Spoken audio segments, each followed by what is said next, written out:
Okay. The audio. She did. But I bet she did. She should have went to. 3 days, like a month.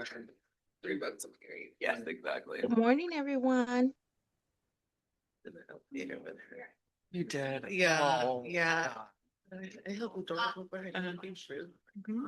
That's been like. Little Band-Aid. Sure, sure.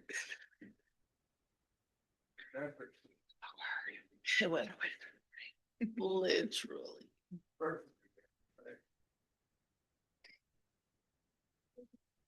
Then I said, Steven, screenshot. Yeah.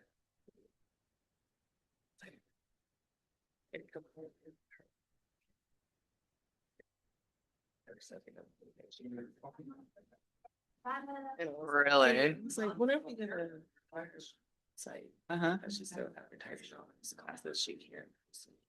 Right. Wonderful. Can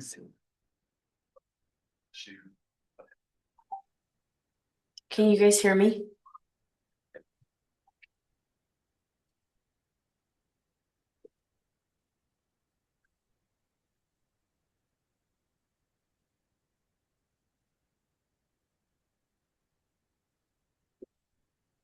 Reno, can you guys hear us? Yes. Full house. For the web. I don't know. Welcome. Good morning. Good morning. Good morning. Give us a moment, Jennifer. Oh, there's another. There's girl. another girl. There's the one at the end. Yeah. The table. Yeah. Can you guys hear me okay? I have a system for this. Nice. Can't get the live see you. With our new layout, we haven't had this many people in here I know, before. that's. Ah. They showed up. It's just us talking to the screen. Wonder if front desk took who's here. Like took account of who's here, so we can get a list to get them first. Testing. Reno, can you hear us?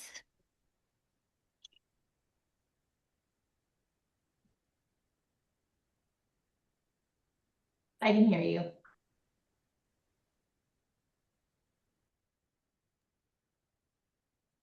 Oh, we're both wearing blue pattern. Right.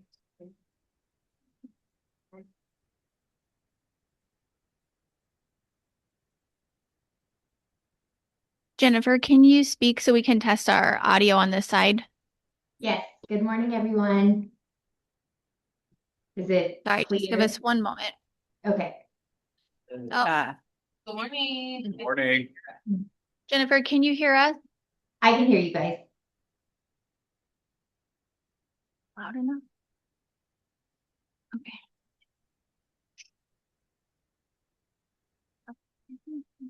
Let me look for Anita. Jeez.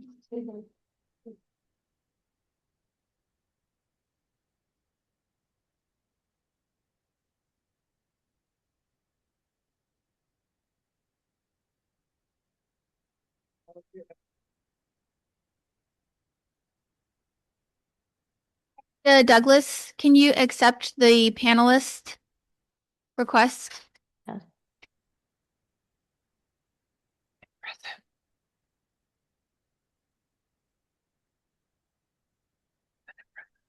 Can you guys hear me? Can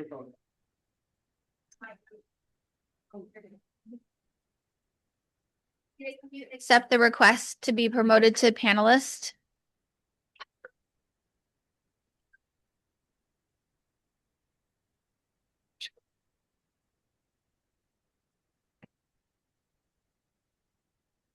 Do we want to test there, Mike?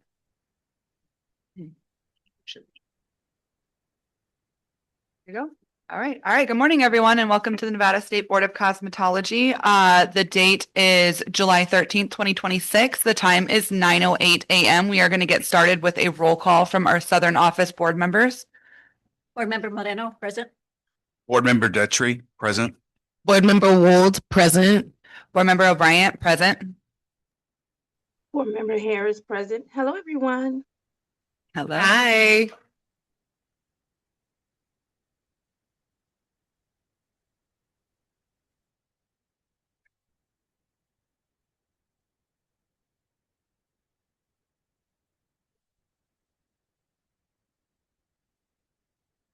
Anita, we didn't hear if you did roll call. Will you do it again?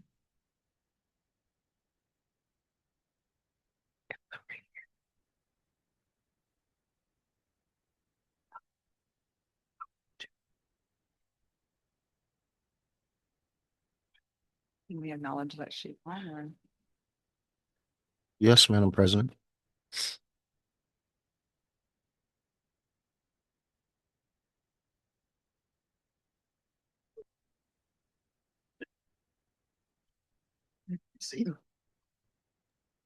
Anita says she can't hear you guys.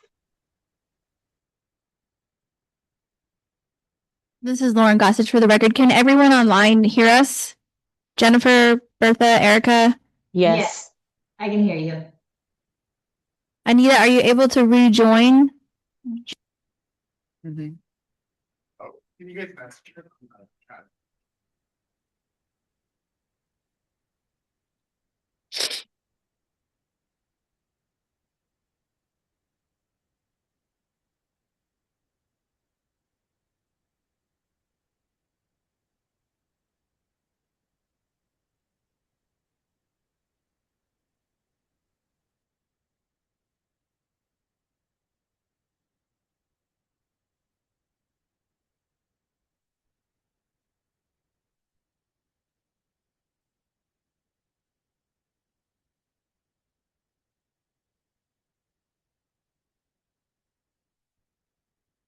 Yeah, let's move forward. We'll come back and do roll call with Anita once she's able to hear and speak with us. That was everybody for Southern. All right, let's go ahead and go to our Northern Board office for roll call with our board members. Board Member Jeffers present. Thank you. Let's go on down to our Southern office for roll call with our board staff. Yes, Madam President. Stephen McDonald, Executive Director, present. Janie Huggins, Chief Compliance Officer, present. Lauren Gossage, Regulatory Compliance Specialist, present. Joseph Ostunio, Deputy Attorney General, Board Counsel, and Division Counsel today, present. Let's go ahead and go up to our Northern office for board staff roll call, please. Bertha Jackson, Chief Operating Officer, present. Thank you. All right, and then we will come back with Anita as soon as we see her pop up on the screen, but let's move forward. The mission of the Nevada State Board of Cosmetology is to protect the public health, safety, and welfare of those that obtain cosmetology-related services through the delivery of quality testing, licensing, inspection, and education services that focus on consumer protection. At this time, we're going to go forward with comments from the general public. These are for discussion only. The board will entertain comments from the general public for any item that is related to the Nevada State Board of Cosmetology. Members of the public can call into the meeting to make a public comment by dialing 1-720-707-2699 and entering 876-5961-7650 for the webinar ID. Comments are limited to 3 minutes or less, and no discussion or action can be taken during public comment. Do we have any public comment at this time? You guys are all here for agenda items? Okay, very good. Okay.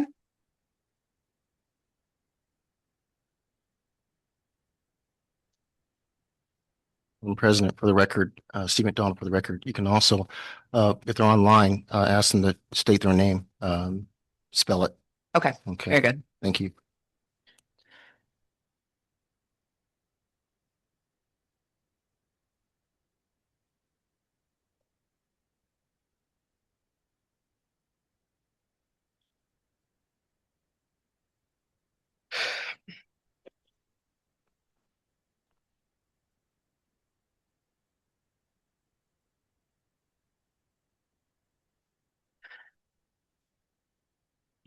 If you raise your hand for public comment and you were promoted as a panelist, please state and spell your name for the record.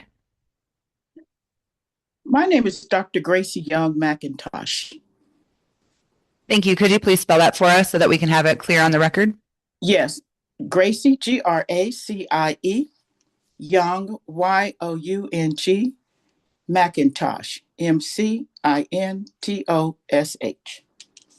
Thank you so much. You can go forward with your public comment at this time. Well, this is my first time, so I'm not sure. I just wanted to speak a little bit, only for a few moments, about introducing the cosmetology apprenticeship model. Would this be the time to do that? Yes, you can state your ideas or any comment that you choose. The board just can't comment on it. So once you're finished, you can simply say thank you. Or if your 3 minutes have been reached, we'll go ahead and tell you thank you. Okay? Okay. All right, go ahead. Good morning, board members. Thank you for allowing me a few moments to introduce my cosmetology model that I believe can expand your opportunities while maintaining the high standards that protect the public. My goal is not to replace beauty schools. My goal is to add another proven pathway into our profession through a structured, supervised apprenticeship program. For nearly 30 years, I've worked in apprenticeship and workforce development. I have seen talented people postpone or abandon their dreams because they cannot afford to stop working while they're attending school full time.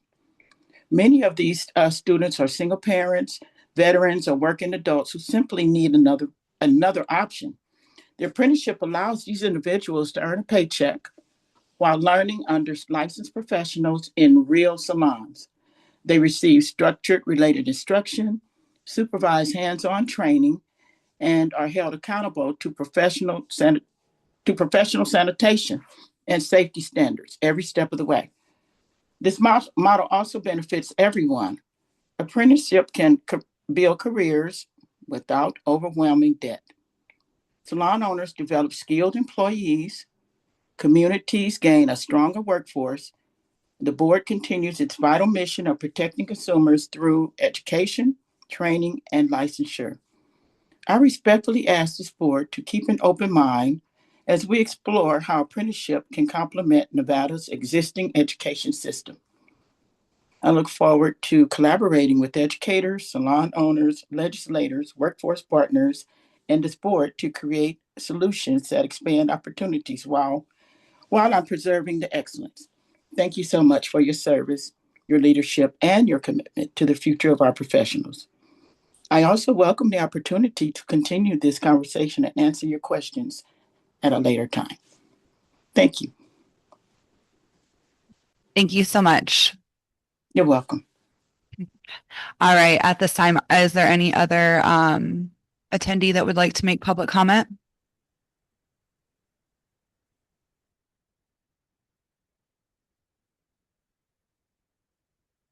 If you would like to make public comment, you can raise your hand.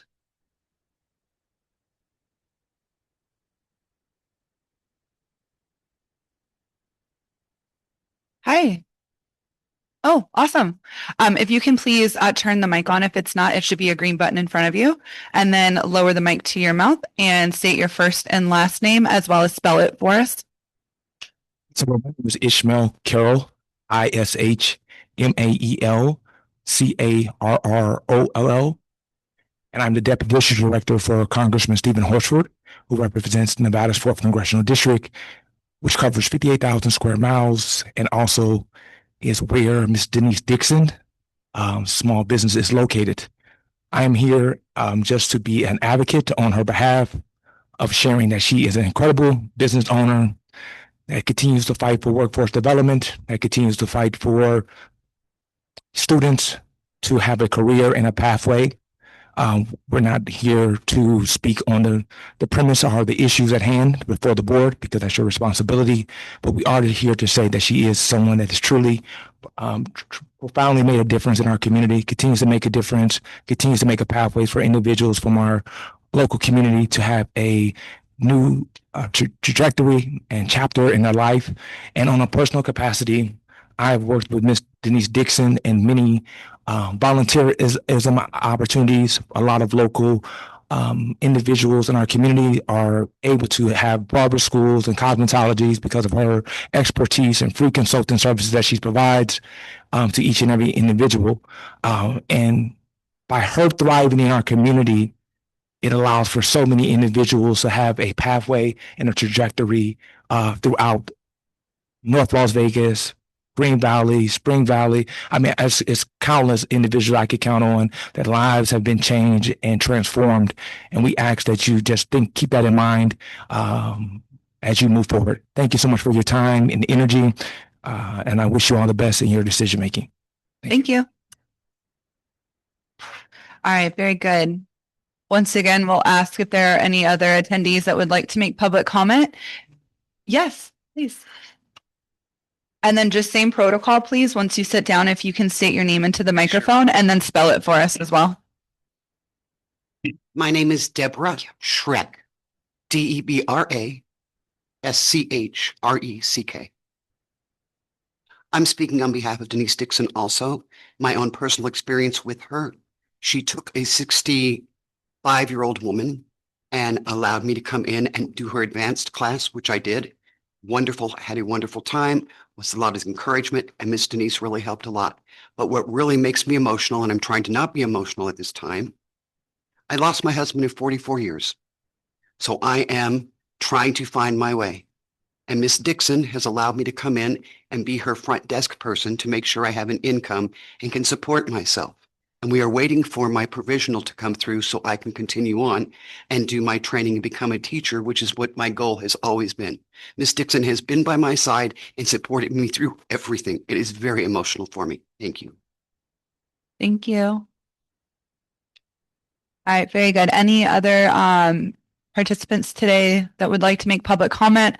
Once again, if you are online and would like to make public comment, please hit the raise hand icon so that we can see you and acknowledge you.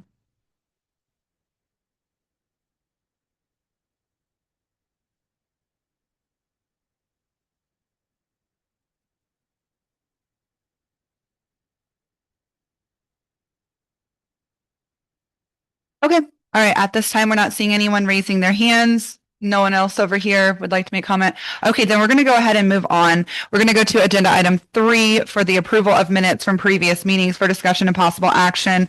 The board is to approve minutes from the May 11th, 2026 disciplinary hearing. Can I have a motion, please? Board Member Wood would like to approve the minutes from the May 11th, 2026 disciplinary hearing. Thank you. Can I please have a second? Board Member Moreno, second that. All in favor? Aye. Any opposed? All right, motion carries. Before we move on, I do see that Board Member Douglas is on. So if we can jump back to roll call for Southern Office board members, we'll go ahead and let her do her roll call. This is Board Member Douglas. I'm here. Welcome. Thank you. Awesome. Let's go to, we are going to actually do this a little out of order today. So apologies everyone, but bear with us. We're going to jump down to agenda item 5Y, Melinda Villardo and 6389 for discussion and possible action. Petitioner is disputing V3168435. Petitioner Villardo, are you present? Hi, we're going to do your petition first. This is Board Member Datry. I have to recuse myself. Thank you. Okay. All right. And then in just 1 second, once he is out of the room, we're going to ask you to use the microphone and state your first and last name. Okay.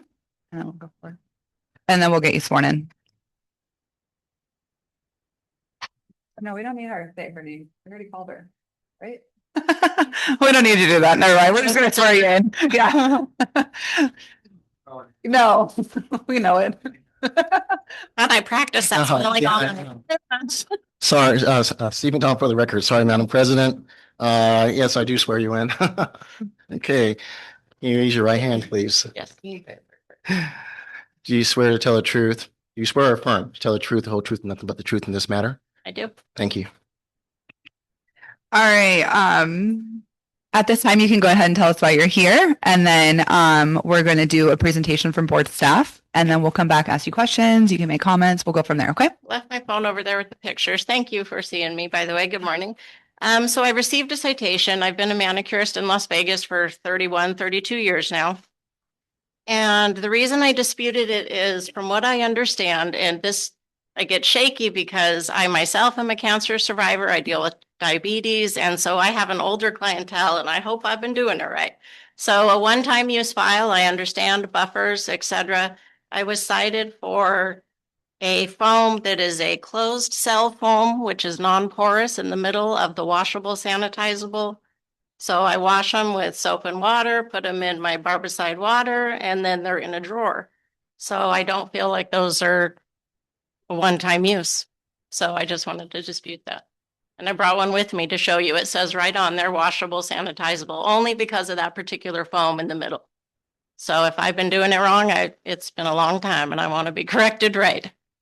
Okay, thank you. We're going to go ahead and kick it over to board staff. This is Lauren Gossage for the record.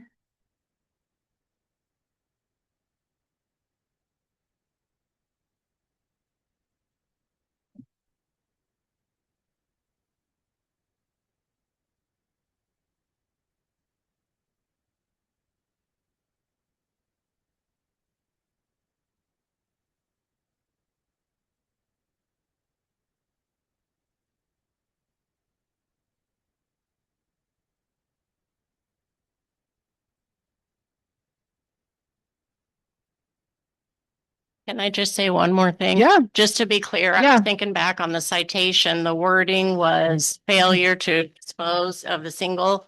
And so like I said, after they're cleaned, I must have 15 of them because I like some of them that are more worn, on the grit. They're sanitized and properly disposed, or they're not disposed of, but I don't have them in a container, but they're in a drawer.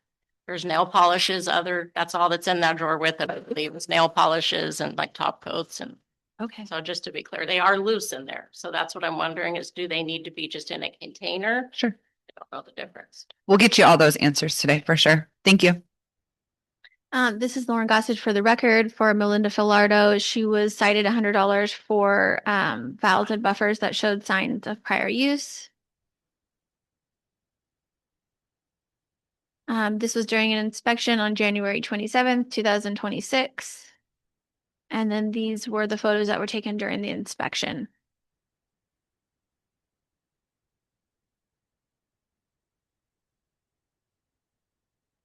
That's all that we have. Okay, thank you. This is Janie Higgins for the record. And just to address some of the questions that you're asking, we don't have any scientific data about how those disinfectable files work, but our regulations specifically state that any porous item, anything that's porous, even if it can subsequently be disinfected, if it's intended to be for single use, it has to be immediately disposed of. So we've never recognized the files that say that they can be disinfected. That's the way the regulation reads. Do you mind if I grab my phone real quick to just see what I had taken my picture of? Sure. I want to understand it better. Yes. Board staff, while she's getting her phone, can we also give clarification on how we want those files stored in that drawer? Yes. Clean supplies, implements, single-use items, they just need to be kept in clean, closed containers. So if the drawer is kept clean and it's closed, then that is considered acceptable. Or you can keep them in a separate container that has a lid. Okay, so to be clear, I do not need to throw those away after each use, or do I, even though they say washable, sanitizable with that special foam in the middle? Yes, That's because still going to be. because they're considered porous. The way our regulation reads, any porous item is considered single use. And then once a single use item either is used or somehow becomes contaminated, it has to be immediately disposed of. Okay. Seems so unclear when it says washable, sanitizable, you know what I mean? No, I understand that you're, I jeopardize something, and I've done it that way for and they may numerous years. completely, the science behind that may be accurate. They may be able to be disinfected, but the way our law reads is that once they become contaminated in contact with someone, they have to be immediately disposed of. Right, like what the Well, I printed out, I'm trying to find the wording.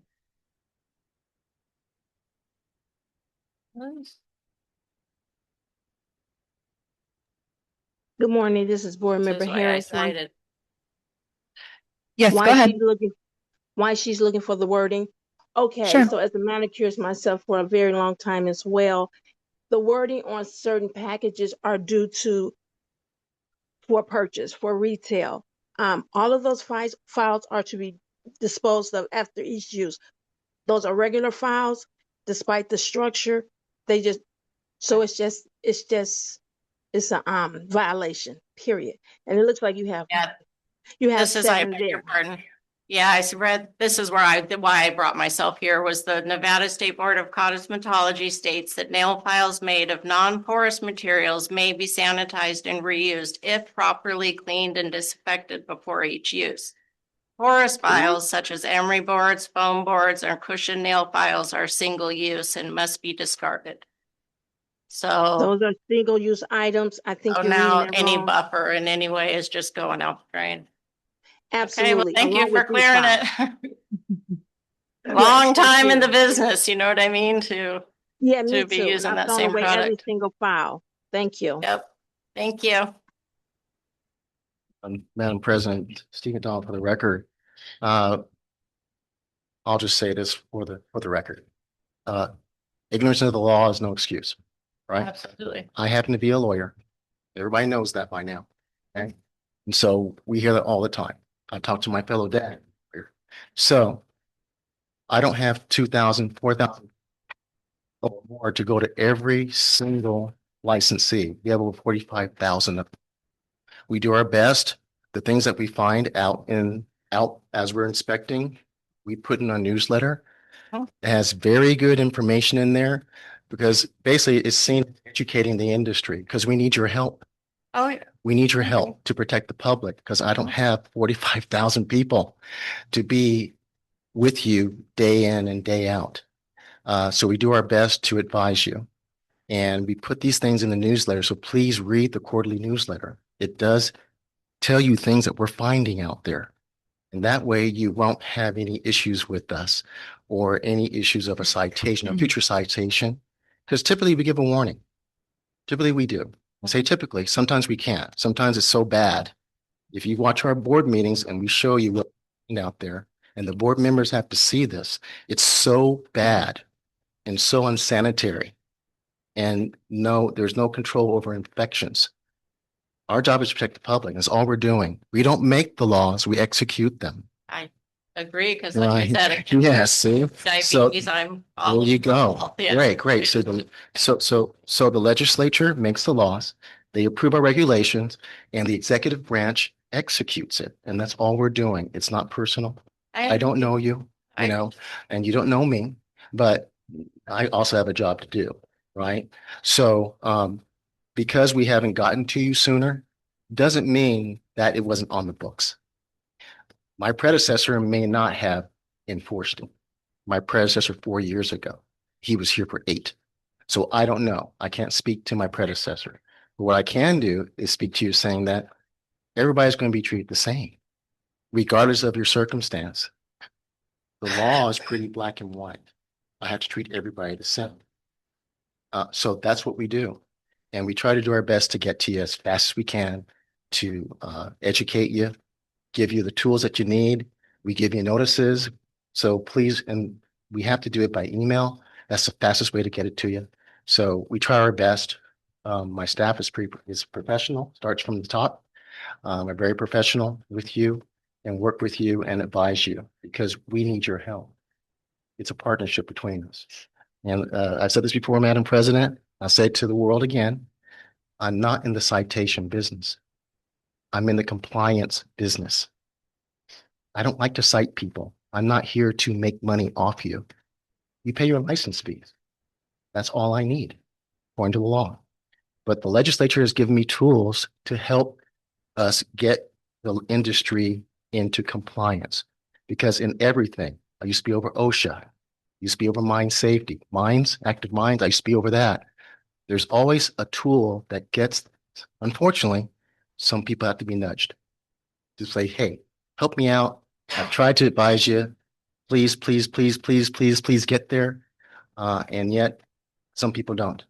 So sometimes I have to use the little stick sometimes. I don't like that. So I'm telling you personally, from me, my staff, we want to work with you. We want you to do to comply with the law, because that's all we're trying to do here. Okay. I'm glad that you have that you're a survivor. Okay. We want you here. We love you as part of this community. You've been in it for over 30 years, so we appreciate you and your talent. Hopefully everybody else that's here that knows that we're not here to cite people and take money out of your pocket. Okay. Sometimes you have to, though, because it's human nature, right? I'm not saying that you're one of the people.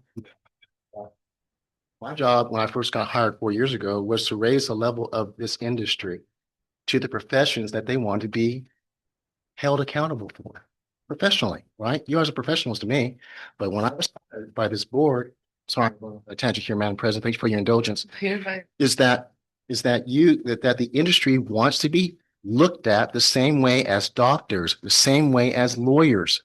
Yet you don't go through the same thing that they do, but yet you want to be held up to that level. And that was my agreement with the board. I will come in and be professional because I expect that of the industry. You expect that of your board and board staff to be professional. It's a handshake deal here because I need your help. I need your help because I don't have 45,000 people. So, sorry, Madam President, I just want to assure her that it's not personal. I feel like I don't believe that it is, and I had no problem with timing. Like I'm glad we're bombarded. that you've come forward and asked. We are a resource to you. If you're unsure of anything, what have I said in, I don't know, 4 years worth of board meetings? Please call us. We are a resource. Don't do it if you are uncertain. Call us. I love this office. They're great. Thank you so much. That makes me feel good because our staff is very professional. I hope that makes our board members. Yeah, I've spoken numerous times and everyone's called back, been super helpful, and I appreciate all of it. Well, we appreciate you and thank you so much for working with moi.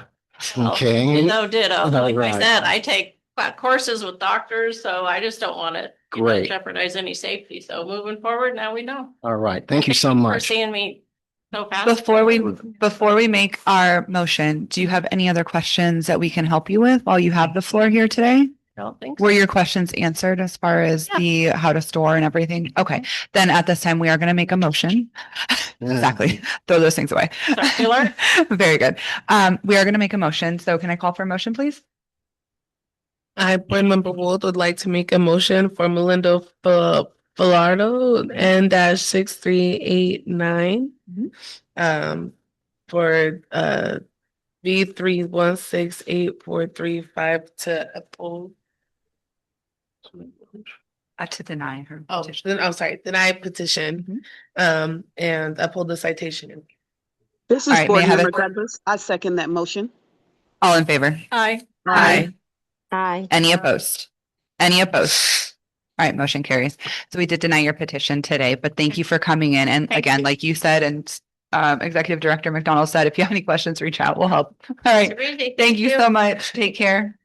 Yeah, I'm the first one to leave now. You are. You can leave. Yeah. Just make sure you have all your belongings. Very good. Thank you. All right. Madam President, Steve McDonald for record. Also, thank you for your indulgence. Allowing me to set the tone of this meeting. I just really appreciate that. It's a public meeting. It's to the world. Anybody in Switzerland, Sweden can watch this. So what I'm saying is hopefully sets the tone for the rest of the meeting. Thank you. Yes, thank you. All right, very good, everyone. Board members, if we can draw our attention back up to action item 4A, we're going to get started with complaint number C-2026-0018, Cosmetology Institute of Las Vegas. Petitioner, Nevada State Board of Cosmetology, motion for attorney fees and cost. This is for discussion and possible action. We have appearances with Joseph P. Ostinio, Esquire, Deputy Attorney General for the board, and Todd M. Weiss, Esquire, Senior Deputy Attorney General Counsel to the board. Let me actually tell Todd to get on. We might need 2 minutes. So. Okay, no worries. I'm on right now. Hi. Okay, very good. Thank you, Madam Chair. And obviously he can hear and we can hear him, so we are good to go. Very good. Okay.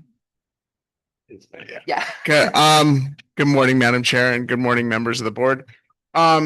Included in your meeting packet is a motion for attorney's fees under NRS 622.400. They're mandatory, so that's really all I have to say. I think they're fair, and I had a conversation with Elizabeth before she withdrew, and she agreed. And she didn't oppose it. I don't know. I'm gonna turn it back over to you if you want to make a statement. No, I didn't oppose. Denise. I didn't oppose. Okay. Okay. So then at this time, we just have to ask for a motion to approve, correct? Yes. Okay, very good. Board members, did we have time to review the packet in our OneHub accounts? Yes. Okay, were there any questions or comments that we had? Clarifications needed? Okay, then No. at this time, I'd like to call for a motion, please, to approve or deny. I, board member, would like to approve the attorney's fees for Denise Dixon, SC 14500. To agenda A, Oh, not agenda B. sorry. I, board member Wood, would like to approve attorney's fees for action item 4A complaints C 2026 sorry 0018 for Cosmetology Institute of Las Vegas to uphold all attorneys' fees. Thank you. May I please have a second? This is Board Member Douglas. I second that motion. All in favor? Aye. Aye. Any opposed? Okay, motion carries. All right, and then we are going to move down to action item 4B, and this is for Denise Dixon on behalf of Cosmetology Institute of Las Vegas, SC-14500 for discussion and possible action. The petitioner is requesting a review / amendment of probation order C-2026-0018 for the Cosmetology Institute of Las Vegas.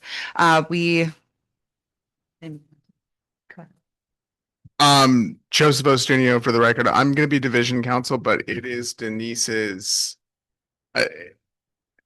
petition, so she would go first. Is that correct? I guess Todd. Yeah, that's correct. It's her petition, so she has to start off. Okay, go ahead. The floor is yours. I didn't know if you guys can guide me on this, but I did print out some information that I wanted to share just so that you guys can read it, I guess. I don't know if you want to.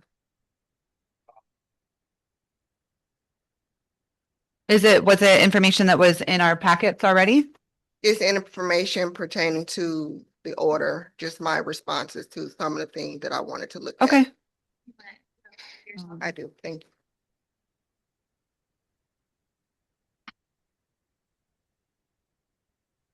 you. Yeah.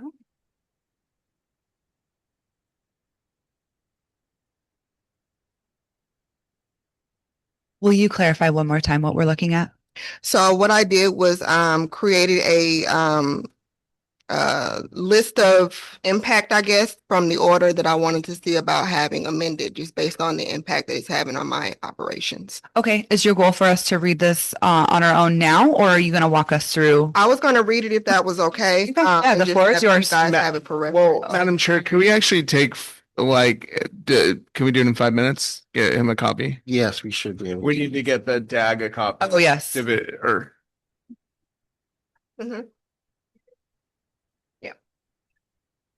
Should we take a break? If you could just recess for 5 minutes. Well, Okay. you can stay online. I mean, it's just Okay. 5 minutes. It's going to take us time to get a copy of Let me get it. another one. Get it Okay. over to Mr. Wise. Yeah. Get it to Jennifer at Everybody the other online. board. We Okay. got to get it to the other board members out online. Okay. Anita and Sure. Roxy. Okay, at this time, we are going to take a quick 5-minute recess. We are going to stay online, but we will try to have this done by 9:48. So bear with us. If you guys would like to excuse yourself for restrooms, phone, whatever, please go for it. Yes. Go ahead, and we'll be back.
This is Lauren Gossage for the record. For the board members that are online, it's been uploaded into OneHub for you to view.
Madam President, Stephen Tong for the record. Some of our board members are having trouble previewing the document. So what we're going to do is we're actually going to email it to them so they can see it.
Yes, Madam President, we sent it to them via email, and hopefully the board members will. I believe that member Jeffers has it. Okay, she's reading it right now. It's the other two board members, Anita and let's see, we're not sure. Roxy's not online. Oh, there she is. We have to see. This if is they're- Board Member they- Douglas. I received it. All right, great. That happened, then I believe that. I Roxanne. received it as well. Thank you. Thank you. Okay, thank you. So then should we just, let's go ahead? Okay.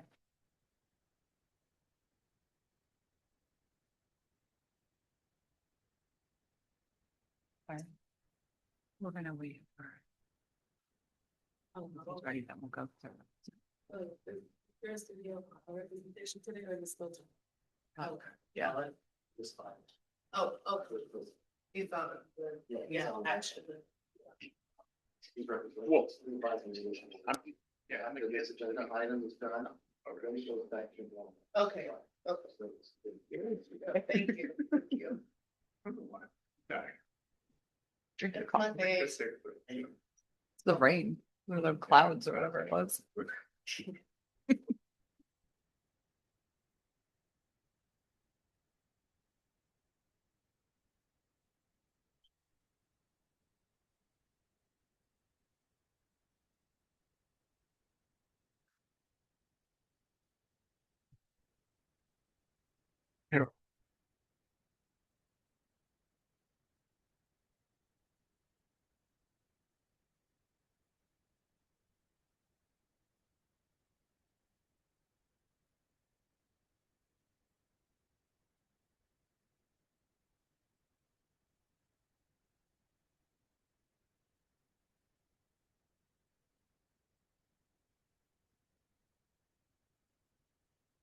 Madam President. Yes. Here's your board council is ready. All right, then at this time, we are going to resume. The time is 10:01. Apologies for the lengthy break. We just need to make sure that everybody was given opportunity to review the document. We're going to jump back. Ms. Denise, I'm so sorry. We didn't get you sworn in or anything like that. So we're going to go ahead and have you raise your right hand. And my friend, we're also going to need you to do the same as well. So if you guys want to go ahead and raise your right hand, Executive Director will get you handled. All right, Denise, please raise your right hand. Do you swear or affirm to tell the truth, the whole truth, and nothing but the truth in this matter? Yes. And ma'am, your name for the record? Jasmine Jones. Jasmine Jones. Do you swear or affirm to tell the truth, the whole truth, and nothing but the truth in this matter? Yes. Thank you.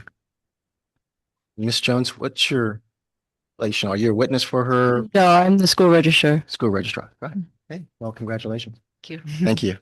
Thank you, Madam President. Okay, thank you. We're going to kick it back to you now. So it'll be just like a regular agenda item. You can walk us through the packet that you have or anything else that you want to state, and then we'll go ahead and go back and forth, okay?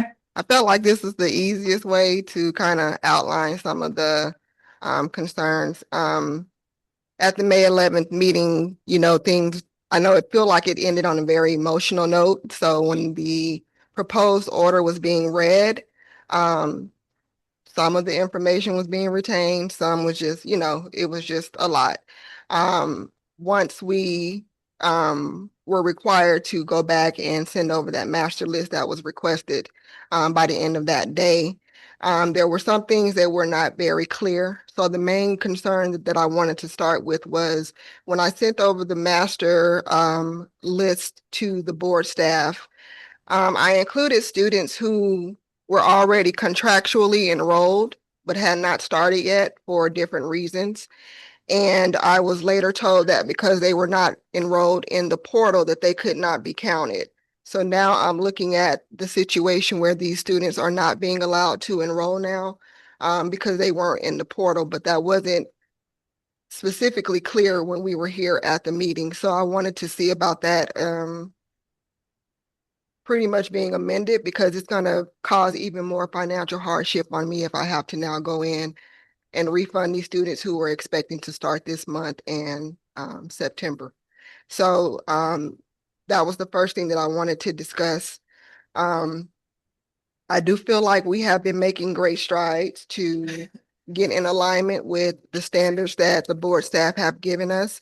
And so I just wanted to kind of go through some of the things that we've been kind of struggling with as it relates to the order.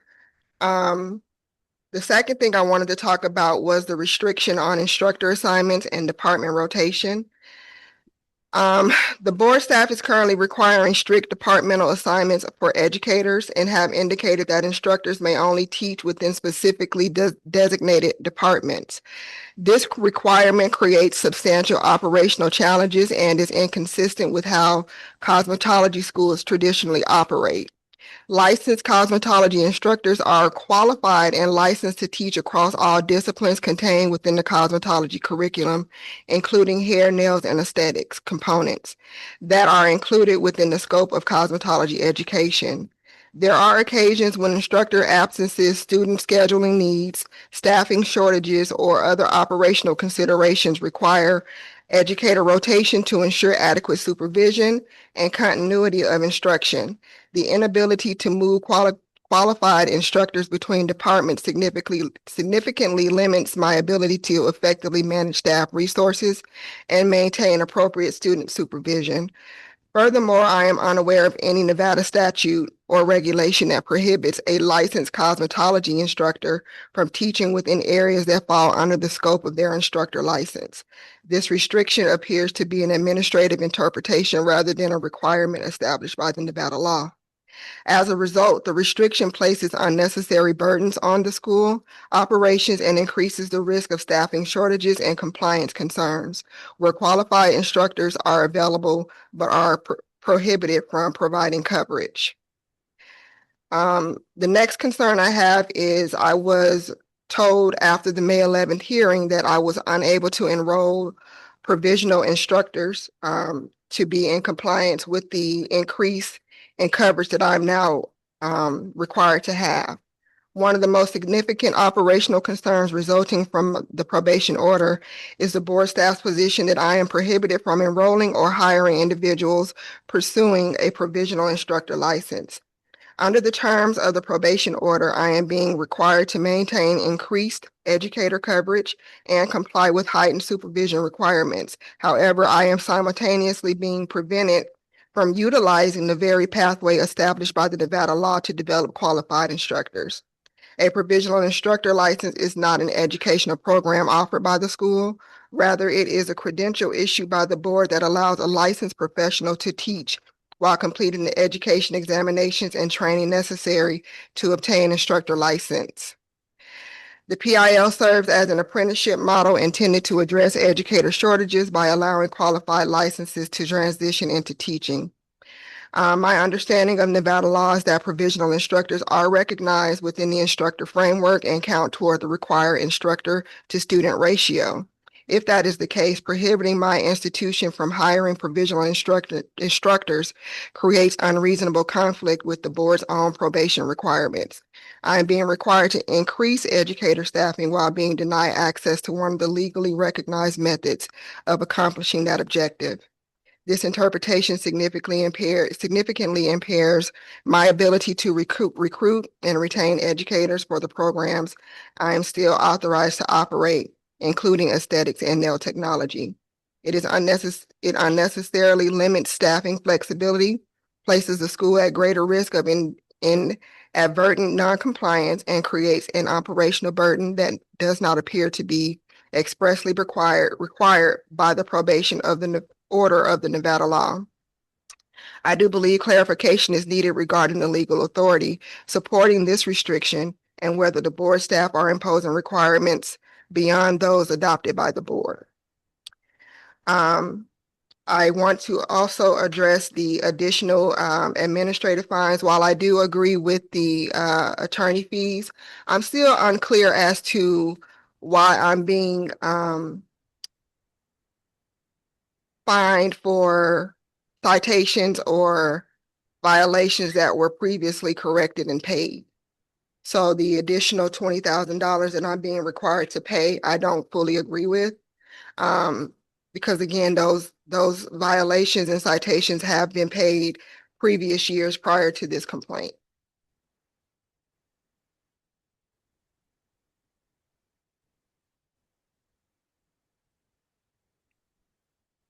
Next, I want to talk about the disallowance of Saturday hours for nail technology students. We have had a number of nail tech students that have had to return and do additional hours. And part of those reasonings was the board staff continuing to disallow hours earned by nail technology students on Saturdays when the designated nail instructor is not present, despite the fact that licensed cosmetology instructors are present on campus and supervising students. Saturday is designated as our clinic day, during which students perform practical services for members of the public under educator supervision. Licensed cosmetology instructors are physically present and actively supervising the clinic floor. My understanding of Nevada law is that schools are required to maintain a minimum of 2 licensed instructors on campus during operating hours. I am unaware of any statute or regulation that requires a nail-specific instructor to be present at all times for nail technology students to receive practical training hours, particularly when licensed cosmetology instructors are available and supervising services being performed.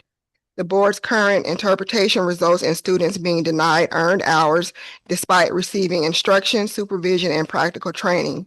This adversely affects student progress toward graduation, creates confusion regarding attendance requirements, and places an unnecessary burden on school scheduling and staffing.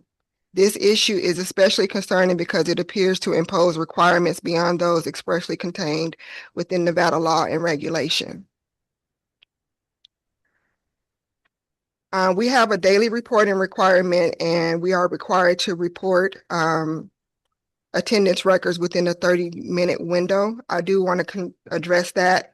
The current requirement to submit daily records within approximately 30 minutes of the end of each program schedule every school day is operationally unrealistic and increases the likelihood of reporting errors.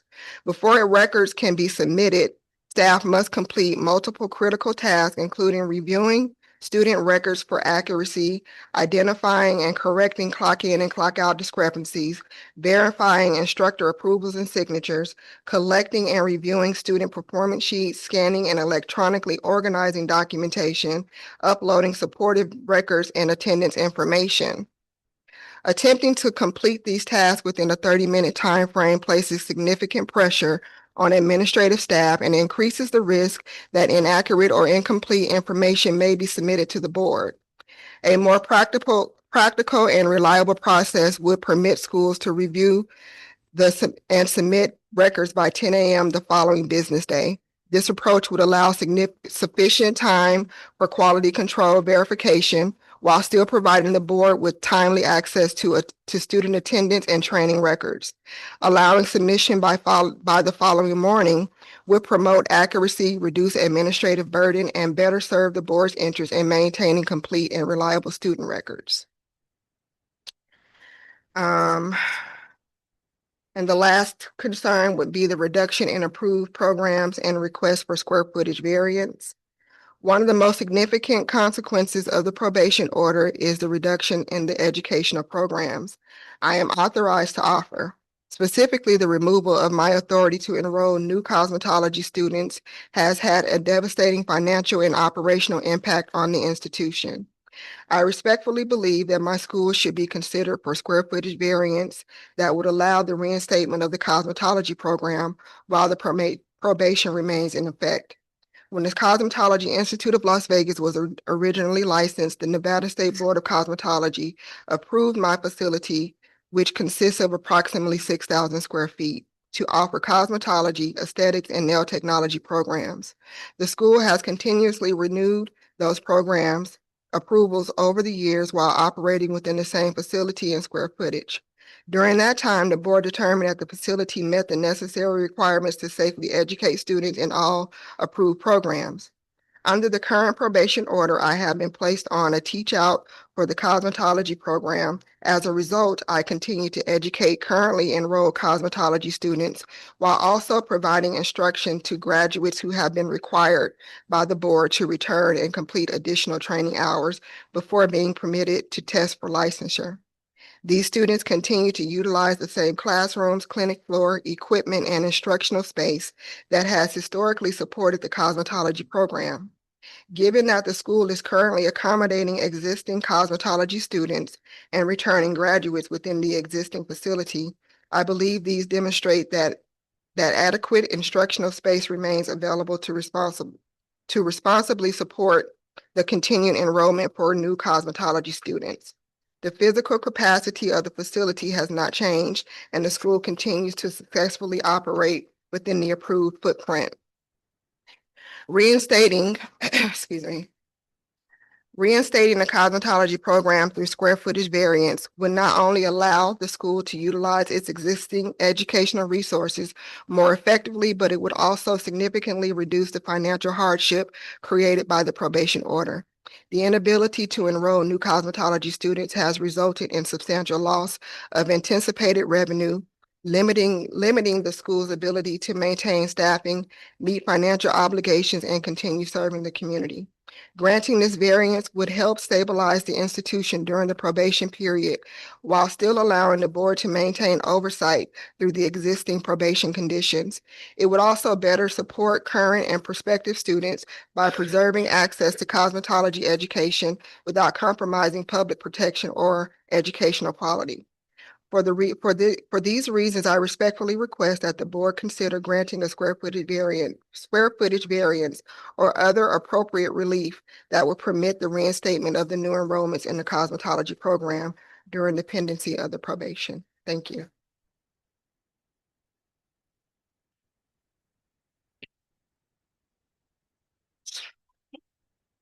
Okay, thank you. Appreciate it. So this was laid out well. This was helpful to have like an idea of what you are asking. So thank you for that. Appreciate your time and effort that you put into that. I don't know the best way to address this. Should we just take it chunk by chunk? Madam President, Steve McDonald for the record. As we've done, this is it's a petition. Yeah. So you treat it as such, even though there is a probationary order. Okay. She has read into the record and also gave us the copy of the record. So it's in the record of her concerns of having to implement board order that was that the board passed. And so it really would be our turn now to, we wish we had this a lot sooner. Yeah. Obviously, because we would have pointed to the actual board order itself and the areas that the board members voted to address this. She's saying operationally she can't implement it. That's bottom line is what she's saying. And summarily. And she's also saying she can't afford it. Summarily. I mean, those are the two things that I see out of this. That's the lawyer coming out. I read this and I know what you're saying. I can't execute this. I can't keep my business going, and I can't afford to pay it either. And trying to enroll. So that's really the bottom line objective that you're trying to get here, is having the board modify the order that they've already passed. I'm not going to advise you because you have board counsel for that, but Can we hear from board staff at this time? yes, Yeah. Typically, Yeah. you're only having in typically when you get a board order that's been voted, that's a final order of the board, is in statute. And the deputy attorney general can state what her remedy is. He's not her attorney, but she could go to district court. But she has not. So, and we're not going to get into all the other issues of being the law, but she's asking you to just modify the order. If board counsel Weiss can clarify for me, or at least that's what I see. Yeah, I mean, the law theoretically allows this board to accept a petition and amend previous board discipline at any time. I will say it's a little unusual to get this kind of request so soon after a disciplinary order. In my experience, we normally see this, months or years later when some unexpected circumstances arisen that they think warrants the board to revisit their previous order. This is a little unorthodox in that it's just a month and a half later. That doesn't mean the board can't amend its previous discipline order if the board feels there's good cause to do so, but there's not a whole lot of black and white guidance in the statutes about what the board should or shouldn't consider if it's to decide if it wants to amend the disciplinary order. It's pretty much whatever the board members feel is appropriate and proper under the circumstances.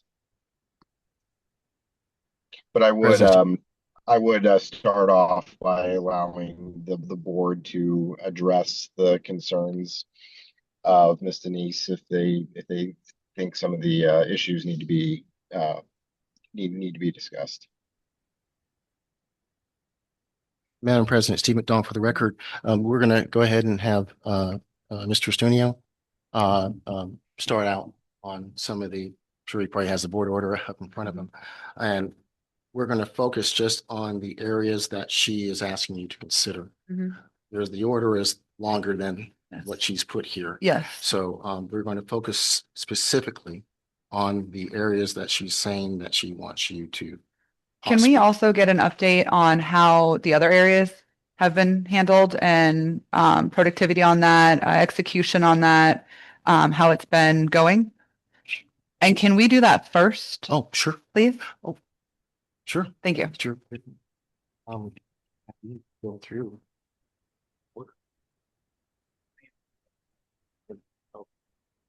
So the president had asked how should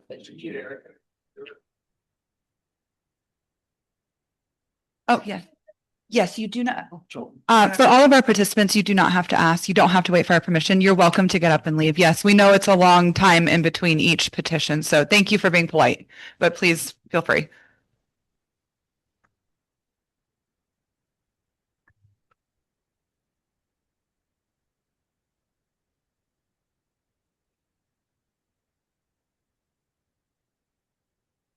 I did. Thanks. That's what I was trying to tell you.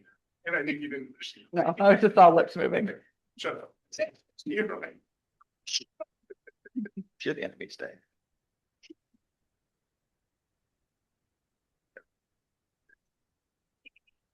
Madam President, I want to have our Chief Compliance Officer, Janie Huggins, go through the order itself and tell the board members how Ms. Dixon and CILV have been complying with the board order. This is Janie Huggins for the record. I'll go through and explain what we've documented or observed since the board order was finalized. But if you have any specific questions, you can let me know and I can try my best to answer them. I might go a little out of order, but generally speaking, for the first couple of lines, the board order restricts the school to certain programs, which are nail technology and aesthetics. However, she was granted the ability to keep some of the other programs operational under the teach out.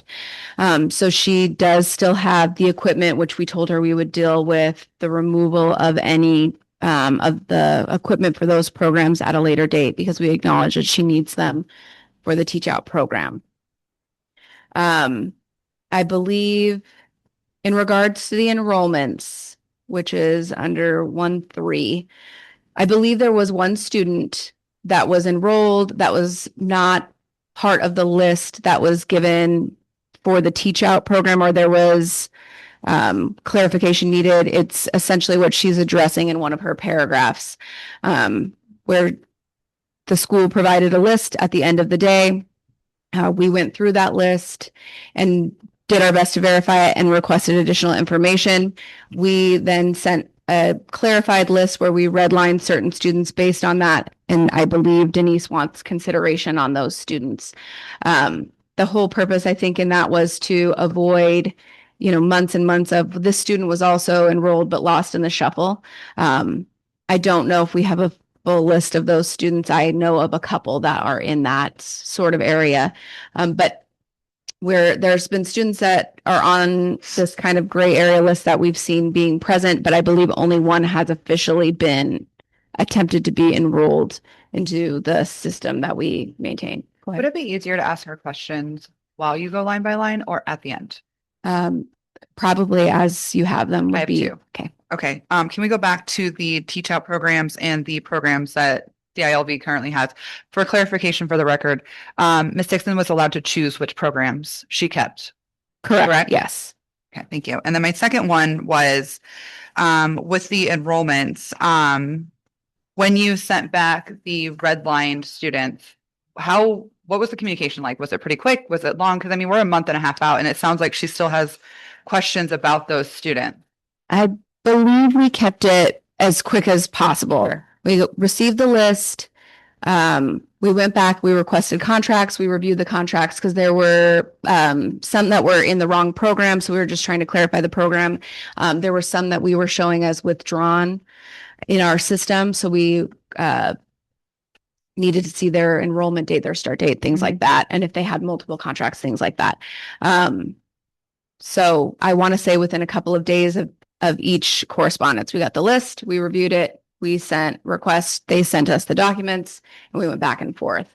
I know Denise has asked a couple of questions after the fact, but we didn't get questions immediately regarding that list where students were redlined. Okay, thank you.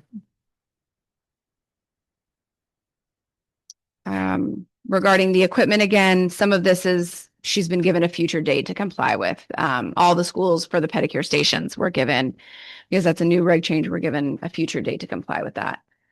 The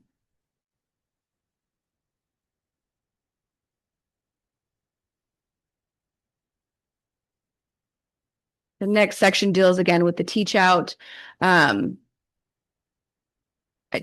Again, I don't believe there have been any actual attempted enrollments. I know there are a couple of students that are presently being clocked in that are some of these new students for the soon to be defunct programs. Remember, what do you mean new students for? I would say there's about 5 students that they're in that gray area where they weren't on the list, or they were on the list in a manner that wasn't clear. So we redlined them and they've continued to attend. So they're per the order that we wrote, there was to be no new enrollment. So are they enrolled technically or no? They're not, I believe, enrolled in the school portal that we provide them to be, but they have contracts and they're actively attending. But we don't have that record. Correct. And that was against the order. That would be correct. Yes. Okay. Thank you. I just want clarification. So these kids are going to school enrolled. And when did they get enrolled to start? I'd have to pull up some of their content. Yeah, it was 2 of those students who were enrolled in April, and one started the week of the order. No, both of them started. The 13th of the month. And we had other students who also started. Also started at the beginning of that same month and they approved for us. State your name for the record, please. Sorry, Jasmine Jones. They started at the beginning of the month in May and we got those approved to enroll. But I know one specific student who started with the beginning of the May month was still denied. So we were still unsure why that was when everyone else was approved. But everyone else was contracted and paid and signed before the May 11th meeting. Okay. Board Member Wold for staff, even though they had already had their contractual agreement, we don't have that correspondence, correct? Or how does that work? This is Janie Higgins for the record. We typically don't get into the contracts. We just review them. We ask that for the start date often.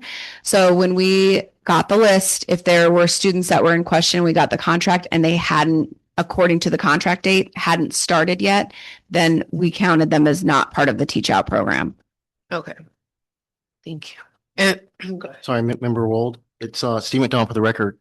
I think there's a terminology here. Enrollment. The board order talks about enrollment in the portal. It actually says that in the board order. Enrollment in the portal.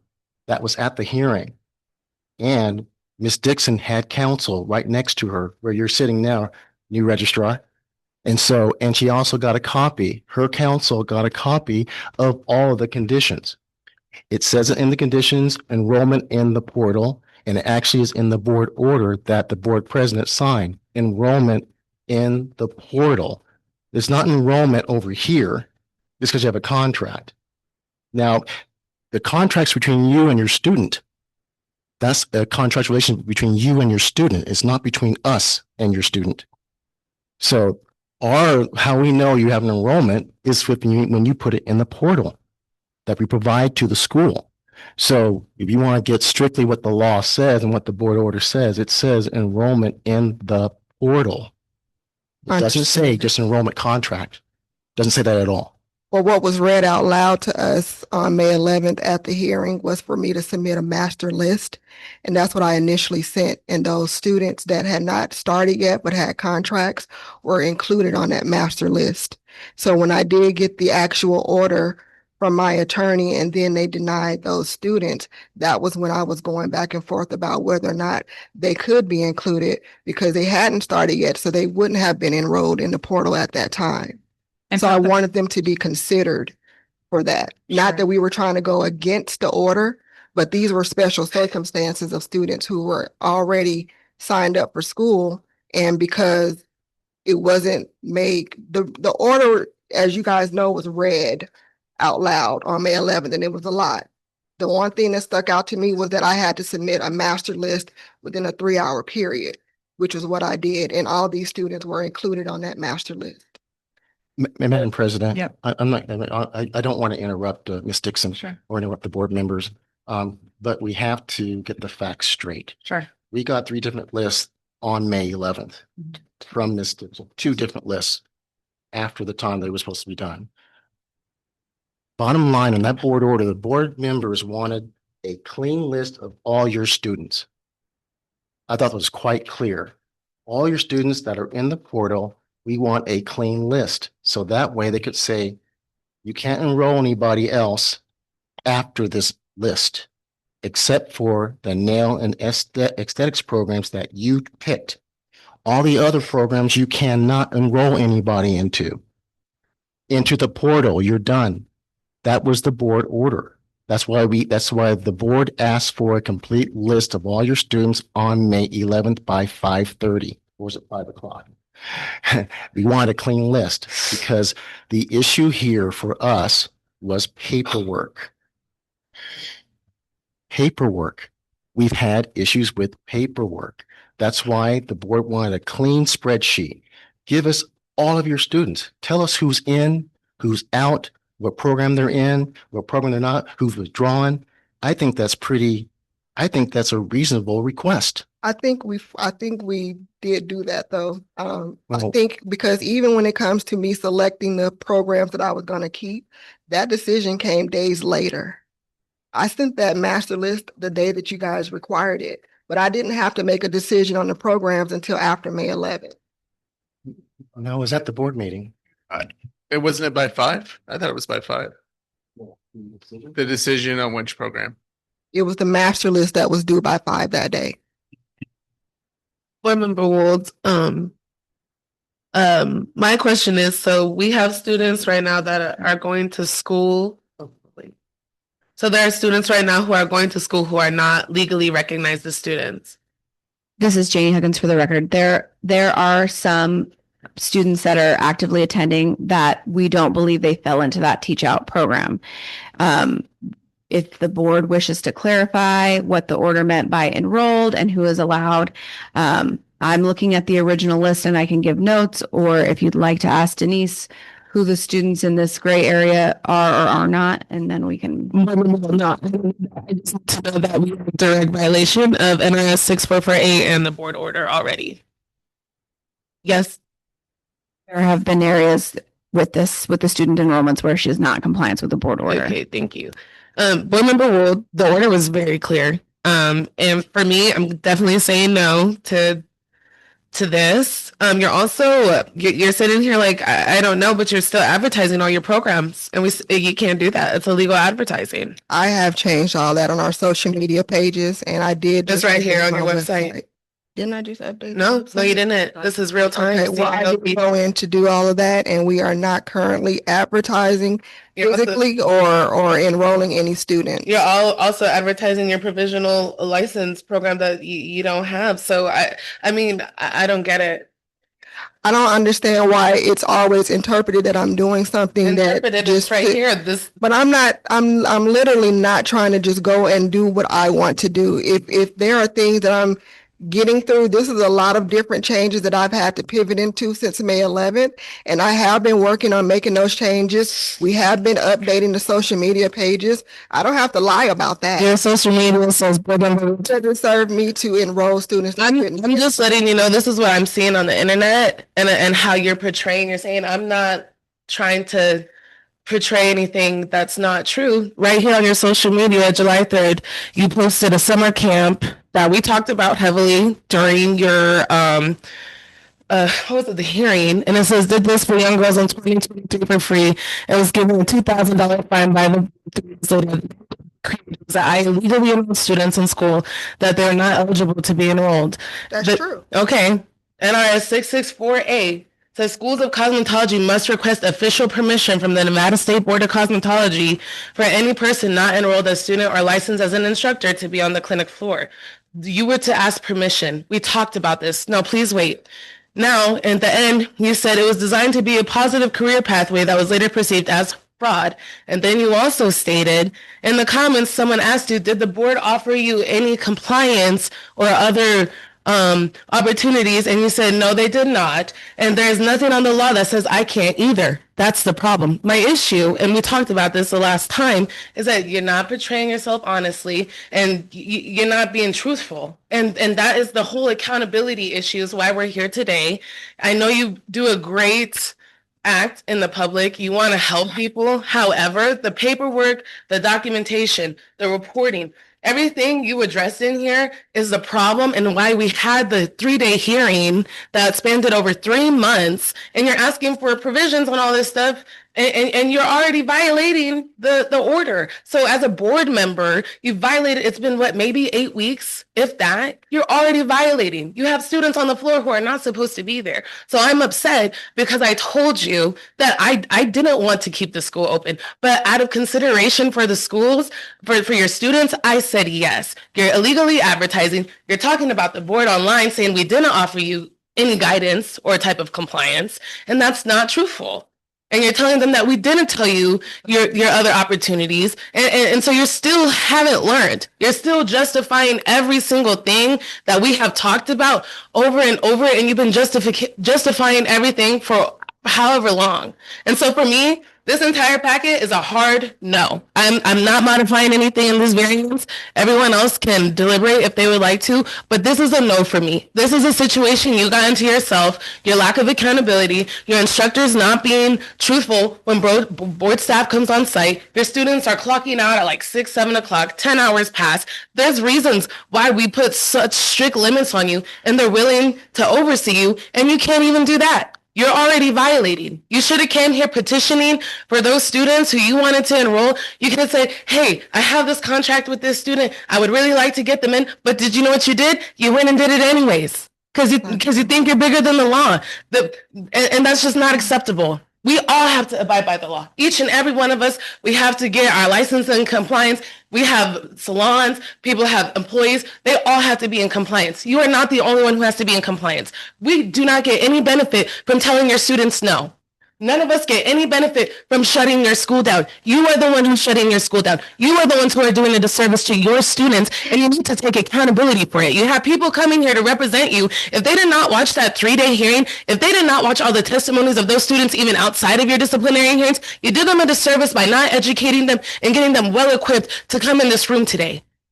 We are very sophisticated, very intellectual, and very respectful people. But for someone to come in here and say that we did not educate you, enlighten you, help you is absolutely untruthful and dishonest. And I'm very upset because I do not like anyone to come in here talking about the board like we don't help people. We help people every day, and they are always an open, available resource to you. So for you to sit here and say and just keep going over and over, you have to be regulated, Denise. Everyone has to be regulated. I'm not above the law, Sierra. That's not what you're showing online. You're illegally advertising, showing these programs. But I'm not illegally enrolling students. Thank you very much. But I think it's clear respectfully that you have had your mind made up about me since before this even started. So, I mean, I respect your Okay, at this time, we're going to jump back to board staff. Jenny, can you continue? I think we were on the teach out. This is Janie Huggins for the record. We're about to the specific class schedule.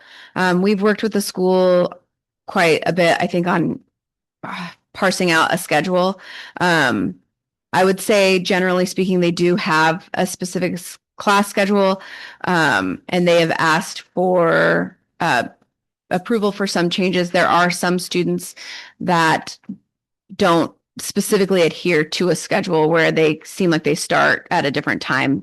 And we've discussed that with the school, but haven't heard a follow-up, I believe, on that particular question. The next line item speaks to the students adhering to the approved schedule. And if they need makeup hours, the school has complied with that provision. They do request permission for makeup hours, or when students generally change schedules. There's just some issues where their schedules don't appear to align with the preset schedules that they've given us. The next item is that the school must have at least 2 instructors for each program schedule and an additional teacher as a substitute. If there are not 2 instructors present, the school cannot be open for the day. So this area, the school has not been able to specifically comply with. There have been over 2 instructors present. Sometimes there are more than 2 instructors present, but there are not 2 instructors per program. So they are short in several instructors in certain program areas. I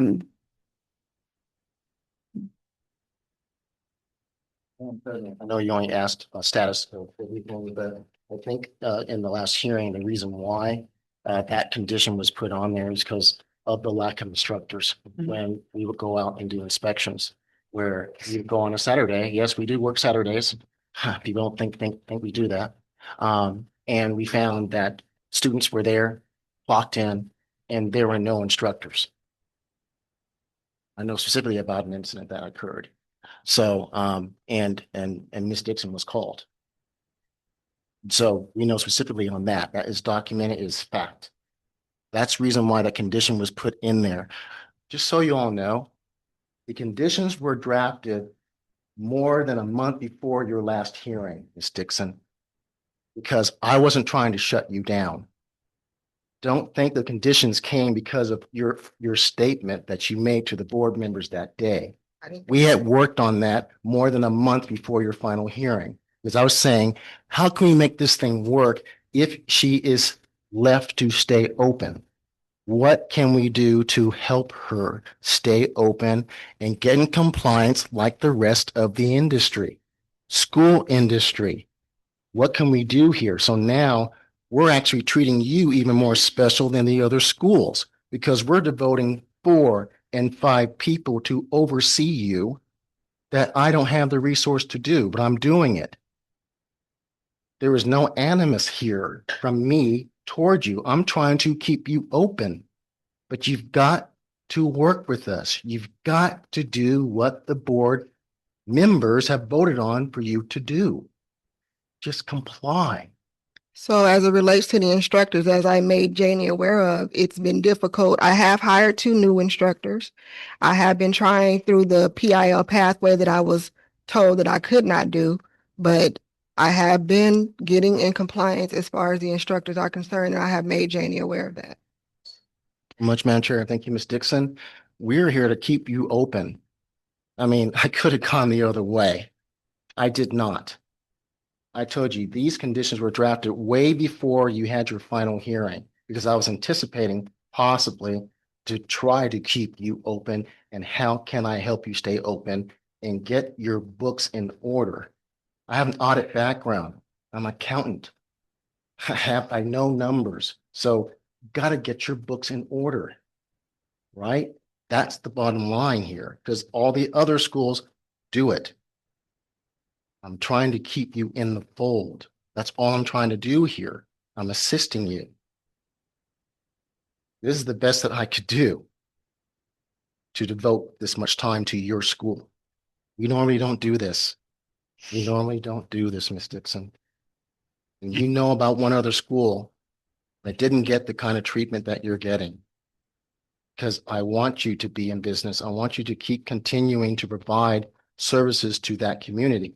But I can't treat you differently than the Asian community or any other school. You must do what they have to do too. I'm sorry, Ms. President. I'm speaking to her just plainly. I know because I get the phone calls, whatever. That's part of my job. It doesn't matter to me. I have a job to do. I'm going to treat you the same, but I am going more to try to assist you here, and I don't have the resources to do so. So I want that out in the public that this conditions were placed way ahead of your hearing because I was anticipating that I was going to try and keep you open. This is Board Member Moreno. I have a question for board staff. So Board Member O'Brien, can I please just say one thing just before that? So I want to remind everybody that we're treating this as a regular petition. So, and I know it's terribly hard and this is not anything negative on you, but we're going to let board staff kind of communicate. And then I promise you'll have every opportunity. So if you want to take notes for what they're saying, then you'll be able to chat. And I just think it's going to keep everything running smoothly. Does that make sense? Yep. Thank you. I appreciate that. Go ahead. Okay. Question for board staff. So she's in violation of this order. Where do we go from here? Close her down? Madam Vice President, sorry, is that the board order did say that if board staff have found her in violation of the board order, that it's a voluntary surrender. That's in the board order. That is typical. That is normal. That is nothing out of the ordinary for anybody, for salons, spas, or schools. We put that in there for individuals. It's a voluntary surrender. However, we have not reported that. We have not shut you down. We have not said, yank your license, because we're working with you and trying to keep you open. Most likely the next step, if Ms. Dixon doesn't continue to work with us and to clean up her situation, then we will possibly bring her back here before you and for the board to deliberate. Board Member Moreno, this question is for Ms. Dixon. Are you here to surrender your license today? No, I'm not. No. Okay. And Board Member Moreno, I want to be clear for you and for all the board members. The only vote that the board will have today is to grant or deny her petition to amend the discipline. There's no other action or issue before the board right now. Something else will have to be agendized and noticed and everything if there's going to be further action. So there's just going to be an up and down vote on the motion or on the petition to amend the discipline, nothing else. Thanks, Todd. This is Board Member Douglas. I have a question for, I guess, staff and Ms. Dixon. I wanted to know, she came before the board stating that she didn't really understand some of the conditions that she was under. And I'm not for sure if her lawyer or ex-lawyer advised her on these things. So I commend her coming forward to say that, hey, I didn't understand this part in the beginning when it was served to me, and I'm trying to fix it. So my question is for Ms. Dixon. How long is it going to take you to fix this or correct, these problems that you're having? I'm so sorry, Board Member O'Brien. I just once again want to gather control over the meeting. I don't think we're there yet. That's okay, Anita. I know this is like kind of a crazy one. We're kind of still on the board staff presentation. Can we just finish that up and then come back to your question? Would that be okay? Yes, ma'am. Awesome. Thank you so much. I appreciate that. Janie, we're going to kick it back over to you, please. This is Janie Huggins for the record.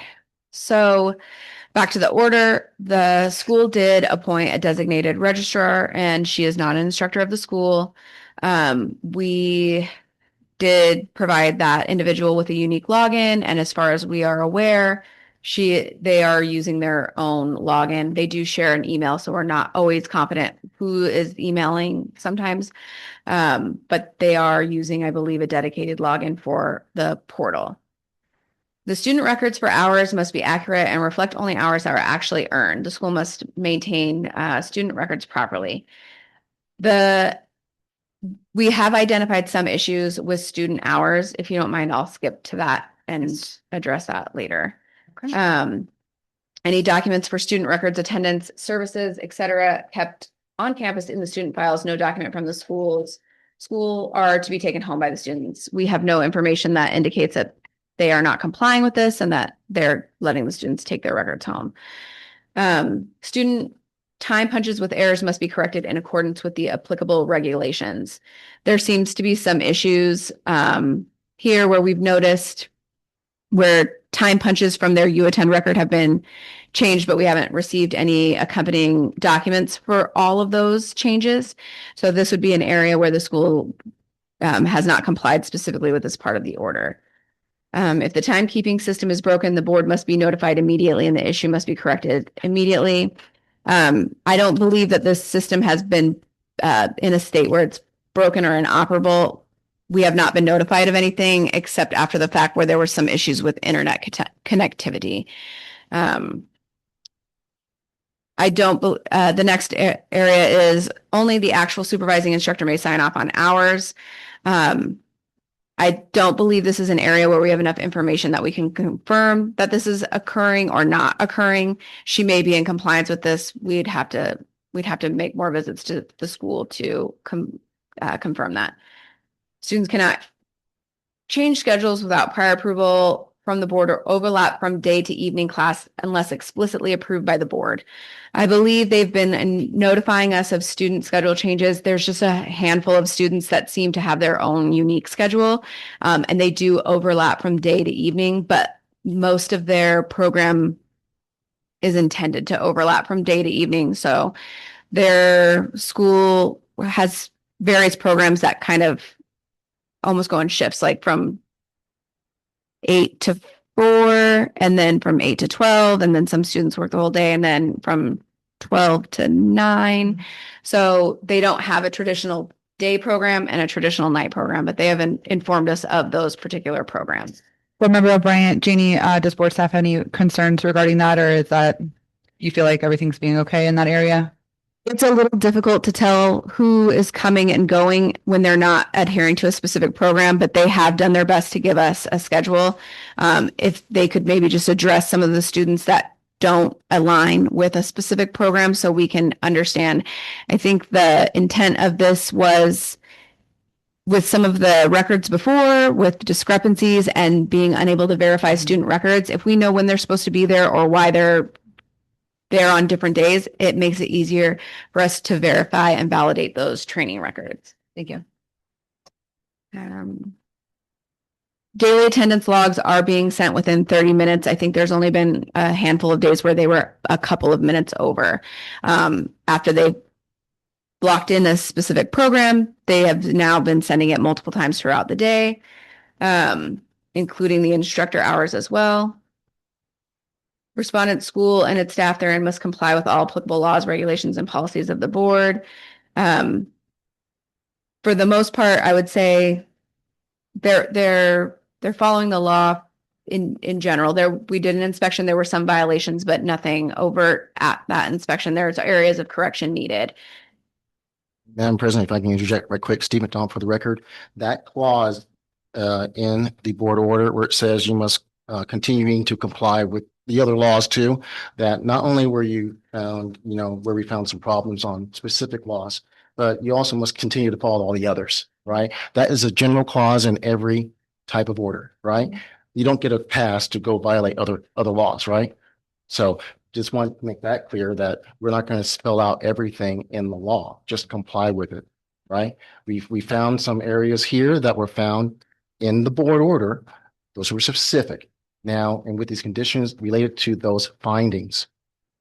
Now, this clause talks about and anything else, right? That's in chapter 644A. Okay, very generic clause. So just comply with that too. You don't get a pass not to comply with it, right?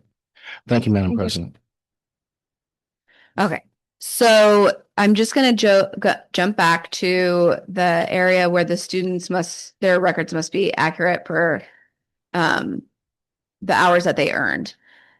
We are receiving the daily punches as well as most of the performance sheets for the students, but there have been several occasions where there are students that are clocked in on their timekeeping system, but we don't receive their it's what the school refers to as their performance sheets, where they write it themselves. As well as some other documents, and we've told the school that they have to send everything when they send that, even punch corrections, the performance sheets, etc. There have been a couple of examples that we have been able to identify where we have concerns on the validity of the records. Specifically, there was a student that was present during an inspection of the school that occurred just last week who has already completed and was sent back with a letter of credit. When the board staff issues the letter of credit, I believe that they're specifically prohibited from completing hours in certain areas, one of which is modeling. So this particular student is an aesthetic student. They have gone back on a letter of credit, and we observed that student just sitting with an instructor and some other students for the nail technology program, and then ended up receiving a manicure. When we checked their time records for that day, they did not clock out, and they did not list that on their curriculum on the performance sheet. So, which was signed off. No, those are signed off by the instructor because they had already been sent back to school. So the concern there, that kind of goes to the instructor, the records, and all those other things, that while the school is doing their best to comply with these specific boxes to check, there is a concern about the validity of the training and the records, because if the student is being specifically told not to complete hours in modeling, then they should not be clocked in and obtaining hours in modeling, especially for a subject that they are not going to be licensed for, like manicuring. It took a couple of days for us to verify that, because that student had clock-in records from the UAttend system that were sent daily, but the performance sheet, I believe, didn't even come to compliance. It was sent as part of testing. So that's something that, as far as the instructor supervision and who's signing off on hours, that's something that I think needs to be addressed with the validity of the student records. But other than that, I have notified Ms. Dixon, I believe twice, of areas where she may not be in specific compliance with the board, and tried to point her in the direction of what those areas were. She has responded to me, and there are areas where she is trying to comply, like getting the proper instructors and things like that. But if you guys have any specific questions, I can try to answer those.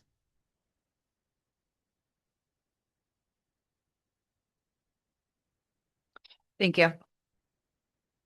At this time, do you want to go into your presentation?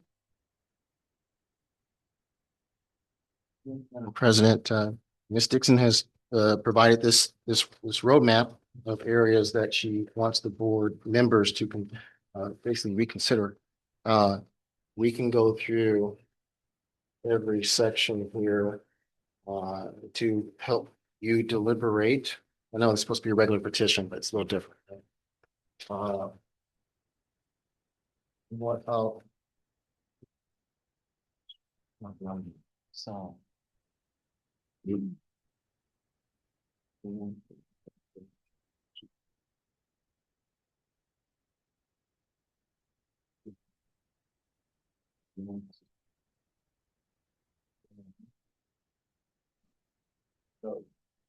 Just to make sure I have it in the right order. And I can speak to some of that. Okay. I can speak to that if they want to change their interpretation. I will. Madam President, with the board's indulgence, Ms. Huggins and I will tag team on these things. Yep. The one thing that just for the board members' edification is that we because compliance department is the one that's enforcing this order, and Janie's over the compliance department. I'm going to let her start in every area and point to you where there are areas that the Ms. Dixon and CILB is still failing, even though she may be attempting to comply. And then our position on that, whether there's been a change in circumstances that the board was not or should have been aware of. Okay, so that way, on this type of petition, I know it's unique, that we'll give you our recommendation by section. Okay, so now that we've gone through the status of the board order, we're going to go through actually her specific issues with the board order now. So we'll tag team. I'll jump in when I need to. Okay. Thank you. I'm going to go through her letter. So this is Janie Huggins for the record. Regarding the students that were enrolled prior to the May 11th, 2026 hearing, the board staff used the start date to make that interpretation. Some of them were not enrolled in the portal, but they had signed contracts. If the board wishes to allow the students that were in contract with her and use that as the interpretation for what enrolled meant, then we can work to clarify that. I would just ask that if that's the direction that we're going, we do really truly need a finite list. The intent, I believe, the teach out was to not penalize students that were already attending, and not circumvent the board's wish to control the amount of programs. So we just don't want students to keep crawling out of the woodwork that we're there and we're there and we're there, but they fell through the cracks. I'm aware, I want to say, of I think no more than 5 students that fall into this area, but if Ms. Dixon has a more comprehensive list than that, you guys can evaluate that. Yeah, and Madam President, Steve McDonald for the record, if Ms. Dixon has those names, can she provide it now to us? Yeah.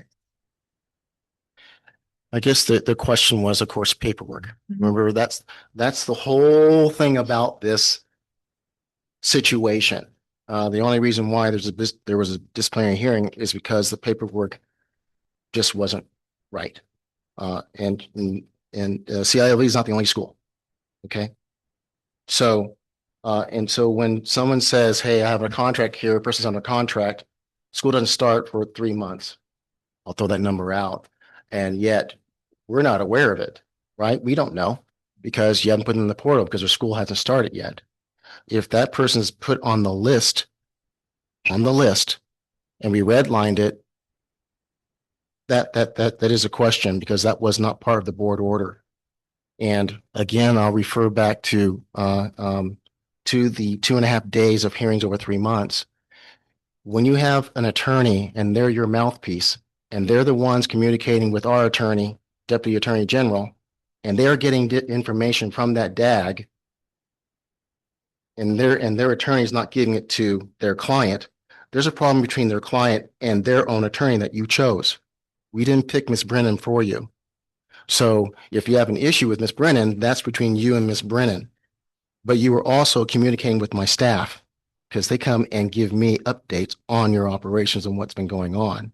So you've also been getting direction directly from my staff, Ms. Dixon, Janie, Erica, Lauren, anybody else that you have notified or that you've asked. So you are getting information not only through your counsel, your attorney that you have hired, you are getting it directly from our staff. So you're getting two communications. If you weren't getting it from your attorney, I can't speak to that. I'm not your attorney. I know that if you were my client, I'd be telling you everything. And if you're saying that she didn't, that's between you and your attorney. Okay. But you are getting also email communications as Miss Huggins will go through directly from us, directly. So there isn't a question of you not getting information because you are emailing our staff directly and you are also using your attorney to talk to our attorney for him to talk to me. So you're getting it both ways.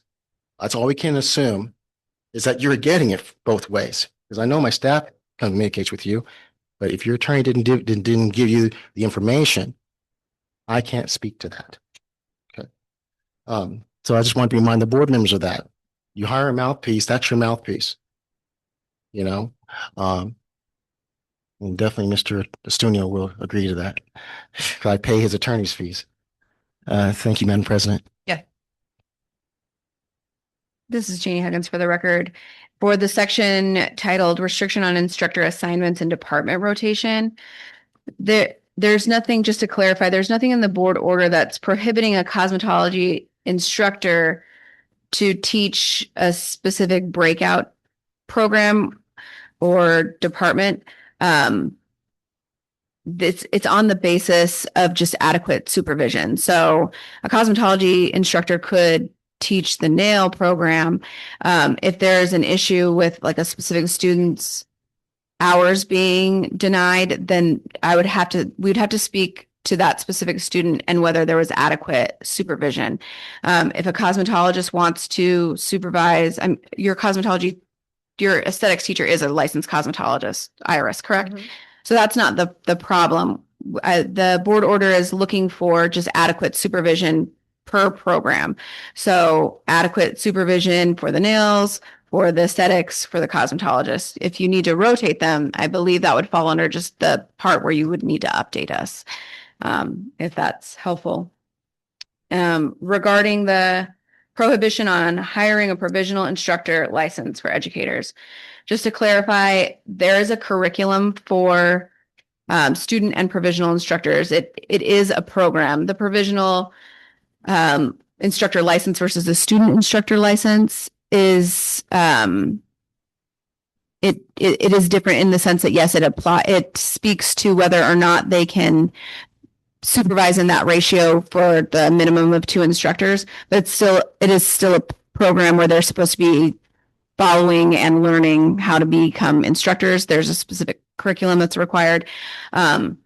And the board staff because that was not one of the programs listed in the options or the choice, that is why we are saying the school is no longer eligible for the instructor program, period, student or provisional. And if that interpretation needs to be reevaluated, I can leave that to the board. Right. Yes, Madam President, President Steve McCollum, for the record, that is correct. There was a question early on, just in email dialogue with Ms. Dixon, asking the clarification on this very issue of what programs was she approved for. And if it wasn't specifically listed in the order that she wasn't approved for, then therefore she is. And I responded in kind, not to Ms. Dixon, but to everybody else that's called me about this, saying that we don't have to put every program that you are approved for in the order. We just got to put, we don't have to put every program that you're not approved for. We just got to put what you are approved for. That means everything else is excluded, right? So it's the other way because there's too many programs for us to list in every order. We can just say, this is what you're approved for. You had a choice of cosmetology or nails and aesthetics. Ms. Dixon chose that at the board meeting and also at 5:07 on May 11th, 5:07 p.m. She says, I'm going to teach nail. I'm going to continue with nail and aesthetics. So we have 2 confirmations there at the board meeting itself on May 11th And we actually have it in writing from Ms. Dixon. I told you the date and the time that it got sent to us. May 11th, 5:07 PM. So she is approved for nails and aesthetics, nothing else. And we've now explained, at least seems to be clear to me, that the PIL and SIL are additional programs, just like any other program, because they have separate curriculum. They're learning how to be instructors, not learning how to be a cosmetologist. They're learning how to be an instructor now. That's a different curriculum. So therefore, it is an additional program that you're not approved for. Very straightforward, I think. But it's the board's purview. I mean, we're doing what the board members voted on. We're executing it again. So if the board members want to modify that, the board members can. I don't have a vote here. I'm not on the board. That's their job. My job is to give you all the information, board members, so you can make an informed decision. You have Ms. Dixon giving you information, you have board staff giving information, and then you can vote. If you choose to modify it, that is up to you, and we will execute it. Thank you, Madam President. Thank you. This is Janie Huggins for the record regarding the assessment of additional administrative fines. As I recall from the board order or from the hearing itself, the recommendation attempted to parse out things that were related to sanitation citations and things that had been previously issued through citations and paid. I believe the rest of the penalties were for issues that the board staff had little to no authority to discipline through citations over. However, Mr. McDonald can speak to that if there was something that wasn't properly assessed, but. President, Steve McDonald for the record. Thank you, CCO Huggins. That is correct. As you may recall, in the board order, in the findings of facts, inclusions of law, and the recommendation for administrative fines. Administrative fines are different than citations. We actually excluded those counts 1, 2 through 3. I believe that that the CIO is found in violation of, and that I asked for it not to be included as an administrative fine. That would be another $2,000 for each one of those. So it would have been $6,000 more than what was in the board order. That is not in there. It was excluded based upon recommendation because you pay citations on those. So Ms. Dixon, your admin fines are for violations that occurred outside of your citations. Those citations were not included because I asked that they be taken out, and they were. It's in the findings of fact and conclusions of law.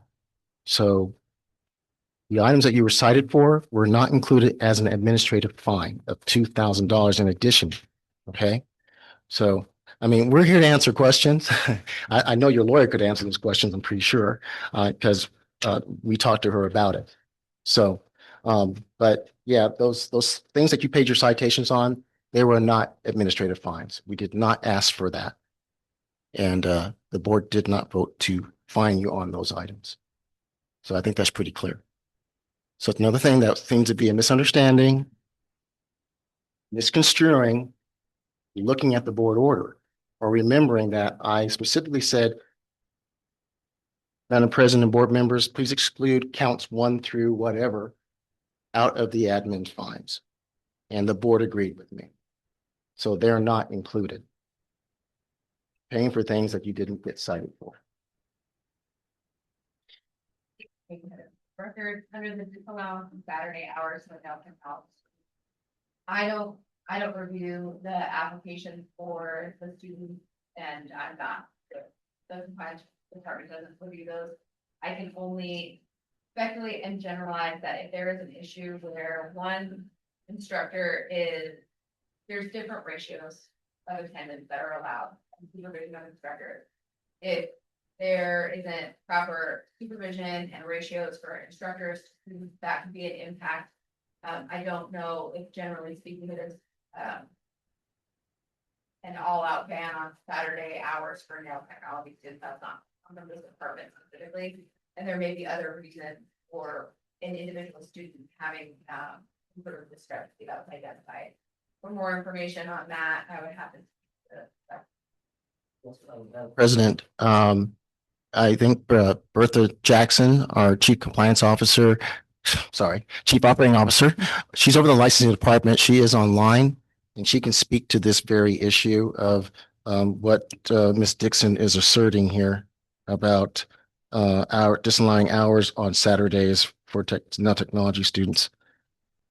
Bertha, thank you. Bertha Jackson for the record. So as far as the students who have claimed that their hours haven't been accepted for Saturday training hours, we had several students call in asking if their hours for training on Saturdays would be accepted. The questions that we asked were, what type of training were you receiving? Because the scheduled instructor for nails was not going to be present on Saturdays. They did indicate, some of those students did indicate that some hours were going to be in a classroom. They weren't just going to be on the floor. So that is where we said, well, if the cosmetology instructor is supervising everyone on the floor, who's teaching the classroom? And they couldn't answer that. So we told them we wouldn't be able to accept the hours if they earned hours in training in a classroom. Bertha and Madam President, Steve McDonald for the record, if a student also has individual rights here, when I know that a student is really under the purview of the school, once a student completes their schooling, put it this way, they are adults and they're on their own, right? They're the ones making the application to get licensed. They're the ones making the application to take the test. It's not the school. So once they're done with the school, they are basically ours after that because they have to take our test, our licensing test, which is a national test. So, and everything else, practical and Nevada law. So once that happens, so sometimes we work with the schools because sometimes the students can't answer questions and don't have the records typically. That's when we'll do it as a courtesy to go to the school because the schools should have it. I mean, you all have gone to school. I mean, you've gone to high school. They keep records, right? It's just kind of basic common sense stuff. I've gone to college. I've gone to grad school. They got to have your records. Otherwise, I can't do what I do. I can't say I have a degree up on my wall or a certificate on my wall if the school didn't keep track of me doing it. I have to meet the requirements of state law. Very straightforward and simple. So we love it when students call us because sometimes students in other schools as well don't get everything that they are trained or should be trained in. This book, the law book that's supposed to be trained in, especially their theory books, is that they can call us. They can say, hey, is my school doing the right thing? Is my school doing the right thing? You know, we take their phone calls. We did. Go ahead. Also Sorry, ask, Bertha. No worries. We did also ask some of those students because they were like, well, I just don't want to make sure, I just want to make sure my hours aren't going to be denied before I go that route of doing hours on Saturdays. So we asked, well, you can also submit your receipts for the clients that you took for those practical hours on Saturdays. And that's where they were kind of hesitant to provide or to go that route. They're like, no, I'll just stick to my regular schedule. Thank you. And that was it. So it makes it very difficult for us to, sorry, Stephen. It makes it very difficult for us to say, okay, are those hours on Saturday being earned in the actual subjects that they're saying? Is it actual practical hours? Because we get information from different students and it's not the same. Yeah. Madam President, Steve McDonald for the record. Again, it's a paperwork issue. It's not consistent. There's not consistent records. That's why we put these restrictions, these areas of concern that we have. That's why they're put in place, is to ensure that the documentation is there that follows the arc of their education that they're getting. Schools of cosmetology are no different than trade schools and colleges to me. They got to keep records for you so that way you can confirm that you've met the requirements. And it's just hours in this profession. It's not grades, right? I mean, it's not academic where you got to meet a certain score, you know, in order to take an exam. You just got to get through it. Students got to get through it, right? It's hours based. Now, we don't get in the operations of schools. We don't say you got to have a 70% on your practical exam in your school or 70 on this theory test. I know that the schools do that, but they don't have to. It's hours based. You know, some other professions require you have a 3.5 GPA, right? Some other schools require that. Other professions require that you must achieve not just the hours you put in, but you must have a score in order to advance. So it's different. So that's why we expect it probably should be easier to keep track of the hours, right? Because that's really what you're tracking. Thank you, Madam President. Thank you. Janie Huggins, for the record. The daily reporting requirement submission window. Yeah, it's complied with.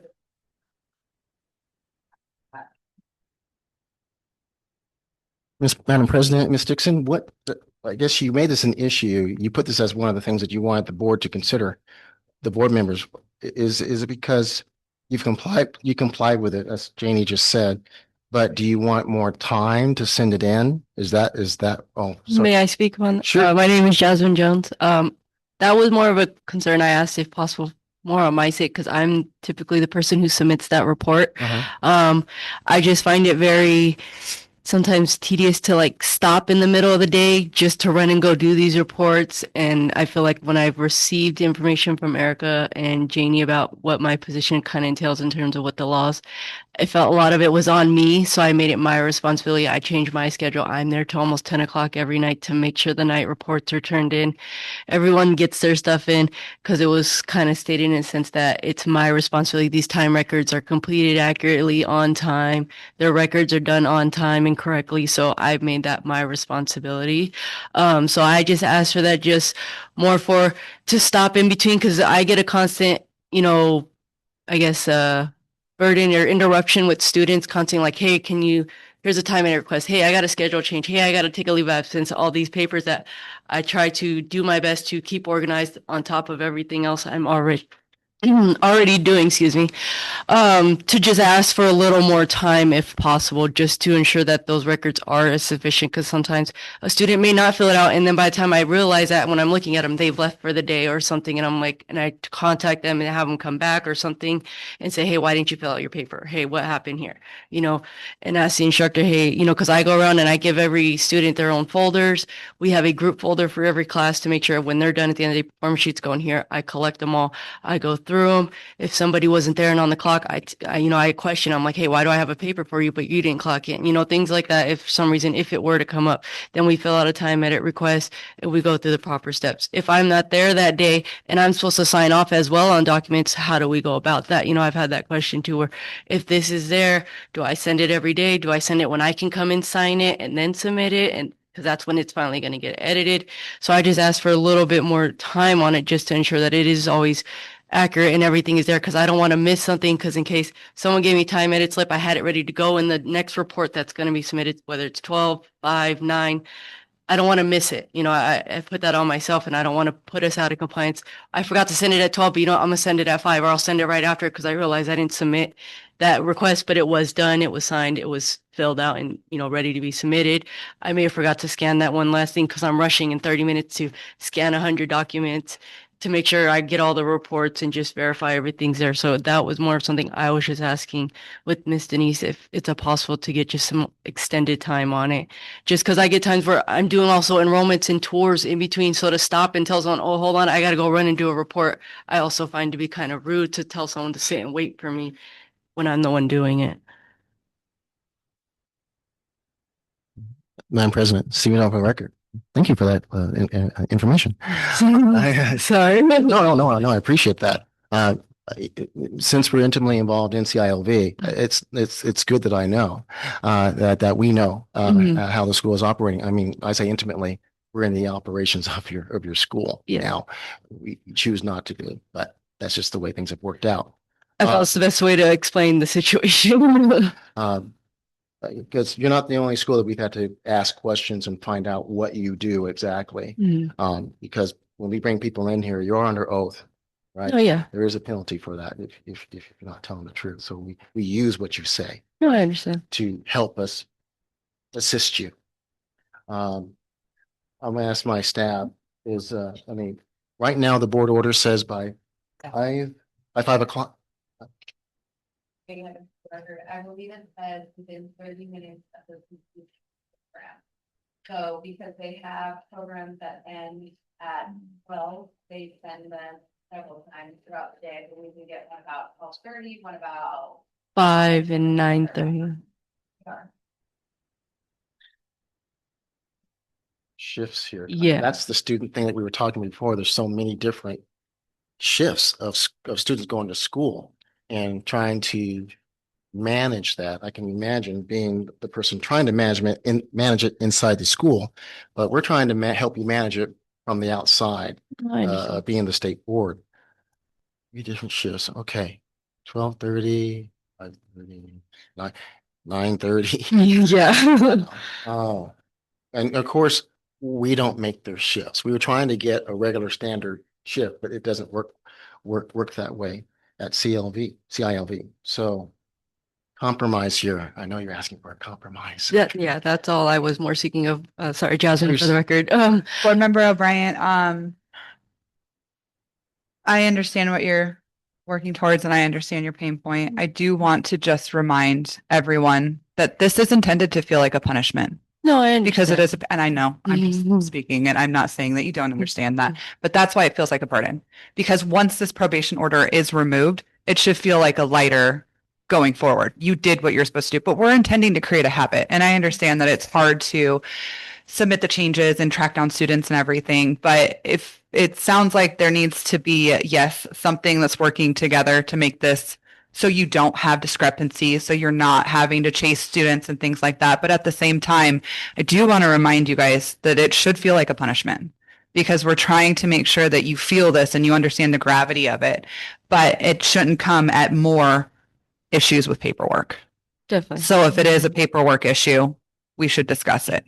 But if it's just because it's inconvenient, I'm not willing to budge on it. No, Does that make sense? no, yeah, I Okay. definitely think it could be more the paperwork is just having just slightly, even if it's an hour or more, 2 hours, just that 30-minute window sometimes just feels slightly, obviously a little overbearing and rushing, or I've had issues where the printer stopped working and the internet just won't connect to the computer and I'm scrambling to pull up my laptop or something because we only have the one scanner. So, just that pressure adds on sometimes that you're just like, when you hear one compliance issue, you don't want to have that.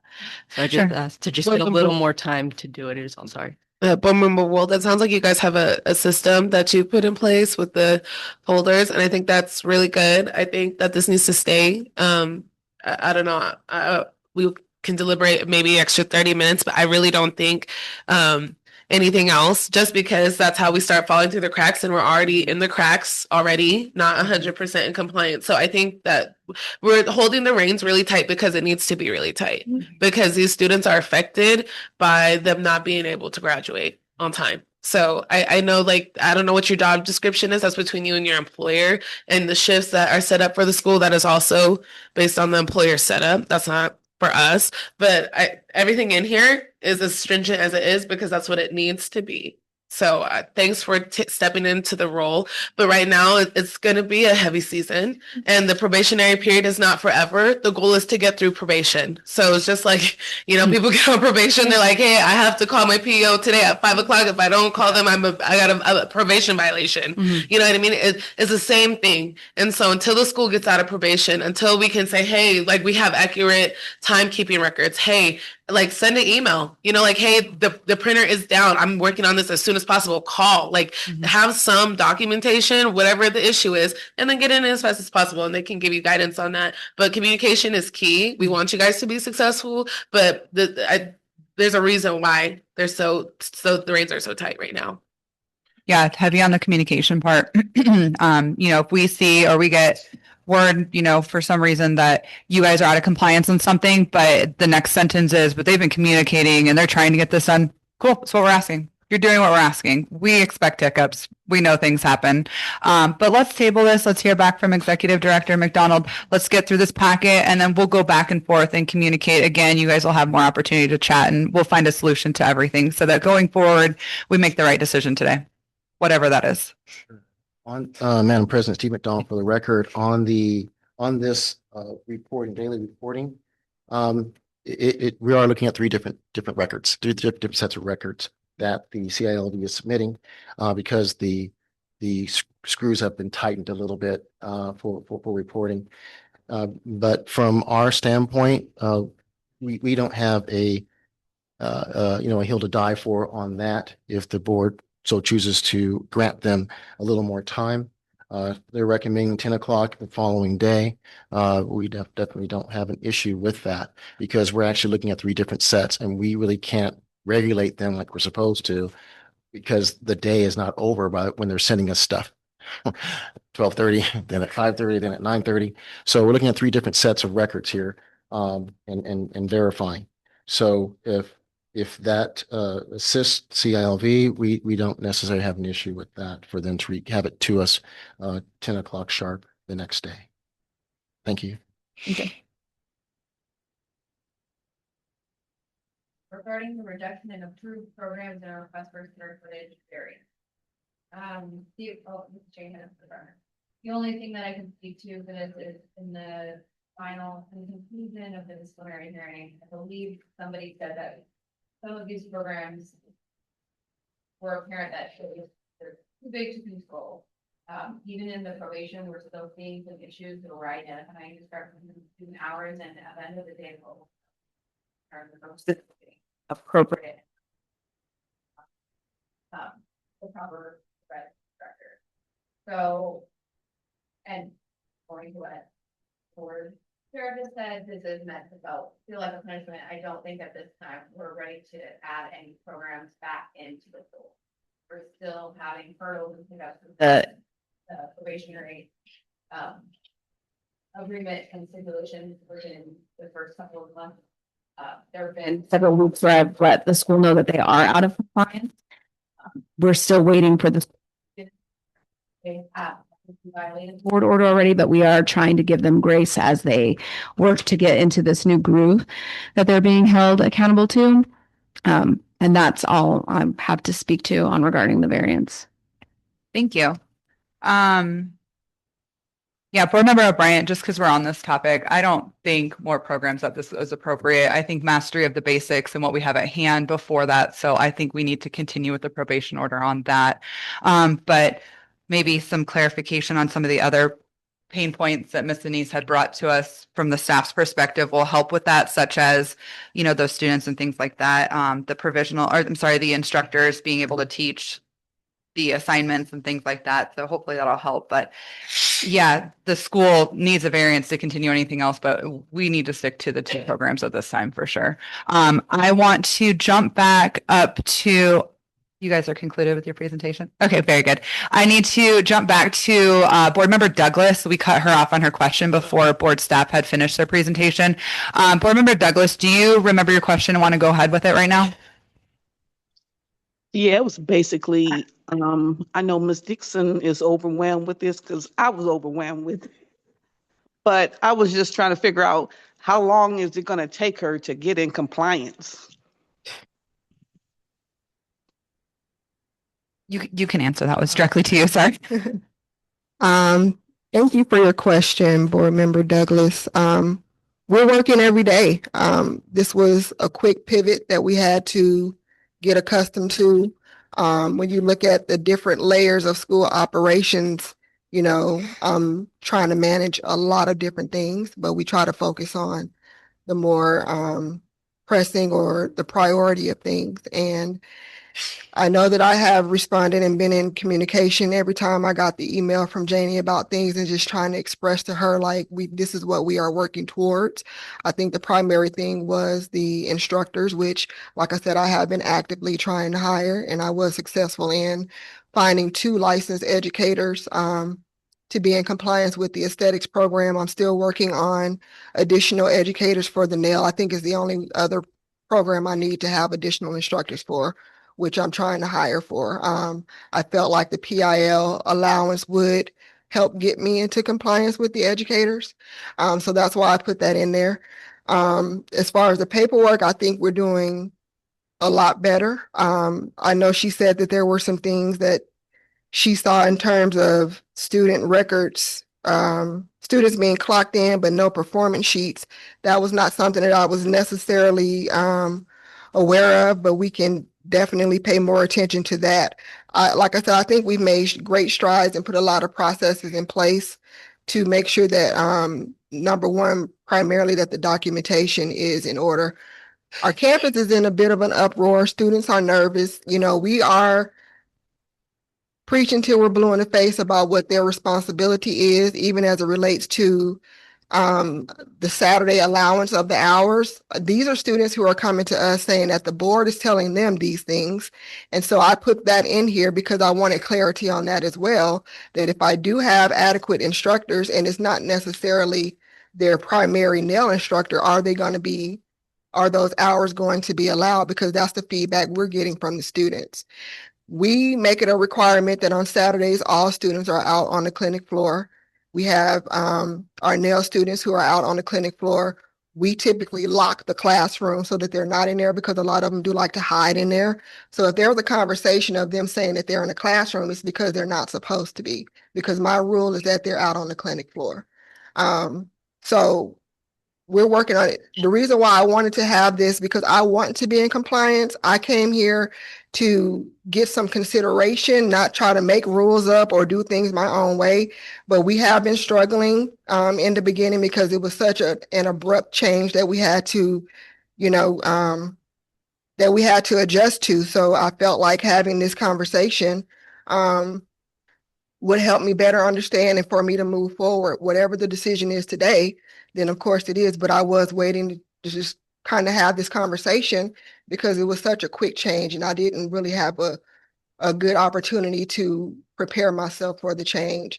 And as it relates to the communication with my attorney, I do know as it relates to these students that were denied, that were not in the portal, I did right away reach out to my attorney, gave her a list of those names. It was my understanding that she was talking to Joseph about that list, and he told her that it would have to be amended by the board. So that communication started right away with these students who were taken off that master list. So I feel like I've been doing my diligence as much as I can, but again, it's layers to it, and I'm working through it, and I'm trying to get used to this new normal. And there have been several opinions made about me, but I only know I stand on my own truth and what I know that I've been doing for the last 11 years as it relates to building the school. And it never was intended for me to be out of compliance. Like I said in the beginning, our records, these operational things were never monitored. And when I was made aware of these discrepancies, I made it my business. And I've had the conversations. What do I need to do? And honestly, that's all I've been trying to do. That's all I've been trying to do. So, okay, yeah, because we need you to get in compliance because it's been a while since this been going on. And all the stuff that you need to get in compliance with, it should have been in order. You shouldn't have that many at the moment. It should be minor. But I get what you're saying, and it is overwhelming because, like I said, I was overwhelmed with this. When they told you you had like 3 hours to get it done, I was like, wow, that's quick. But I understand, and I just hope moving forward that you get a better understanding of what the board wants. Nevada State Board, they're trying to help you, like the director said. They're there for you for support. They're not trying to close you down. We're trying to, make you a successful business owner and just, moving forward, just do better, I say. So Joseph Ostrino, for the record, I just wanted to address, I will say I did know about the issue regarding the students, not that you wanted to enroll students after the fact. but I was never sent a list. I mean, and I just checked. If Elizabeth wants to re-forward that email to me, I'll take a look at it. But as far as I know, I've never received a list of names. Yeah. I just wanted to say that. Yeah, I do know that I sent it to her. And like I said, up until a couple of weeks ago when she withdrew, there was only communication, between the attorneys. So it wasn't like direct communication to the board staff about this issue. But I did bring it to her attention right away because I knew that was going to be very impactful. I'll just restate for the record. If her attorney didn't give her information that she gave her attorney information to give to our attorney, and that didn't happen, we cannot fix that. We're not part of you and your attorney's communications. So that's attorney-client privilege, right? That's between you two. The other thing is that you were directly communicating with my staff. Yes, they were sending you information. Just recently, June 29th, we told you in an email responding to one of your emails saying that we're not getting performance report with the records.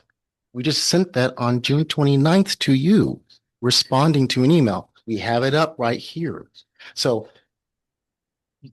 whenever you're dealing with government, we always have documentation. Everything is tracked. So what's bothering me now is that I have documentation that can show that we have been communicating with you as recent as June 29th, telling you that we're not getting these records along with this, or to count the students' hours. I was just shown that. And I'm sitting there like saying, you're saying that we have never communicated. I didn't say that. You're saying you didn't know that we're not getting this stuff. I'm saying that when she made the statement, she literally just spoke to what was happening when she said that there were students who forgot to turn it in and she's calling the students and we have been responding to that. My main thing here was reconsideration for certain students that were disallowed to be enrolled. And as far as the students being clocked in and not turning in a performance sheet, I honestly was not aware of that. The bulk of the communication is with the registrar.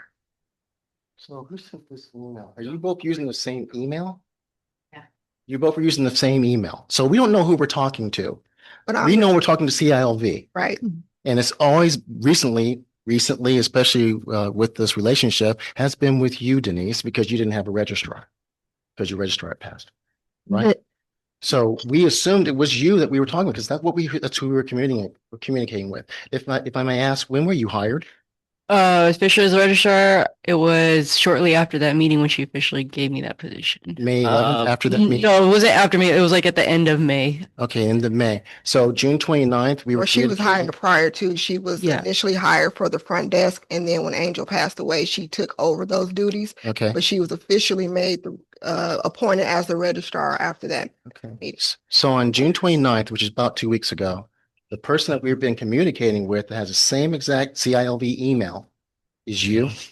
Most likely, I usually I write my name at the end of the email majority of the time when it is from me. So we have Ms. Huggins. This is Janie Huggins for the record. The email that he is referring to is actually going to both of your individual emails, the Denise email and the Jasmine CILV. Yes. Where I specifically state, we are not receiving all the records for every student. Specifically, the daily performance sheets for every student who appears clocked in on the clock-in records are not being received. We are also not receiving time edit slips for instances where adjustments are being made. Additionally, there are students who are filling out the old version of the school's performance sheets where an instructor signature is required, but they do not have the signature. So, and this was sent to you on June 29th, and I don't believe you responded. So we're just clarifying the record because you said that you were not aware of that. We have made you aware of that particular area of correction. So we'll reiterate it here today, but I clarified that to you on June 29th. Just it went to both your emails. I apologize. It didn't go to CILV. It went to your individual emails. It went to both of you. So that's my issue now I'm having is like my staff is bending over backwards and communicating with you and responding to you timely, quickly, so that way you can get your answers. And yet you're coming here before the board members saying that you were not aware. And yet we sent it just 2 weeks ago to both of you. So that's why I'm getting this is unfair to us as staff, and we're breaking our necks to help you and answer your questions timely. Okay, let me apologize. And saying that you have no idea that, that I didn't know this was a problem. And it is a problem because we told you that. Okay. So I hear you. I'm not saying that it wasn't done. I'm saying that I was not aware of that. And if that's my own doing, that's my own. I didn't never said it wasn't done. But again, primarily the emails are typically, being responded, especially as it relates to certain things. Jasmine has typically been the one responding to that while I'm working on other things. So if this is now being brought to my attention again, or being stated right now, I'm saying I'm going to be more aware of that moving forward as I'm answering Anita's question. sure, I have, if I may, Madam President, I'll be quick. So if we CC you on emails as the owner and ultimately responsible for that school, you're ultimately responsible. You're the licensee. It's not the registrar. But so if we CC you and we send it to her and we CC you, you're not reading them. We get a lot of email. I don't read all of them. No, I don't get to read all of them. I don't. We get a lot of emails throughout the day, and some I get, some I don't. Miss Dixon, And your look, school's if on you- probation. I understand. So you got to be intimately involved in getting this thing on board. You're the ultimate person. You're the only one that can push the buttons there. You're the only one. You're the boss. You're ultimately responsible. And so, and that's who we hold accountable. The license is issued to your school, but with you as the owner. Every school is like that, right? They have one person that's ultimately in charge. That is the boss over there. You hire the teachers, you approve enrollments, right? You approve the money coming in, you approve bills going out, bills being paid, because it's your ball of wax. It's your business. I used to own one too. So I know, hey, you're ultimately responsible for anything that happens at that place, right? So, okay. So I guess I want clarification on communication. Should we still continue to CC you when we email your registrar? Absolutely. Okay. All right. All right. We want to make sure, because communication wise, we don't want to keep you out of the loop. We want to make sure that your registrar is doing her job with us, which I'm sure she is, right? She's doing her best. Very big role over there. Okay. So we're happy. We're happy that you complied with that part of the order, because that was another problem that we had. It's like, who the heck is too many, what we say, too many cooks in the kitchen? There were just too many people, and we didn't know who to even talk to at times. So we went to you as the owner, because you're ultimately responsible. You're the licensee. So thank you very much for that clarification. Thank you, Madam Chair, Madam President, for letting me. May I ask a question? Sorry, Jasmine, for the record, if that helps. In terms of that email, I do remember if it was Erica or JD, or both of them, when they first mentioned a kind of report about being out of compliance, and Denise, I believe, is one who responded asking specifically what issues were the problem, which was that response that I did read. So we have been doing our very best to make sure students are turning in these performance sheets, but at the same time, they're adults and we can only make them do so much, whether they want to turn in that paper or not. Obviously, we put it and tell them, like, you don't want to turn in, that's your hours, that's your time. But by law, we're telling them, like, you guys are supposed to be giving us this paper. And if you don't, that's also going to come back on you, but you're putting us in a bad position as well. So I just, it's kind of hard to make other adults who are Member O'Brien, do something. Can you walk us through what you're sending at the end of the day when you say those performance sheets? So are you sending over the time log in addition to every single student's? Yes. performance sheet? Are you aware? I'm so sorry. It's okay. Are you aware that when you send that email that there's some missing? Yes. Communicate that. Yes. I do. So we have multiple forms of communication. We have like a group chat, like GroupMe. I don't know if you guys ever heard. No, of I meant with the board. To the board. Sorry. In the email. It's, Okay. "Hey, I know this person. We have asked them to turn this in. They are not turning this in. Just so you know, we are aware of it." Okay. That will do such wonders. You know what I mean? No, I appreciate that. Yeah. So And I know that's it's a what new we're doing, position because, for you. there's only so much I feel we in general are capable of making them do when they're also adults as well. I mean, almost everyone is supposed to be at least over the age of 18 for the most part. So they should know, but it's hard to make them do something if they don't want to. But at least it shows the board that you're doing your due diligence. So that's why I don't want to say everything, think like we're not doing our best to keep that part in compliance, at least on my end, for sure, to know that it's being done as best as possible, but I can only make someone do so much if they don't want to fill out their paper.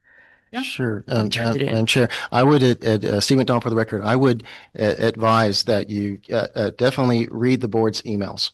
and communicate back with us. Okay. So that definitely goes a long way to help you, to assist you. We are CCing the owner. So she gets it too. But we found out today under testimony here, this is all sworn testimony, she gets a lot of emails and she doesn't read them all. So, but we have to read them all. We read everything. I read everything. I think it's because of this. I have to read everything you do because I'm the one that's responsible to the board members to enforce this. Mhm. So I have to. It's not just this, by the way. I enforce other laws too that you guys aren't even aware of outside of Chapter 644A. But please communicate. When that email comes back, we respond to your inquiry and we respond back. If you have further questions, please respond, and we will respond back quickly. My staff's pretty quick because we want you to be on track. We want to get you through this probationary period, which is a year. We want to get you through. That's what we're trying to do here. Okay. And I believe, at least with this communication, it can happen. You got to help us here. You got to help us to keep you doing what you do for the community.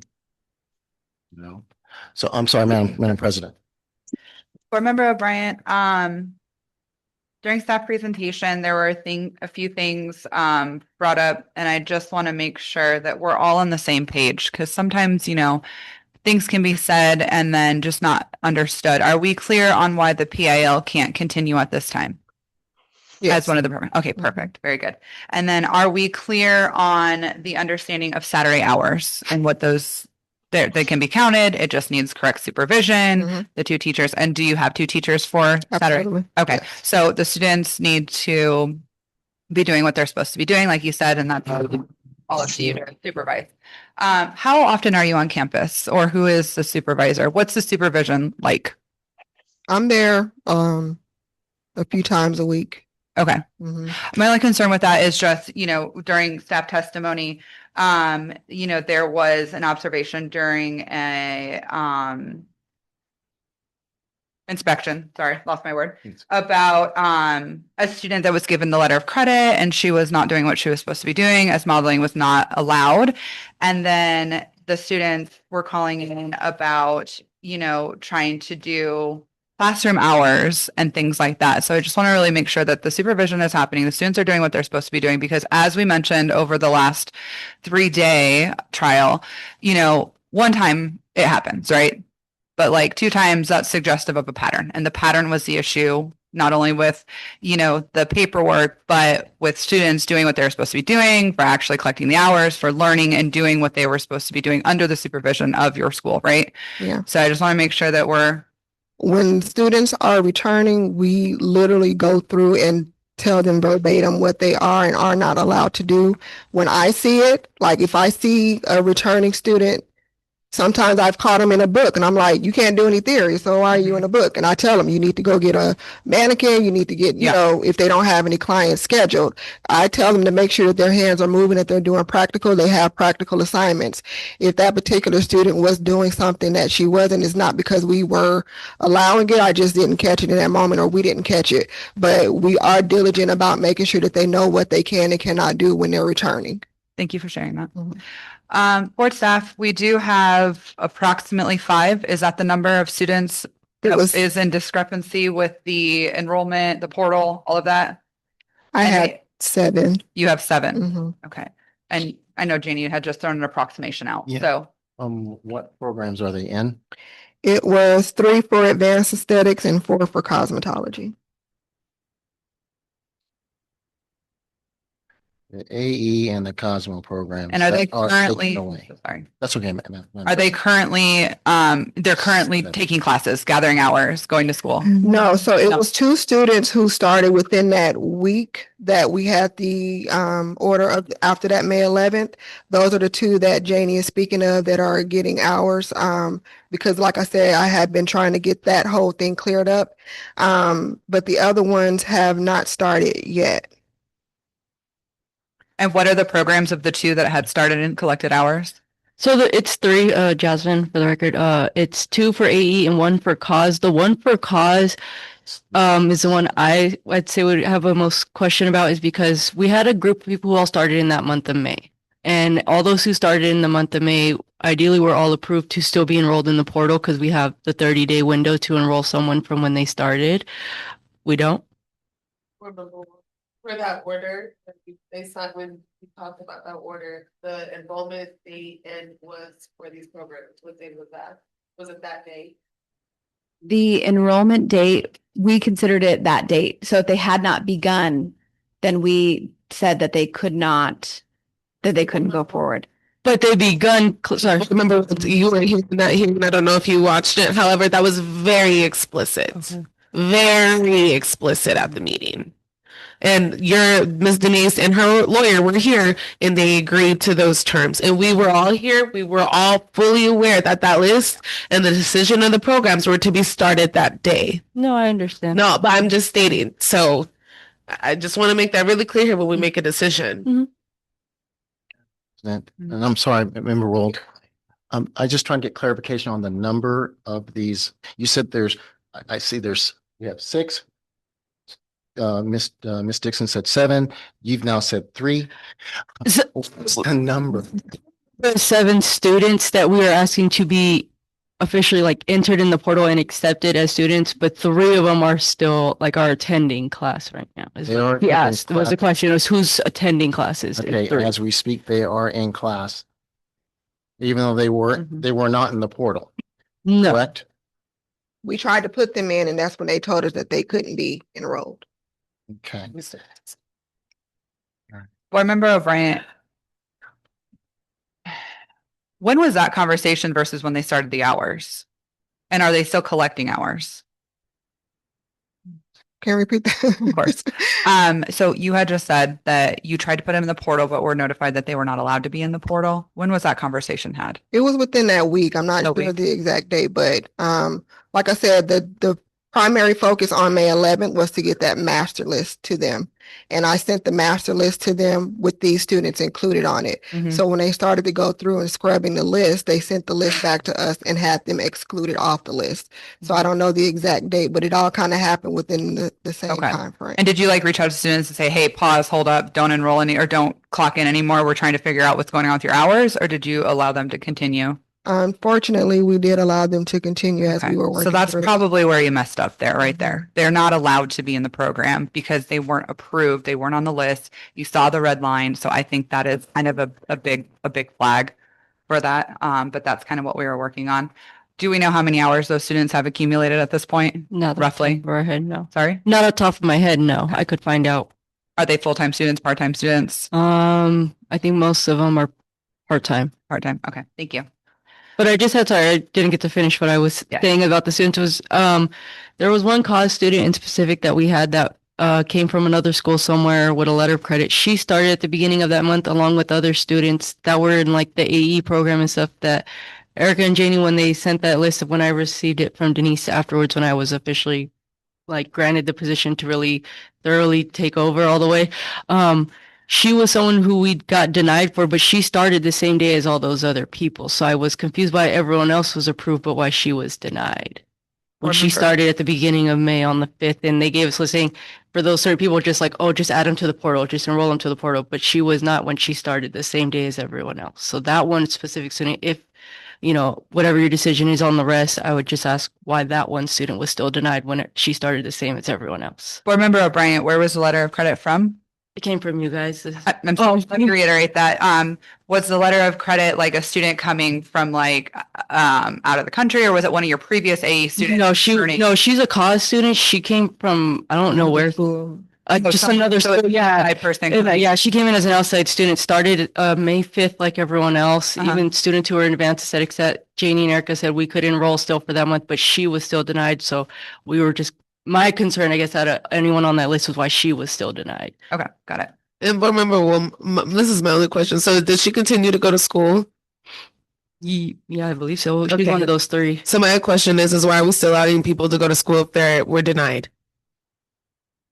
Like I said, we've been trying to work through this, knowing that there was a lot of, like I said, there was a lot of communication. I understand that is a red flag now, but as I was going through it, I was hoping that with my communication with my attorney that we could try to get that fixed without having to interrupt. Like, I don't know. It's okay, but remember, and in that order, it says if you do not follow in compliance with this order, you are like surrendering your license. Like it says that in your order, Denise. So I'm just not understanding why we're just not following the order. And that is a concern because we said no to the PIL and we said no to all these other things prior. And it's like, are we still going to do them? And that is the issue here. You're still doing things. We say no, you're still doing it. They told you no, you're still doing it. And you're doing a disservice to your students. And then you're coming here to try to assume accountability on us for letting you let these people go to school. And so there needs to be accountability on the schools and here for allowing people to go to school when they said no. I'm a registered nurse. If somebody told me I was not accepted into nursing school and I didn't pass all my things to get into school, guess what? I would not be able to be a registered nurse today, right? Those hours wouldn't count for me because I didn't pass my test. And so we have to have a level of accountability here for letting students who are not legally recognized as students, we're breaking the law and we're still letting them go to school and clock in. And we're hoping that we break the order with you and give you more grace. And I just think it's really inappropriate because we've never done this before. And so I just think there has to be some type of level of accountability here.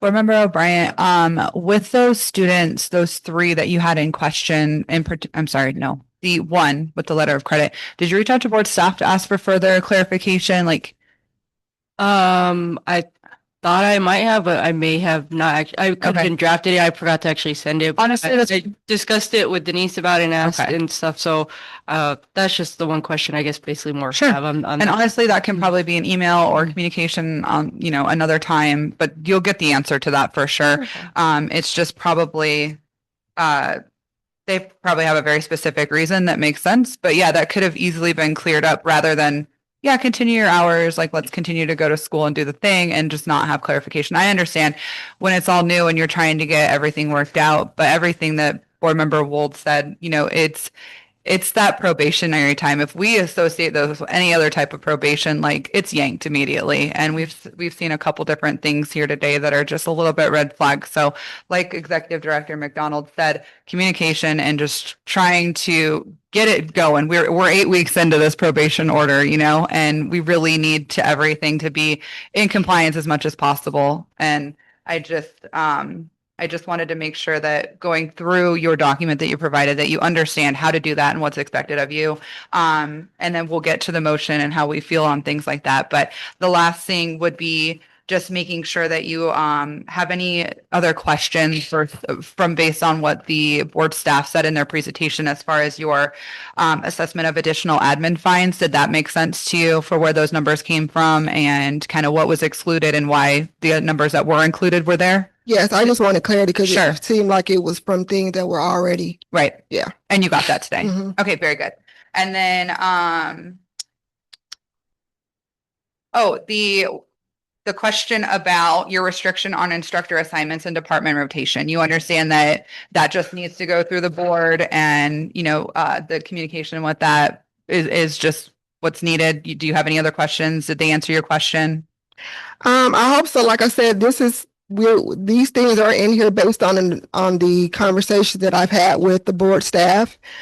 Just from even before the order was put into place, that some of the discrepancies that the students had on their performance sheets was being, for instance, Charlotte signing off on a nail student's performance sheet. But if she was supervising for that day, then that should have been allowed. But those are just things that we've gotten back just with all of the discrepancies that I still didn't have clarity on, which was going to, be in this order. And I wanted to make sure that I'm trying to be in compliance. Sure. I promise you. Ask all the questions. So I just wanted clarity on that based on what some of the previous discrepancies were with students being denied. And you got that today? Yes. Very good.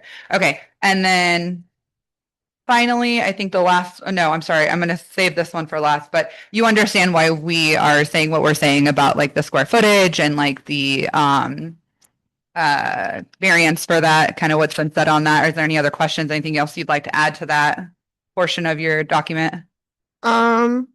No. Okay, very good. Just going piece by piece. Okay, and then, because I think we're ready to wrap it up, that's why I'm just going one by one. The last thing would just be the daily reporting requirement and the 30-minute submission window. I know staff had said that they're okay with the 10 a.m. Can I get a feel for the board on that? How are we feeling on that? I know it's intended to feel like a punishment, but I do want to make sure that there's not discrepancies and that we're not making it harder by having to track things down and resubmit like changes and things like that on our board staff for clarification, not on the school. The school is intended for the punishment, but if the board staff has to go back and amend and redo, I don't want Bertha to constantly have to be, amending and things like that if this is an issue. So what are our thoughts on that? This is Board Member Detry. I think this young lady that's the new registrar presented that very well. Yeah. And I feel confident. I'm okay with giving them a little extra time. Okay, very good. How are we Board feeling? Member Douglas, I feel the same. Okay. Board Member Wells, I think it could be like an hour. I personally, I think that since we're still really already having issues, they need to, as soon as people are coming into class, they need to be signing it. As soon as class is over, they need to sign it. As soon as they complete a facial or whatever the service is, they need to sign it. It needs to be at the end of the class or as soon as that day wraps up, everybody's documents need to be picked up, whatever systems you have in place, and then it needs to be taken a picture of and sent off. I don't think we need to allow for more time, an extra day, because, it's 11:30 now and it's the next day. Like we've already spent a lot of time on this. We've spent several days on this. Yeah. We created this order not even 8 weeks ago. We're already getting a lot of pushback. It's not giving me a lot of hope for the future. And so I think that if anything, I can give you an extra 30 minutes, max 45, but I don't want to see something the next day. If you choose to have 3 plans, that's your choice of operation. However, you need to send in those 3 reports. However you run your business is how you run your business, but we need those operations. If there's any discrepancy, I would highly recommend to just email the board and be like, hey, I'm out sick. Hey, I'm in a meeting. I can send it within the next 45 minutes, but we need to keep that close communication. And then that way, at the end of the day, and the next day they want to come in, they have those 3 reports and we can see that because we're already having issues of you saying people aren't submitting their time cards or their performance sheets. Well, why are we giving them more time? Collect it right then and there. Let's get these reins tight and create really great behaviors. That way, when the probation is up, it's like, yeah, we feel really confident. Hey, you guys got some really awesome systems in place. You guys are responsible enough to have whatever variances or whatever she needs to be successful after probation. So I think you're doing a great job. Like I said, it's going to be heavy season for a while getting into compliance, but just do that. I agree. Board Member O'Brien, I am not really fully on board with the next day, only because I know things can happen and it can get pushed away or, things can pile on, things like that. But if it is a thing such as like you're overloaded, it might be time to hire another personnel to take care of the tours or things like that. And I understand that's hard to do when you're in this kind of financial situation with the school. But at the end of the day, the school needs to be in compliance and we have to be confident that you're able to do so. I would also be okay with an hour. After I'm not okay with the 10 a.m. I just think too many things are going to happen overnight, but I do want to make sure that it's fair to the registrar, fair to the board, fair to Bertha for how they're handling everything. Vice President, how are you feeling? I agree with the hour. Okay. All right. Jennifer up north, how's the temperature? What do you think? Yeah, I agree. I think an hour is good, especially like they've been doing 30 minutes, right? As what board staff, they've been doing the 30 minutes and it's been happening the last 8 weeks. Am I correct on that?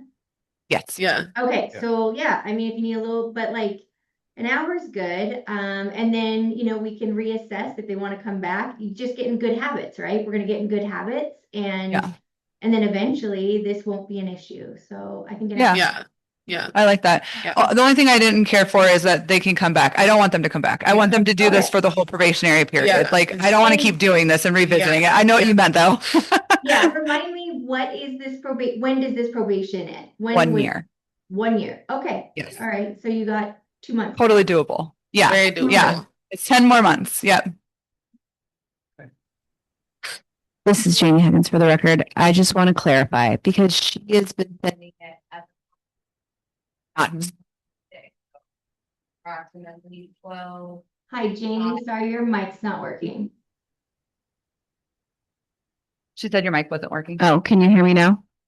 Yes, I can hear you now. Okay. I just want to clarify, is it an hour per program or an hour at the close of the day? Per program. Yeah. Thank you. We would still like them sent 3 times a day, unfortunately for right now, but we're going to give you a little more time on that one, I think is what we'll put into the motion for you. So, big help. is there any other comments, concerns, questions for board staff, questions for Jasmine or Ms. Dixon? Board Member Moreno here. I have a question about the students. If she's just offering, I guess for board staff, if she's just offering nails and aesthetics, Cosmo and AE does not fall into this, correct? This is Janie Huggins for the record. The board allowed for her to teach the other programs out. So she can't enroll any new Cosmo or AE students. She can just finish out the ones that had started. Okay. Board Member O'Brien, so technically by that verbiage, if they hadn't started, we can technically, they should have been allowed to fall off and just, I don't know. Madam President, Stephen Tong for the record. I mean, that is the difference, I guess, in Ms. Dixon's understanding. I'm not gonna advocate for you here. But she's saying she had them under contract. Yeah, they weren't in the portal yet because we have 30 days to put them in the portal. But once they start their program, but she was under contract. Unbeknownst to anybody else, because only between her and the potential student that hasn't started yet. So we wouldn't know, and neither would you as board members know that this person is even under contract. So that also raises the issue is that, well, she could start creating a bunch of contracts. And yet we had a day on May 11th was the deadline. So that is the difference in, I guess, in understanding that the reason why it would be clean is if the board knows that they're in the portal. You see how clean that is? Even though you have them under contract, well, we're not aware they're under contract. You can have somebody under contract for a year. I don't know. You could do that. It's a contract. I write contracts. I could have a person under contract for a year and then start something later on. So that's always the question is that, well, when were these contracts even done? Well, they were done a couple of weeks ago, or they were done this day, or they were done this day. Well, you know how that's done. We do an authentication of signatures, things like that. We would go through all that if you were in a court of law. There's a quasi-judicial board. So it is a quasi-judicial proceeding. They're acting as judges, right? And the jury. So that was the question that we raised. Well, God, they could just start creating a bunch of contracts saying all these people were under contract. Mm-hmm. I don't know. The only way I'd know is if I have the person right here who signed it and I cross-examine them and I do a forensic analysis of their signatures. I get experts in here. I do all that stuff, right? To prove it. But so that's the reason I believe one of the reasons why board staff recommended that this day has to be the clean cut date. So we can get a clean cut of what you've got going on over there. Are they in the portal? Give us a whole spreadsheet. What programs are they in? They were mixed up on programs, Ms. Dixon. We had no idea which people were in what programs. On that spreadsheet, that's why we sent it back, saying we can't tell. Are they in the SD program? Are they in the nail program? What program are they in? Board Member Moreno here. This So- is for Janie. You had stated that there was 5 students that might have fell through the cracks. For the record, my list is actually 6. I do have 4 cosmetology students and 2 Advanced aesthetic So I'm curious. is on their list. Is that the one that actually? That's what I'm trying to clarify, Madam Vice President, is that I think the registrar said 7. Okay. We have 6, and now there's only really 3 that they're really concerned about. The 2 AEs that are still attending, right, even though they weren't necessarily supposed to, and the 1 Cosmo that's still attending as well. So there's 3 students that you guys are really concerned about. Janie, do you have the names of those students? Yes, I do. I'm not going to be able to say this correctly, but for Zong Yang. She's not on this list. She was the one that, Okay. yeah. How about you give us 4? Yeah, it was Jenny Barron for AE, Amethyst Contreras for AE, Erica Flores for AE, Corey Hobart for COS, Christina Kleisner for COS, Diana Escobedo for COS, and Lucero Ortiz for cause. I have Lucero for cause, Bong Yan for cause, Youngson, Lorena, McKen for cause, and for AE, I have Amethyst and Eric. Ones that we said couldn't attend and we.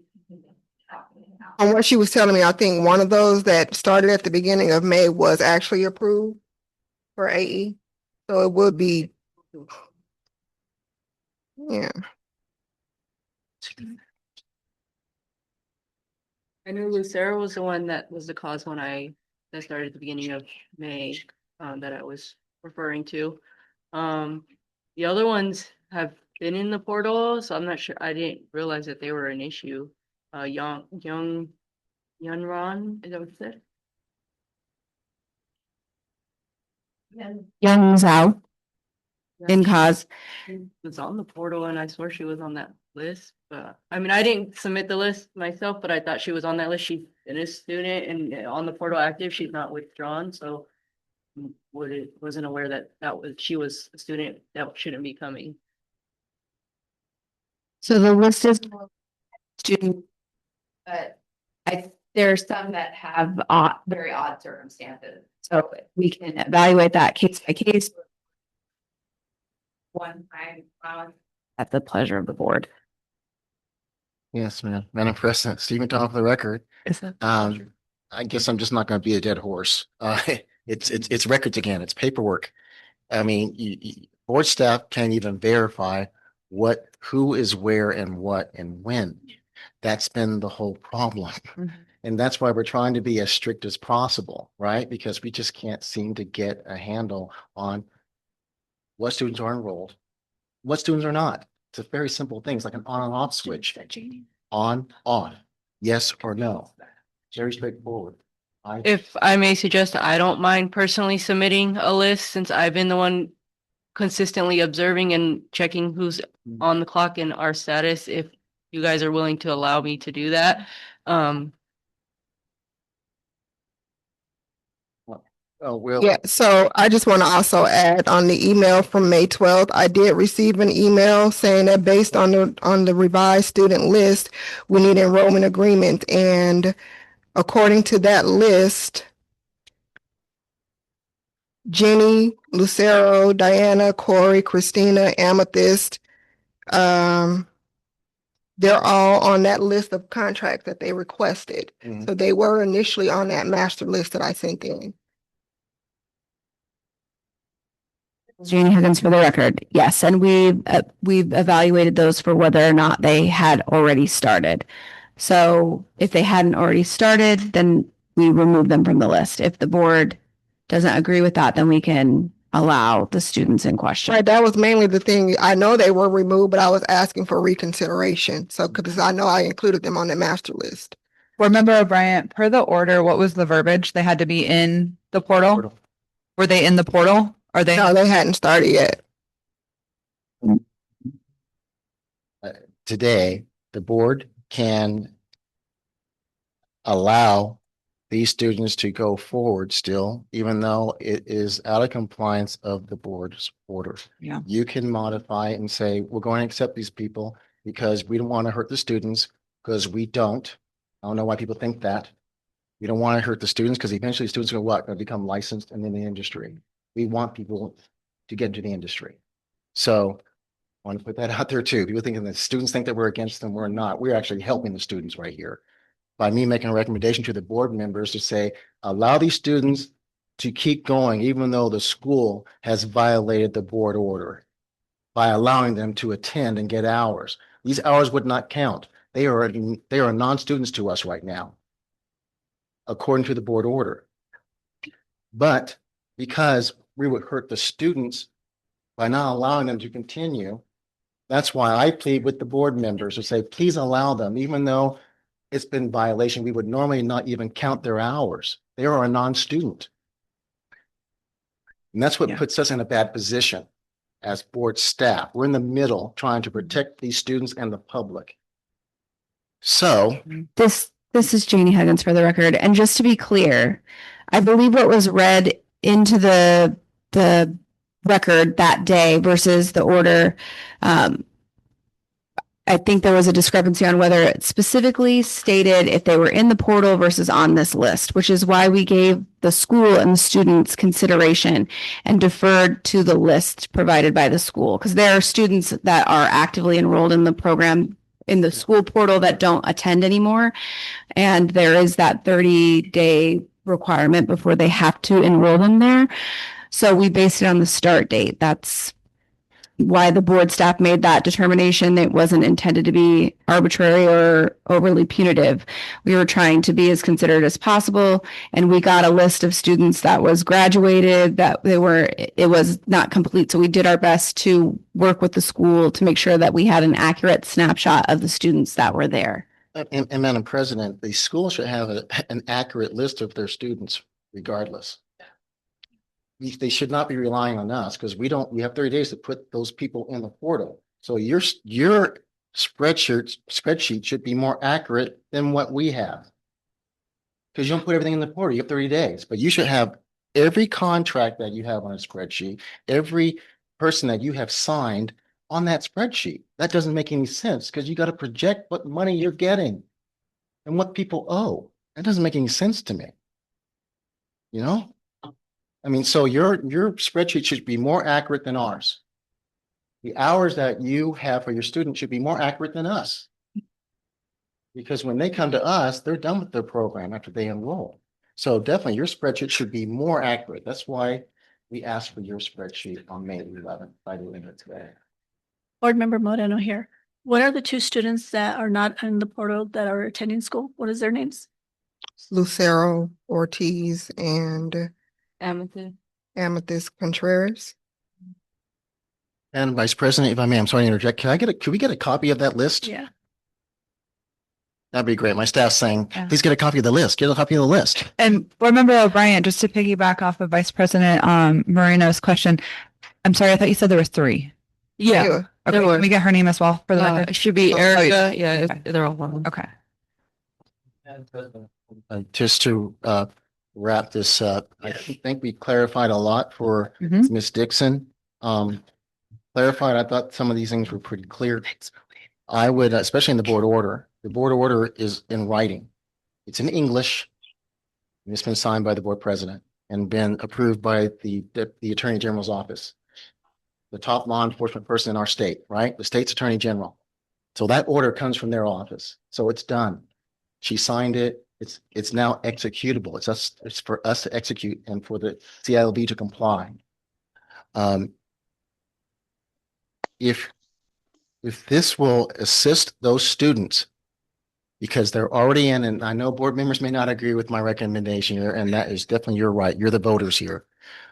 I would recommend that we go ahead and allow those 2 AE students, even though it's in violation of the law, in violation of the board order that you approved on May 11th, and allow that Cosmo that's already there attending school to accept their hours and to allow them to continue. Because that's 3 students that you talked about early on. I don't know about these other students that you're talking about, but the 3 that came out immediately were these 2 AEs and this 1 Cosmo that are attending class right now. These hours would not count because they are not legal students in that school. But I'm asking the board to go ahead and allow that and accept it. Accept those 3 students. This is Board Member Douglas. Can I ask Ms. Dixon a question? Yeah. Okay, Ms. Dixon, I would like to know, do you understand what the board, the staff, Mr. Stephen McDonald, everybody is saying, so we won't have to come back for this in the future? Yes, I do. So okay, thank you. I just wanted to know that. Thank you. So we won't be having to deal with this in the future. Yeah, it's not a matter of me not understanding the order. What I was here for today was to have some amendment based on my experience of implementing these things that have been impacting the business. So it's not so much that I didn't understand. I was asking for some changes so that we can make sure that we stay in compliance and not be out of compliance. Okay, thank you very much. Madam Chair, I'd like to modify my recommendation. I'm just asking the board. This you is can disagree with me. this is Janie Huggins for the record. We're adding it. There is a total of 10 students that are somehow unaccounted for, a combination of cosmetologists and advanced estheticians. If it pleases the board, we can accept all of them or none of them. That's the list. Yeah. So, Stephen Don, for the record, as my staff just stated to me, if we're going to allow certain people, you might as well allow them all in. Again, you've put board staff in a corner here because we care about these students that you have here. And now I'm being forced to ask the board members to modify their board order just to allow these people. And I'm asking that the board do that. This could be submitted as part of the record. 2, 3, 4, 5, 6, 7, 8, 9, 10. On the 7 that Ms. Dixon has here that we have a copy of now, 3 are AEs, 3 are cosmetologists. And then we added 3 more names that are on our list that was provided by CILB that's not on this list, but we added them on here. What programs are they? Yeah. All.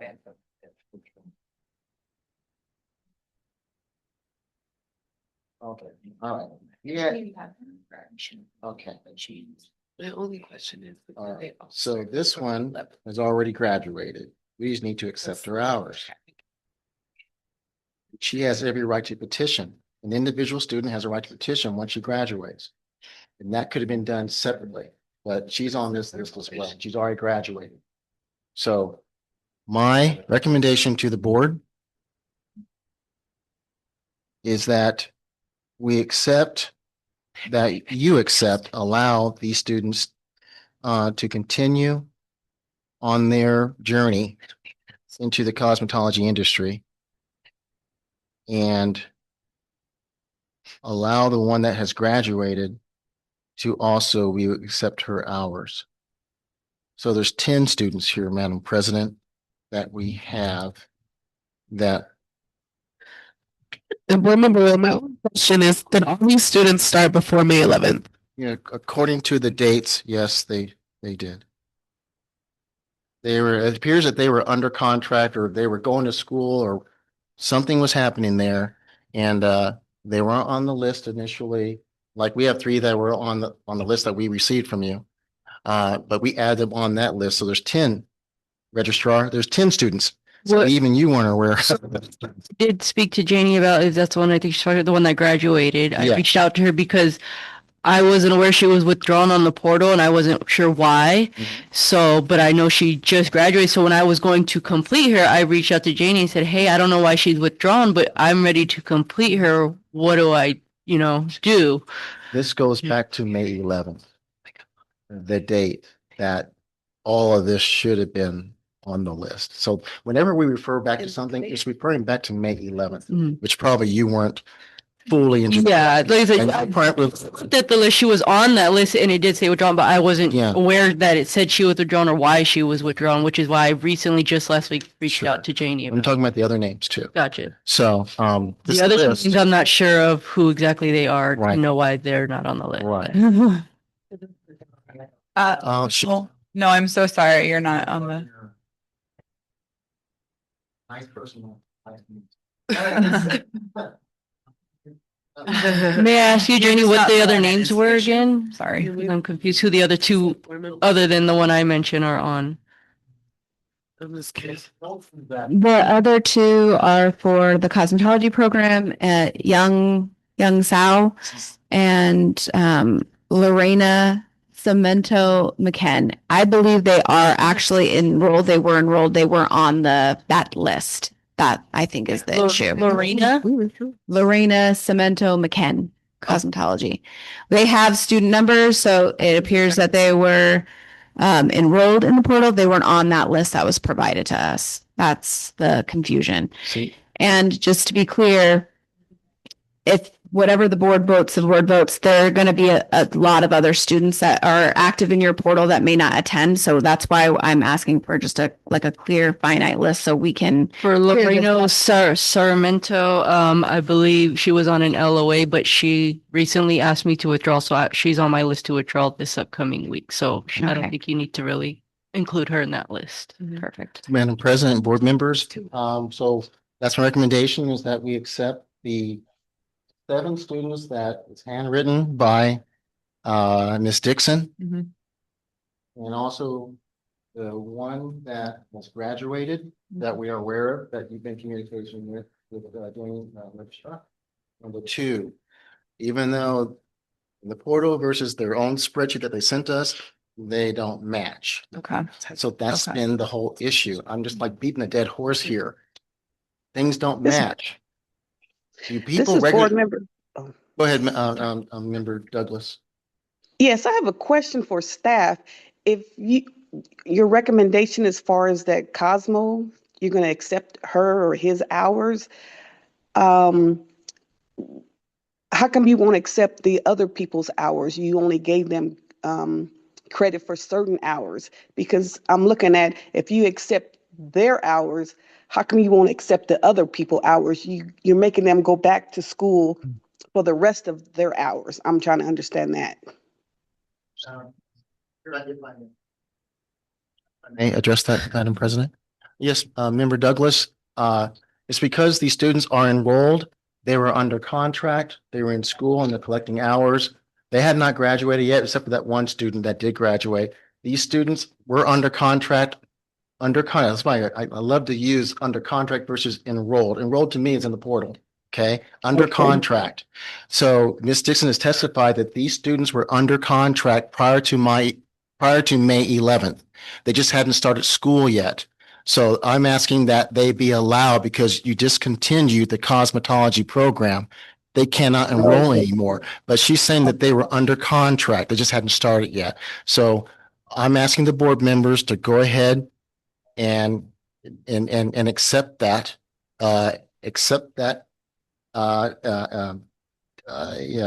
explanation. Thank you for the clarification. Sure. Yeah. Accept their explanation that they were under contract. And even though we can't validate the contracts, I would love to have them. I would really. Okay. But, okay. So that's why I'm asking, Madam President, on this very issue. That's all. Okay, thank you for the recommendation. It's always helpful to have and start from. At this time, board members are going to deliberate. We're going to chat and we're going to call for a motion. So how are we feeling? Let's kick it up north to Jennifer. Jennifer, what are our thoughts on this particular topic for this petition with the students enrolled? How are you feeling, etc.?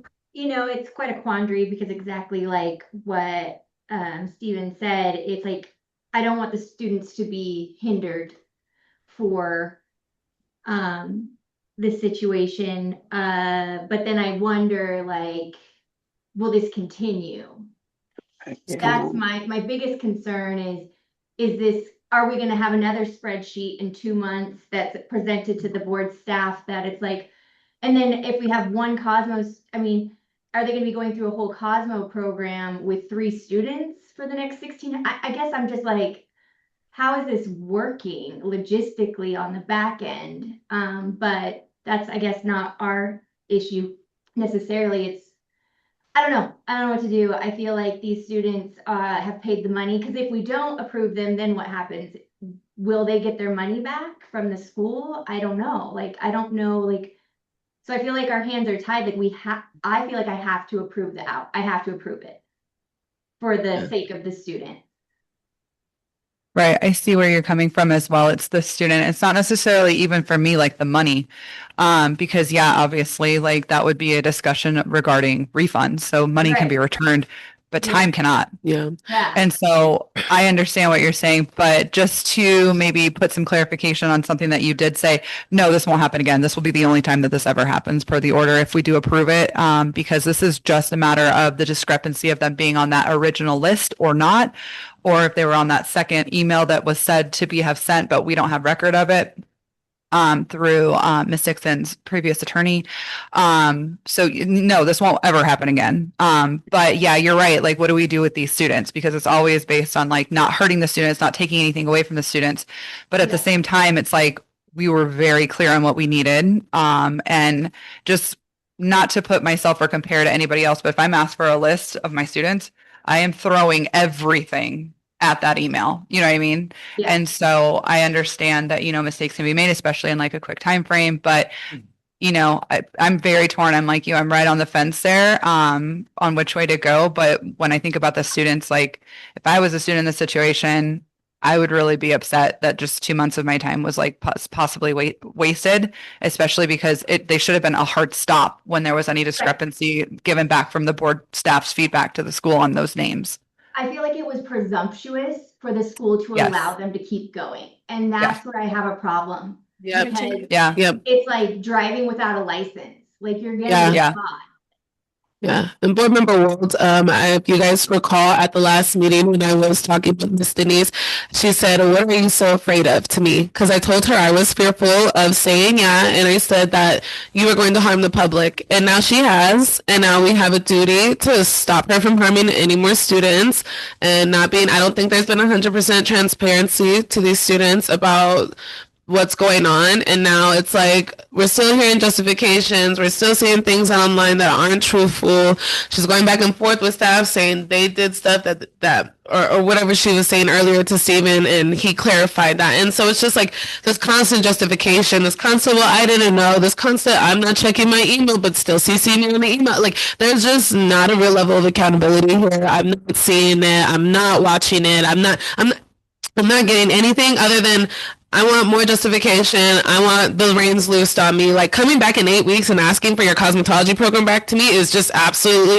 my flabbers are gasted. Like I just can't believe that. And I just want to, I'm saying no to everything. The students that were redlined, it's a hard no for me. The school decided to go against a legal document that was signed, that the board had a conversation about, and the school decided to let those students show up. Those students don't even have a student license. We're not even governing them. The students that are going in the nail program, they don't even want to turn in the receipts. As a student, I don't know why you wouldn't want to get credit for your hours. And so it's just like, there's so many issues and instances already. We're not seeing performance sheets. Like, it's just, if your staff isn't available, well, unfortunately, this is just the ramifications of your actions and your choices and your lack of accountability. This has been going on for years. And for me, I'm ready to put a stop to it. I feel bad for all these people who waited all morning. We've had several hearings with Miss Denise, and she's still not getting it. She's still not getting it. So like for me, it's like, at what point as a board do we stop letting this happen and letting this continue to happen? I don't want to modify any of these variances.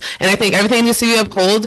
And whatever students that were redlined, I don't think that we should approve them today. No other school has gotten this treatment. And we're setting precedents for the future if we ever have this issue with any other schools. And the paperwork is still really messy. Like the timesheets are still really messy. And that's the issue. Is she going to come back? Oh, well, this student here, this student there. No, at some point we just got to be like, okay, this is a real hard stop. It was a legal document you guys spent a lot of time working on, and it's just getting really muddy to me. And so I'm frustrated. I feel bad for the students. I feel bad saying no, but the school allowed that, and the school caused that harm, and the school needs to be accountable for that, not come to the board and be like, well, save me. I broke the law, but save me again. I feel like we've helped Denise a lot, and I feel like we've given her a lot of opportunities. And she just was on Facebook a week ago saying the board didn't give me any compliance, and the law doesn't say I can't do this. Like there's no real understanding here. It's not. I don't feel like it's getting through to her. Thank you. Yeah. Anyone else have any comments before we make a motion? Yeah. Okay. Yes, this is Board Member Harris. As far as that issue with the students, I feel that this should be the last time, the 10 students, and that we approve those 7 students or 8 students, and that's it, because we have a year to go with probation, if that's the case. Thank you. Back to you, President. Thanks, Roxy. I can do 3. I think that the students that are already attending, the 3 that they mentioned, I think should go through. Everybody else, no. Contract or not. We'll need those specific names as well. Cosmo and 2 AEs. Board Member O'Brien, question for registered Jasmine. The 3 students that you said were currently going, the 2 Cosmos and the AE, is that accurate? Yes, she mentioned another one, Yun Zhu. I thought she was in the portal and already enrolled, if I'm not correct, so I'm not sure why See, this she's is not where it gets counting messy, for. because we can't just do like for the 3. I just didn't know why she was, I didn't know, I wasn't even aware that she was someone that they had on list, but other than that, those 3 are, yes, the ones I was thinking we were referring to begin with. But we have a legal There's documentation. there's one Cosmo, there's 2 AEs. Yeah, that is correct though. That are already attending right Yeah, now. the other one is also attending, but I wasn't aware she was someone that wasn't on the list. So that was just a new one I heard today. That's why I was like, I don't know about that one, but the other 3, yes, I am agreeing to that number. This is Janie Higgins for the record. So there's 2 students, Lorena and Young Zhao, who were not on the list that was sent on May 11th. They are enrolled through the portal. So that is the confusion, I think, on the other end. Okay. And then there's the other student, Zong Yang, who was not enrolled in the portal. She was withdrawn, but was on the list. Those are where we have, I guess, the discrepancies. So for these are their students. I think that should be it. Board Member On O'Brien. the list, but we redlined. Just How those about 3. that? Board Member O'Brien for Janie. The 2 students that were in the portal but not on the list. So by the order, That's what they still count, do they? they were enrolled technically. Or they were enrolled, yes. Did you guys hear that? In the portal. So the 2 students that were in the portal but not on the list, per the order, they technically were enrolled. As long as they were enrolled and you Right. guys have documentation of that, I feel like that's acceptable. But this Okay. list of people that were completely unaware of, I think is not acceptable.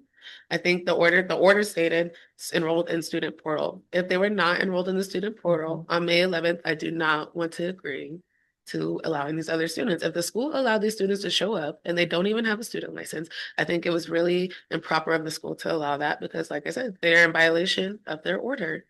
And like Jennifer Jeffers was saying, that was very presumptuous of the school to assume that we would say yeah to an order we just signed 8 weeks ago. We all agreed to, and everybody was in agreement on that order. There was no defiance, there was no opposition.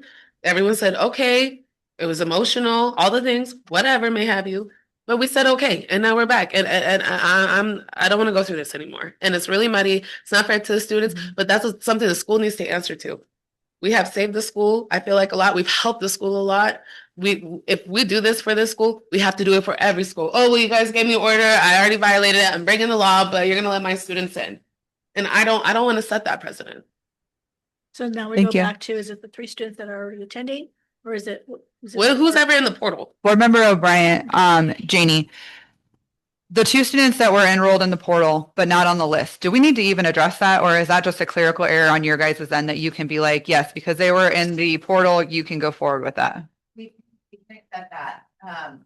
Is that fine? Because they Yeah. technically Yes, were in, yes. so we can stop talking, and they were Cosmos? Waiting for the record. So the students that were not on the school list, but they were enrolled, if they were intended to be enrolled, we can allow that. However, I pulled the list of the school of active students that were actively enrolled, showing as active on our end. And there are many more where these came from that are not on a list from that was provided by the school. And so we just need the understanding that if those students were unaccounted for but still in the portal, the board staff needs to know, shall we accept those? If in 6 months they come and say, oh, I started attending, I was enrolled or whatever, we just need that clarification. Board Member O'Brien, can we as a board say that what we would like to have seen here is if they were in the portal on May 11th, that is what we're accepting? Yes. Are we missing something by Yeah, saying that? What are we Even though missing? it's not Sorry. on the list that we Still money. received from. The school has 30 days to enroll a student into the portal. That's Mhm. our system that we communicated. That's okay. However, they also have 15 days to withdraw. And I believe it's just a matter of fact at this point that there are students at that school that have probably completed that have never touched the portal. There are students at that school that are enrolled in the portal that have not attended in probably a year. they will not time out. So it would be a basic impossibility for the staff to have any idea of who will have at school on a regular basis unless we camp out there. That's why we wanted that list. Because they know who is in and out of that portal, whether they're in the portal or not. So if they were, that's why we based it on their attendance date. So yes, they have contracts, but some of these contracts were signed last year. So we based on whether they had already started school. So we thought that was the intent, allow them to finish. And so that's why I'm making the position that if we're gonna accept any, we might as well just accept this comprehensive list and then no more. Because if they couldn't be accounted for by the portal in the date or however many 8 weeks after that date, then they're lost in time to do the bad record. This is Board Member Detry. If we accept that list that you're talking about, does this clean it up the best we can today? I believe so. They have their chance to bring it to us. We've clarified our end, so I think that's just fair to do that. Okay, that's what I want to know. Thank you. Thank you. So now I fall back on, she doesn't offer the cosmetology program anymore. If they have to finish, but if these students are not even going to school, are we extending this longer? Which, How would that work? That is true. There was no deadline. Stephen talked for the record. There was no deadline when they start school. We just wanted to know that they were in the portal until at least 30 days that they started, right? And so you're right, this could drag on probably possibly past the end of the probation, depending on when they actually start. And we don't control that, right? It's between the owner and the school and that student. It's a contract between them. We're not in the middle of that. We don't sign any contract. So it's really between, is the school going to own up to what their duty is under the contract and what the student is going to own up, such as paying. You know, that's typically what the bottom line is to pay. Yeah. Right. And the school has a duty to the student. It's like buying a Snickers bar. I buy a Snickers bar, I pay for it, well, you give me my Snickers bar.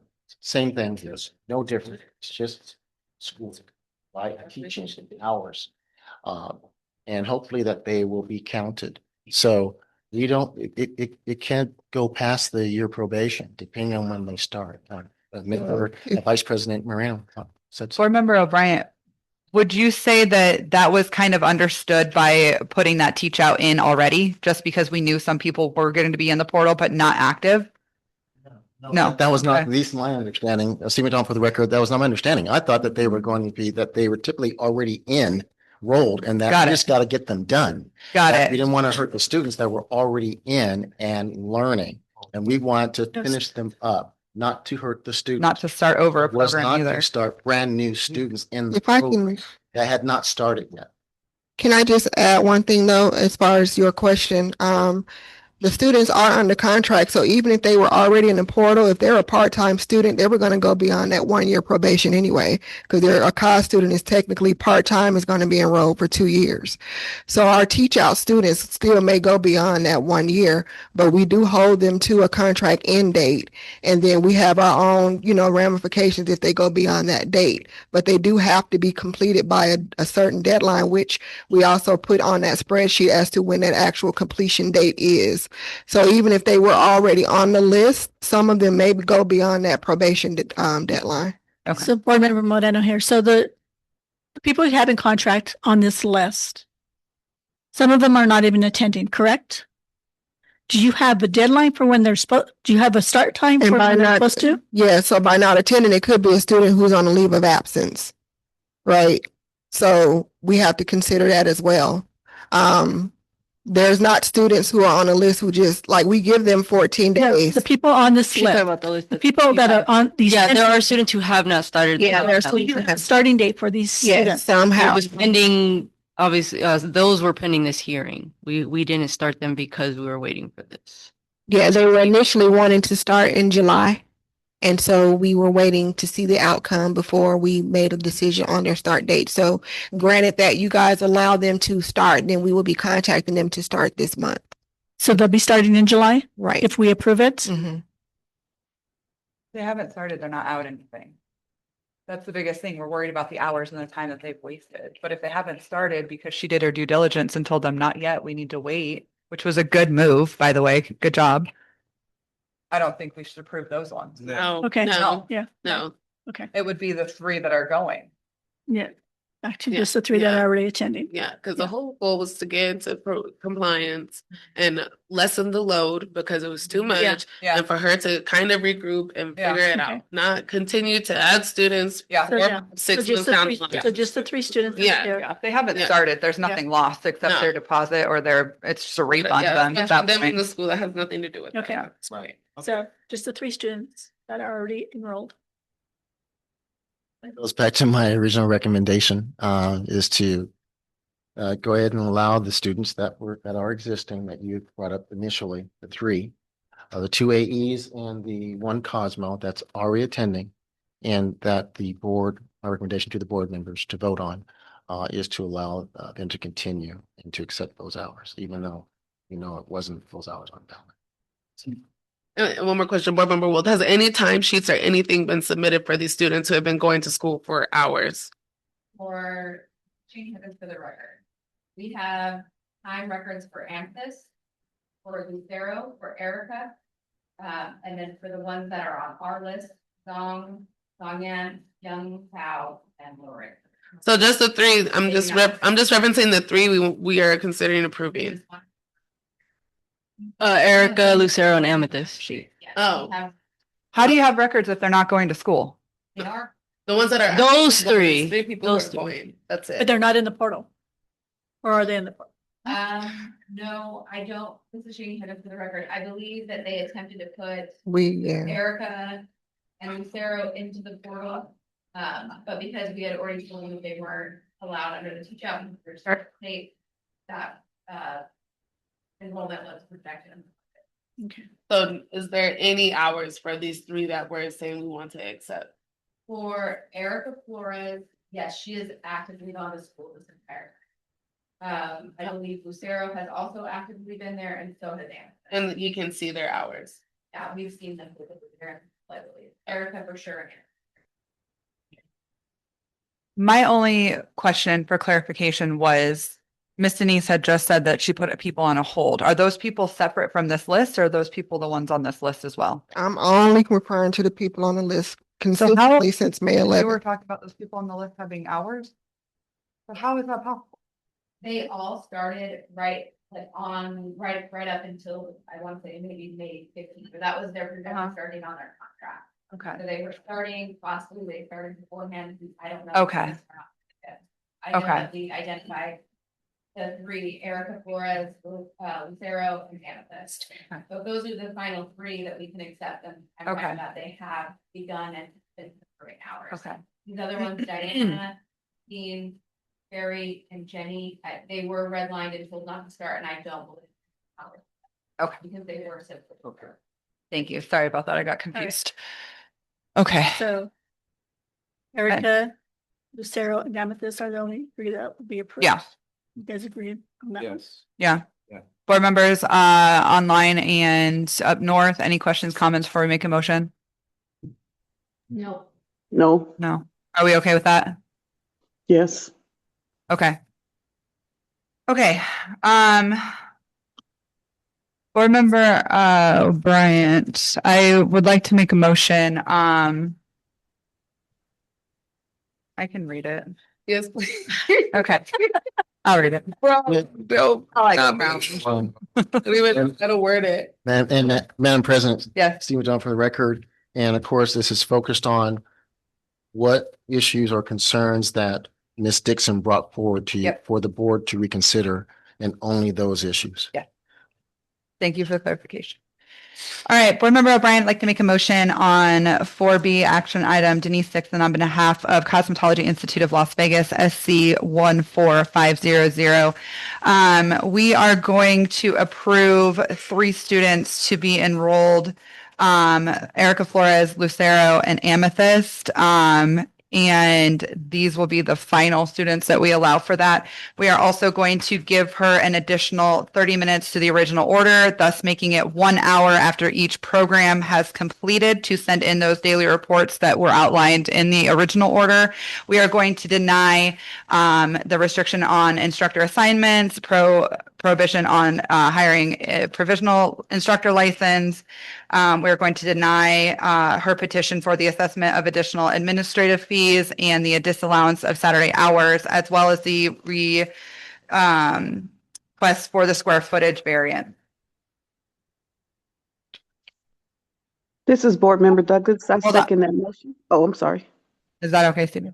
Okay, go ahead. Can I get a second, please? Board Member Moreno. All in favor? Aye. Aye. Any opposed? All right, motion carried. So we are finished with our motion. Ms. Dixon and Jasmine, do you guys? This is Jamie Huggins for the record. I apologize. Student that was on the list but not enrolled. Song Yangi is now completed. She was on the list as per the order. Yeah. Yeah, she was in compliance there. And then Young Zhao, who was enrolled but not on the list. Be accepted, not. They're in the list, but not the portal. They were in the portal. That's fine. Yes. Yes. Lorena was withdrawing. Maybe accepting Yan Lee and Young Zhao and then. Okay. And then the three, yes. Yes. And there will be no others. That's it. Okay. Do you understand everything? Yeah.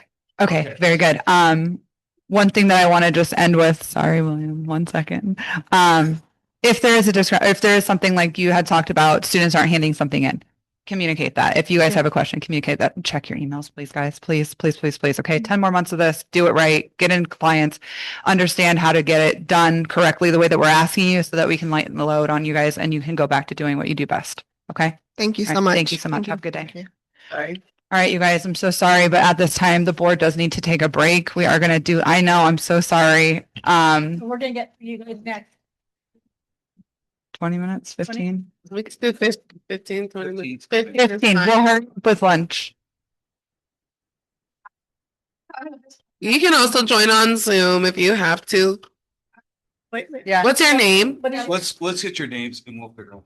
Yeah, Madam President, Go ahead. we'll get their names and then we'll have that all ready for you. Mhm. We always typically address people that are in person anyway. So we'll take care of that. This one just took a little longer. So we'll get your names and then we will ask the president to go through and take care of all of you next, okay? So in 15 minutes, Okay. we'll start right back I'm up. so sorry. The board feels really bad that took so long. So we're going to take 5 minutes to go to a bathroom break and then we're going to come back. Yes. All right. Okay. All right. We're That's so beautiful. Thank you for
Oh, Anita. Oh, Anita, I'm good.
YouTube and all that kind of stuff. Wait a minute, wait a minute, wait.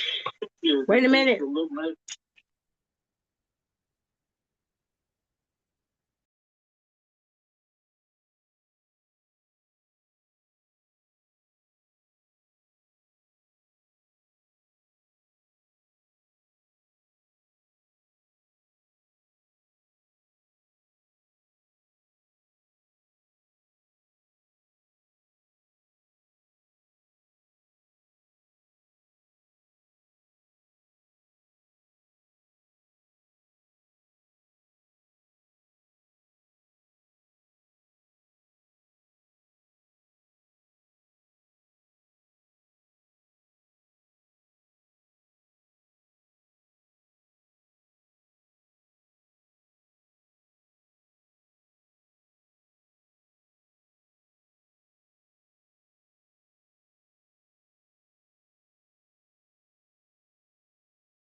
Let's do it.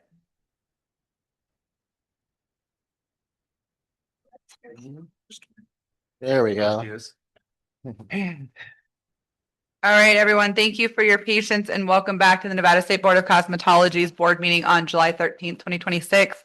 The time is 1:21 p.m. At this time, we are going to move forward with agenda item 5. We do have some petitioners that are here present, so we are going to go a little out of order today. Madam Yes. President, is it Gabriella Gonzalez? That's 5B. 5B. 5A is here. 5A is here on that. 5B. 5A. 5A is here. Oh. Oh, okay, 5A. Sorry, Gabriella. All right, 5A, Arlet Pala Fox, N101, 106058 for discussion possible action. Petitioner is disputing V3167774 and 3167775. Could you please raise your right hand and state your name for the record, and then we'll get you sworn in. Wait, yeah, there you go. Good job. All right. Hi, everyone. Good afternoon. My name is Arlette Palafox. Thank you. And we're going to have you continue raising your right hand, and we'll get you sworn in. All right, Arlette. Good afternoon. Good afternoon. Hi. Do you swear to tell the truth, the whole truth, and nothing but the truth in this matter? Yes, correct. Thank you. Okay, at this time, the floor is yours. You can tell us about your petition and why you're here today. And then what we'll do is we'll go to board staff. They'll make their presentation, and then we'll come back and chat with you, okay? Okay. All right. Hi, I would like to petition 2 of my citations that I was given. One of them is for operating a salon without a license, and another one is practicing in a salon not licensed / authorized by the board. I would like to petition these. I would like to petition the second one on practicing in a location not licensed / authorized by the board. I would like to petition this one since when I was initially given the first citation, which was back in November, I did take the citation and I did pay the fines for those. And then I shortly moved into a salon suite approximately, I would say maybe like 2 weeks, a week and a half after I was given the citation. And I did submit also paperwork to also show that in my case as well. Thank you. And also, it does show like the dates when I did sign the agreement with the salon suite owner that I am renting the salon suite there. And then I also attached also the receipts as well when I first initially got the salon suite to now up until, I believe, when did I submit them? Up until, no, January, when I was given the second citation. And then so I did take the fines for that first site, and then I am appealing the second one that I was given since I'm being fined for the same exact things now. So the second one I am petitioning since I did start working in that salon suite in November. So I would like to petition that since I was working in the salon suite beforehand. And then I would also like to petition the first one as well, since I do hold a valid manicurist license. And I also did receive it from Euphoria Institute as well, which is also an accredited facility as well. And that's all I have. Thank you. Just a question before we go to board staff. You said you have your license, but you were issued a citation. Were you licensed at the time of receiving that citation? The first one or the second one? Since I did get cited for the same things twice within a 3-month span. We'll say both. The first one were you licensed, and then again for the second? Yes. And for the second one, you were licensed as well? Correct. Okay, thank you. We're going to kick it over to board staff. This is Lauren Gossage for the record.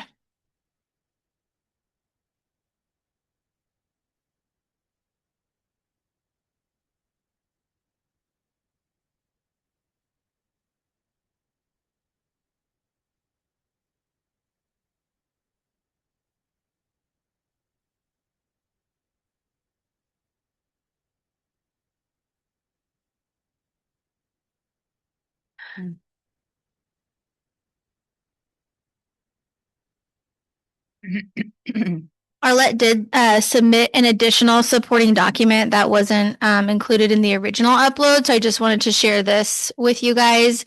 This was her Nevada Secretary of State business license that she submitted to us on Thursday afternoon of last week.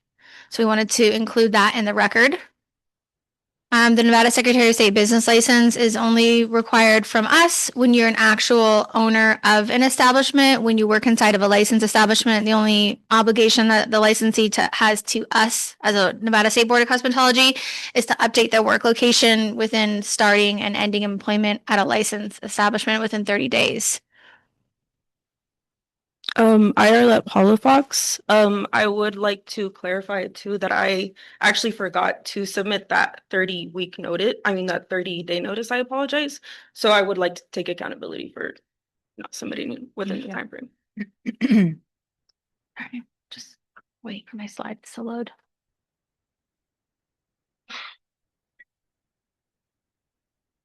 Okay, for Arlette, she was cited for operating a salon without a license and practicing in a location not licensed by the board. Today, she is before you disputing the second offense. The first offense she did pay. The first offense was issued back in November, and she's disputing the second offense.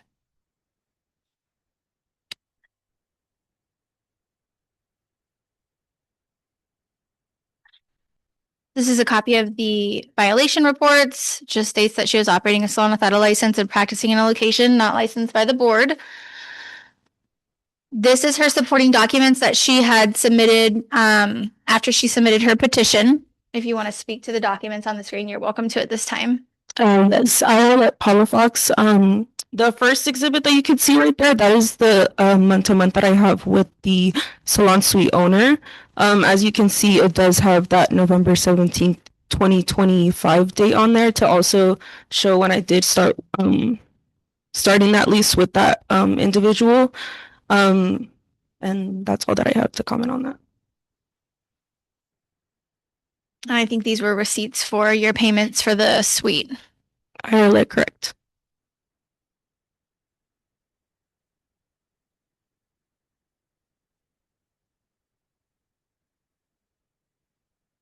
This is Arlett's account with us on November 4th of 2025. When she was initially found, she had no work location with us. This is the Instagram account that was found November 4th, 2025, stating that she's a licensed nail tech, which she is. Services, dates of availability, cancellation policies, booking through direct message. And then this is some of her work that she had posted on the website. Okay. If I can remove that.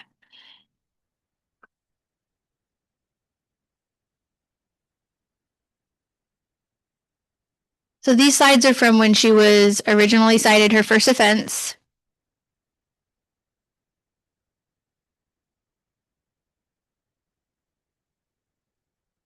On November 4th, we did send her the cease and desist, letting her know that she has to work inside of a licensed establishment and to update her work location within the next 30 days. To send it to us by November 5th. So she did respond back saying that she would like to confirm she's not in a salon. She also hasn't changed her personal mailing address. So just to confirm that the information that we were finding online was not done inside of a licensed establishment. That was in regards to the first offense.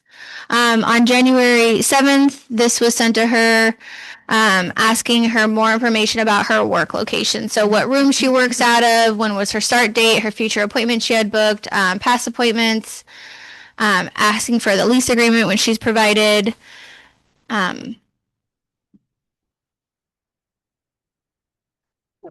This is her response to that, giving us the information. She gave us future dates of appointments and past appointments, the date that she worked out of, or the establishment rather, and her start date, which was November 17th, 2025. So she still had her booking page on January 6th, which showed her availability, and her posts, which we believe is not out of the location that she had provided to us, which is why she was cited for a second offense.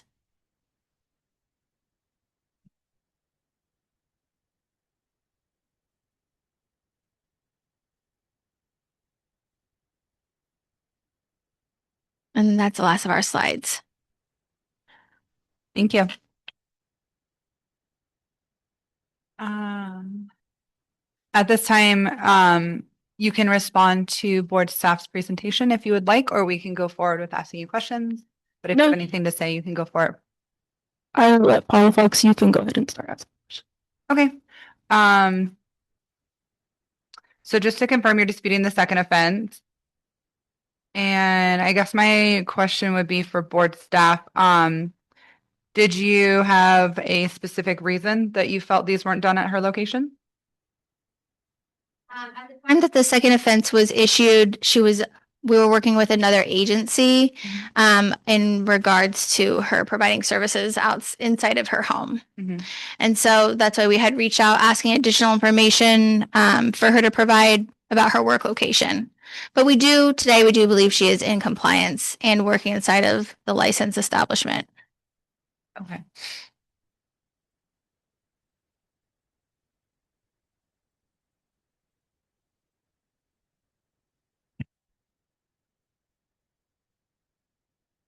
Do you believe that on the second offense she was working out of the home, but now she's in the location, or seeing these documents in the lease? This is Lauren Gossage for the record. So at the time, because we had not received the work location update, that's why we went for the second offense in conjunction with a different agency who is also looking into her. And then that's when I sent the email saying, you need to provide us this information. She was cited on the January 6th, and then we sent that email asking for the information which she still complied with providing us. Okay.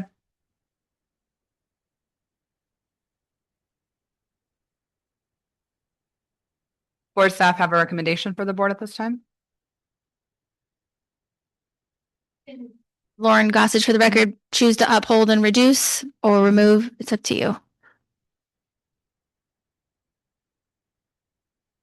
Yes, Madam President, Steve McDonald for the record. We, of course, are always striving for compliance. And goes along with the mantra of I always say I'm not in the citation business, but in the compliance business. And she is a compliance, and we're very happy with her. So the board's discretion to 50% or zero it out. She did pay her fine previously, and I think that the lesson has been learned. Yes. Board Member O'Brien, for petitioner Palafax. Oh, thank you, Stephen. Appreciate that. The supporting document that you submitted, I'm getting old, for the salon suite.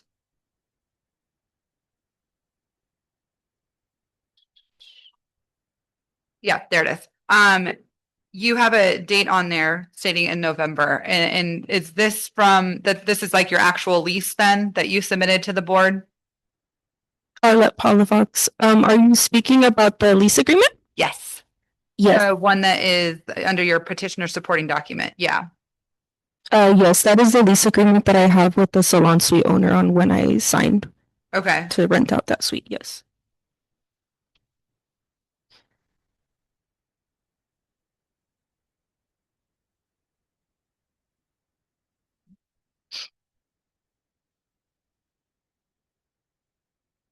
Yeah. Seems easy. I feel like I'm missing something. Okay. I know.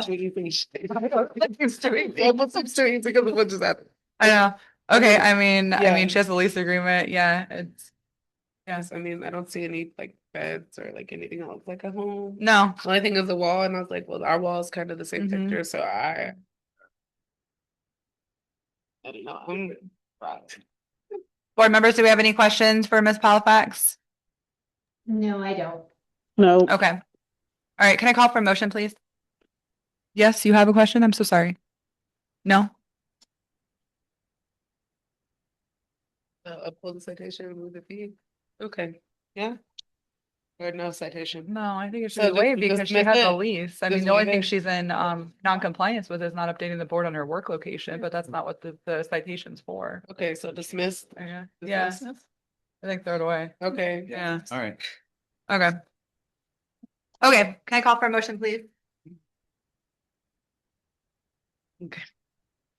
I, Board Member Ward, would like to dismiss Arya Palafox M-106058 for V316774 and 31677. Did I say 75? Board Member Detry, I second that. Thank you. Can I have all in favor? Aye. Any opposed? Motion carries. Okay, so we are going to approve your. You're clapping. So we approve your petition. Thank you so much. Thank you so much for providing your details. And I just wanted to put it on the record. You have beautiful work. Like Thank you so beautiful much. work. I really like your nails. So thank you for coming. Yeah, your nails are bomb, girl. Those are bomb. I want to have my shot. Very good. All right, guys. Believe it or not, that was it. You're all done. Thank you so much. So citation and the fines. Yes, everything is waived. Yes, thank you. All right. They're like so bonded. This is like a whole bonded group. Yeah. All right. Let's go with agenda item 5B, Gabriela Gonzalez, U-1010248850 for discussion possible action. Petitioners disputing V3167725 and V3167726. No, that's wrong. I'm so sorry. I have to redo that. I wrote the wrong citations. Yes. Gabriela Gonzalez is here disputing V3167955 and V3168108. Sorry, my eyes crossed. Wait, which one are we? Yeah. Okay, Yeah. sorry, you got it. B. Yep, B. Yes. Okay, and then once you're ready, if you can raise your right hand, Petitioner Gonzalez, and we'll get you sworn in. Good afternoon, Gabriella. Hi, I'm Gabriela Gonzalez. Thank you. Do you swear to tell the truth, the whole truth, and nothing but the truth in this matter? Yeah. Thank you. Okay, so at this time, you can tell us why you're here, walk us through your petition, and then we will do a staff presentation. After that, we'll come back and chat with you, okay? Okay.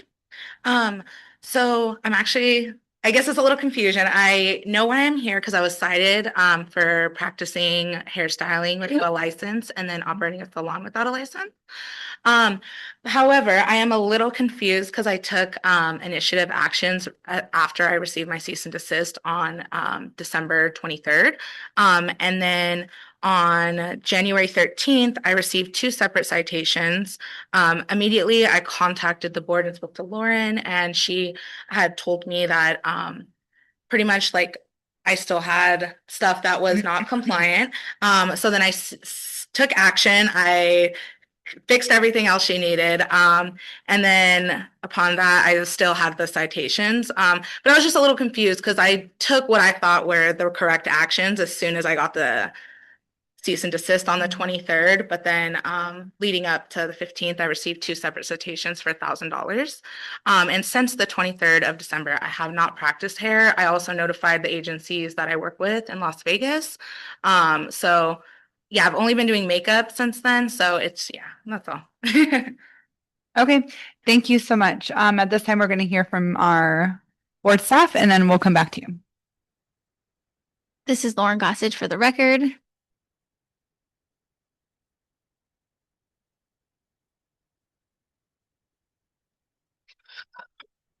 Okay, for Gabriela Gonzalez, she was cited a first offense for practicing without a license for hair services specifically, and a first offense for operating a salon without a license. These are her petitions that she submitted relating to the citations. She was cited on January 13th, 2026.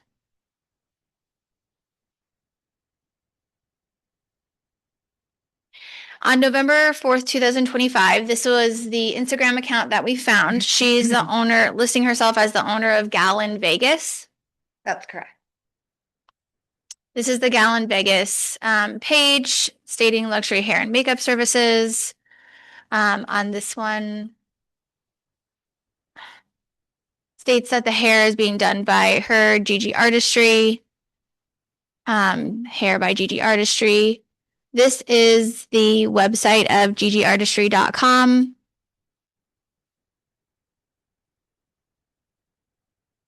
And then on November 25th, this was the Instagram, still showed that the owner of Gallon Vegas. This is just her, like an introduction to her about her professional makeup artistry and her career in Nevada. December 23rd, it still stated that she was the owner of Gallon Vegas. These is posts from that Instagram. Hairstyle by Gigi Artistry on December 14th. She's posting on her personal account, Vegas hairstyling, hair and makeup artist, Vegas hairstylist on December 23rd. This was pulled, so it was posted on December 9th. This is her tagging her doing this hair. This is the Gallon Vegas account as it sat on December 23rd of 2025. So this is just saying that hair, makeup, champagne, photo shoot, the Gallon Vegas team delivers full glam wherever you are, hotel room or studio. So they're direct to you. This is just another post stating that who the hair and makeup was done by, but Gallon Vegas is the company. May I say just at the end. This is another post that the team Gallon Vegas, that makeup and hair was done by this individual. Well, these 3 individuals are tagged for hair and makeup on this post on December 23rd, 2025. On January 13th, 2026, she still posts herself as the owner of Gallon Vegas. This is the booking website. Gives you information about Gabriela Gonzalez herself. A go-to beauty pro. On the booking website, it has 2 options. So you have hairstyling for $175, Glowed All Out hair and makeup package, and hairstyling. This is what it includes.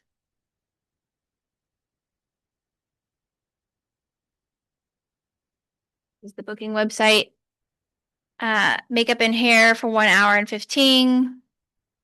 So you can schedule your services. I was scheduling for hair and makeup on specifically January 13th, 2026. It still allowed you to book the service, but it doesn't let you know who you're booking it with. So you don't know if you're booking it with someone who's licensed, someone who's unlicensed, because she's the owner of Gallon Vegas, which is ultimately why she was issued the citation for the first offense.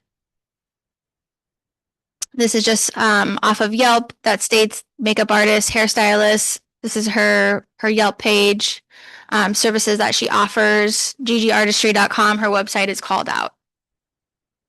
That's all that we have. Thank you. Thank you. You had a comment that you were going to ask. You can go ahead. Yes. So originally Gallon Vegas was started by 3 people, me and 2 other people that are here. The other 2 people that are here went to a school that they were under the impression was credited for hairstyling. So assuming that I had 2 stylists, and also just being with agencies that never asked, they literally asked, can you do hair? I'm like, I can learn it. And they're like, okay, perfect. And hired me. I assumed that I was doing nothing wrong. So for the last 9 years of being in Vegas and doing these hair and working with these 2 agencies, I was never once told, and along working with other artists, they actually encountered the same issues, of being told, hey, like, you know, you have to have a license to do hair. Like 40 plus of us were unaware.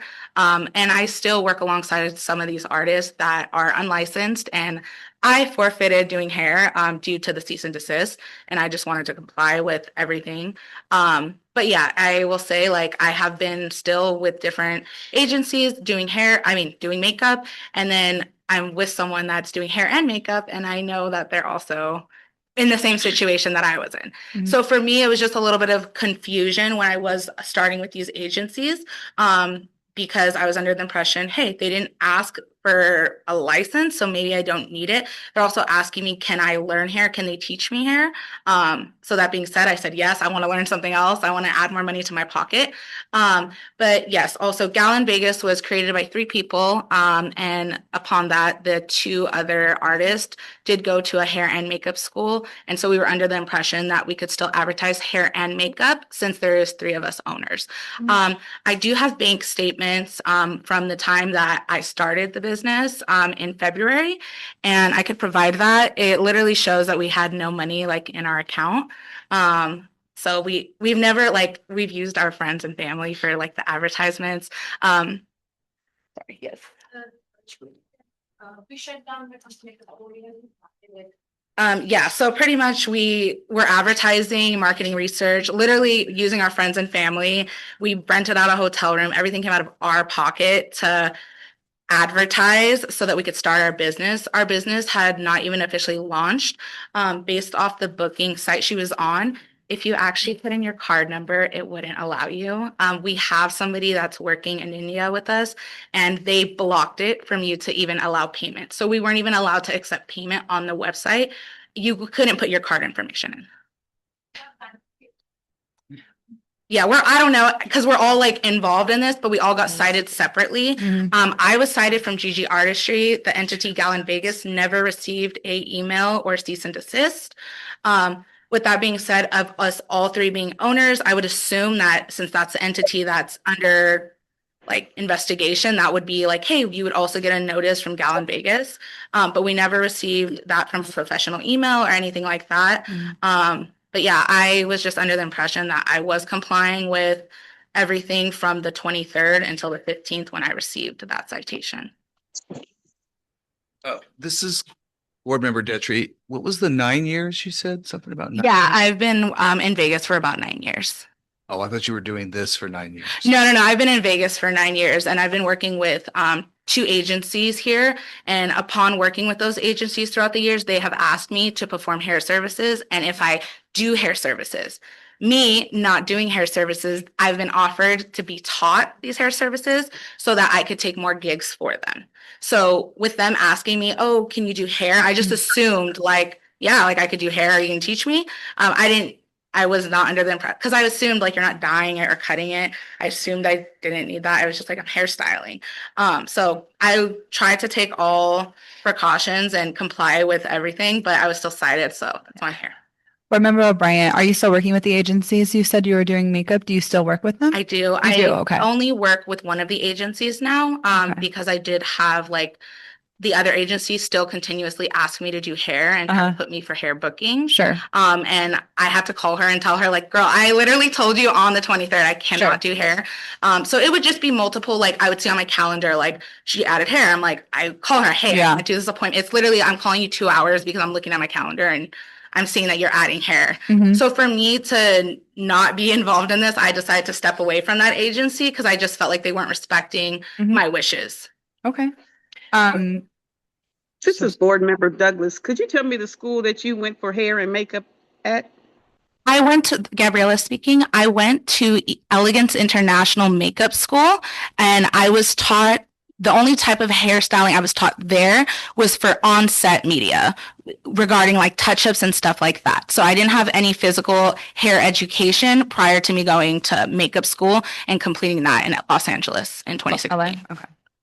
Okay, and also, I'm pretty sure the agency knows when they hire people that comes on the set, they have to go through a union. So with the Gabriella speaking, with these agencies, it's more so bridal. I don't really get any of like the big gigs like that I've done for like the Grammys and stuff like that. I don't really get those gigs through the agencies. The agencies are the ones that are providing the gigs to like go to hotels for like bridal or like a photo shoot or corporate or anything like that. So that's where I would go and be 100% mobile because that's what the agency advertises. Is that local? That is. They're the two agencies I would. What is the name of the agency? Yes. Abby May Beauty and Aluco Beauty Studio. Thank you. Yeah, normally when people hire through an agency, they go through a union. But I'm just asking. Thank you.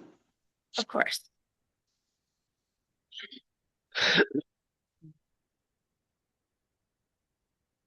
Madam President? Yes.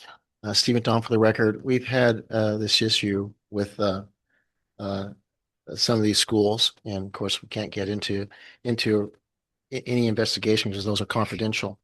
But where a student goes to a school and the school teaches them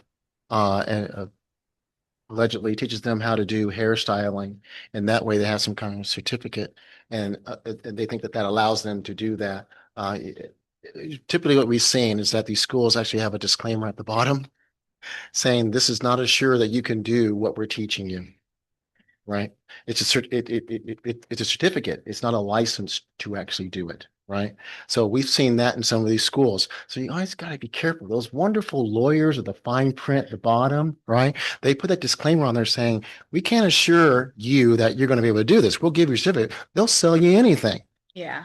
These schools will sell you. And it's not a good or bad. It's that you got to really watch what you're paying for. And so when they're teaching you these certain things, and then you, based upon you being taught it, saying, hey, I could do it, when actually it's in cosmetology area and you can't do it without having a license, right?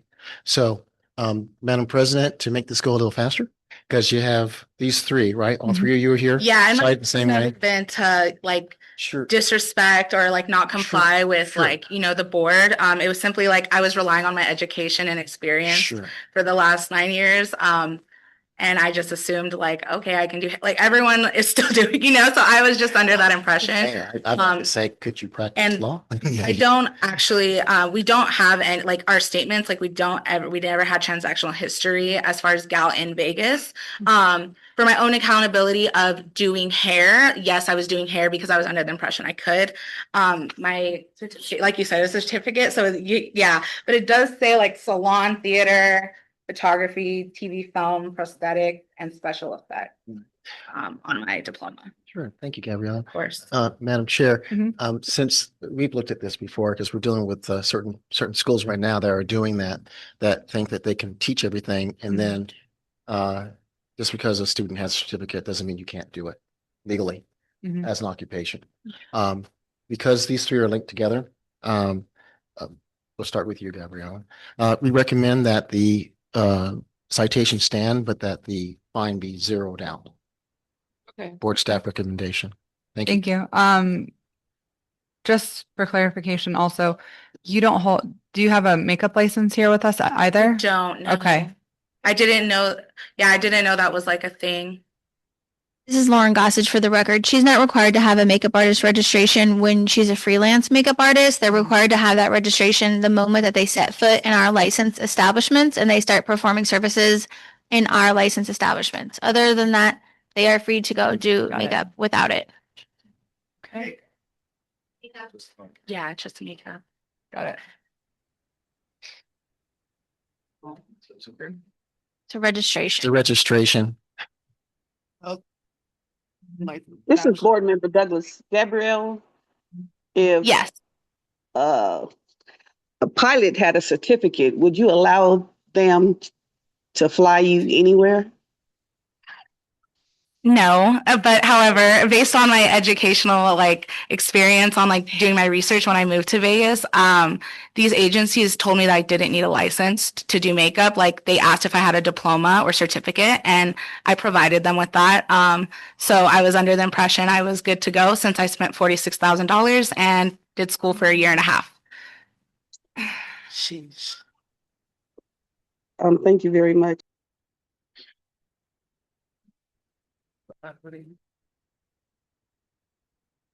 What?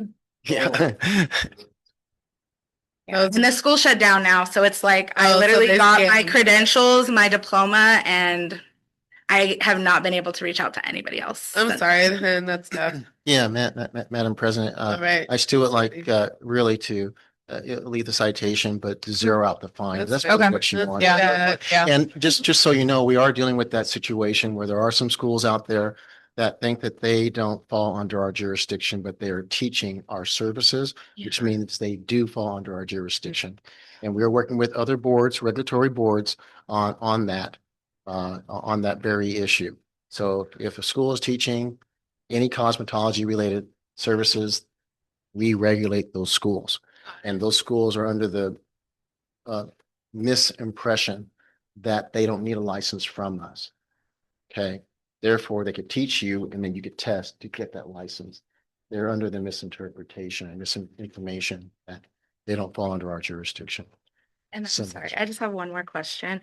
As far as like going forward, just because I know that there is still other artists out there that are experiencing the same thing that I've gone through. And I know you mentioned that in the newsletter, it's stated, I guess what precautionary measures like going forward or like notices will artists be given?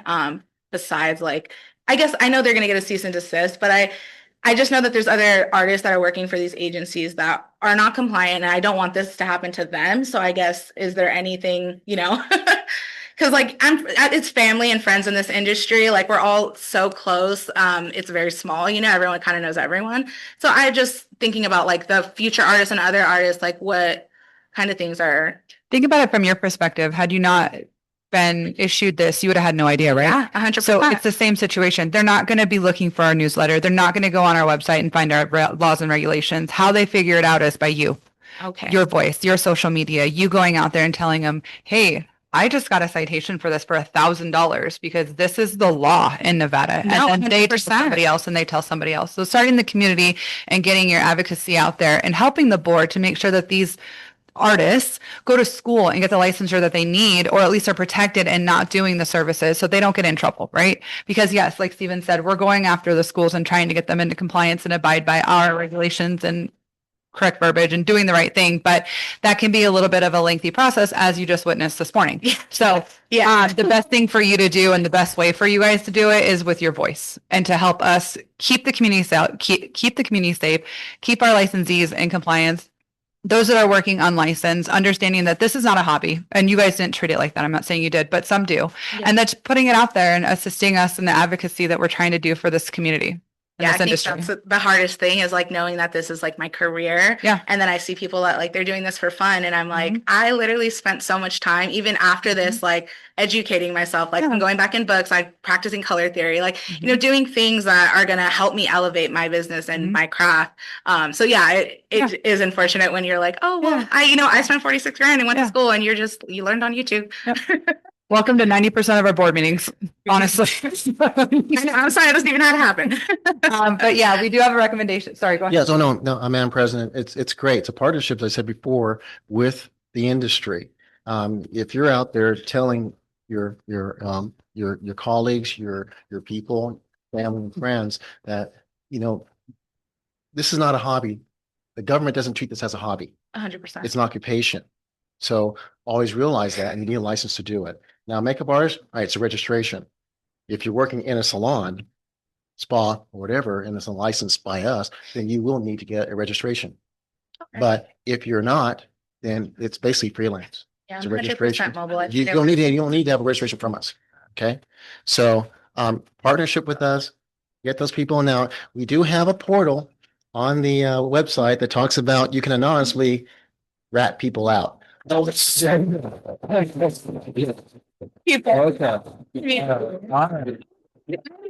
the same situation, that's all. Yeah. Tensions. All right, good. So just like Madam President just said, just talk to people. You've gone through this. The board, I think, might go with my recommendation. I'm not sure they haven't voted yet, but yeah, talk to them. It's a partnership with you all. Okay. Thank you, guys. Thank you. Yeah. Thank you, Madam President. Thank you. I think at this time we're ready for a motion unless anybody else has a comment or anything that they need to say, board members. Yes, this board member Harris, just to be clear. So you just need a registration as long as you're not with a establishment licensed by us. Freelance is freelance. You don't need a registration. You can just do all the makeup you want to without a license. This is Jane Higgins for the record. That is correct. Okay, and what about hair? What Must bridal have a hair? license and do the hair services inside a licensed establishment. Okay, and if it's not inside a licensed establishment, they don't need a license. Freelance. Absolutely freelance, do. yeah. No. This is Jane Higgins for the record. They need a license. If they're not doing it in a licensed establishment, they need to have a limited license. Other than that, no hair services can be performed without proper individual and establishment licensing. Okay, thank you. Just for the record. Board member Harris. Thank you. Thank you. At this time, we'll call for a motion, please. Go ahead. This is Board Member Douglas.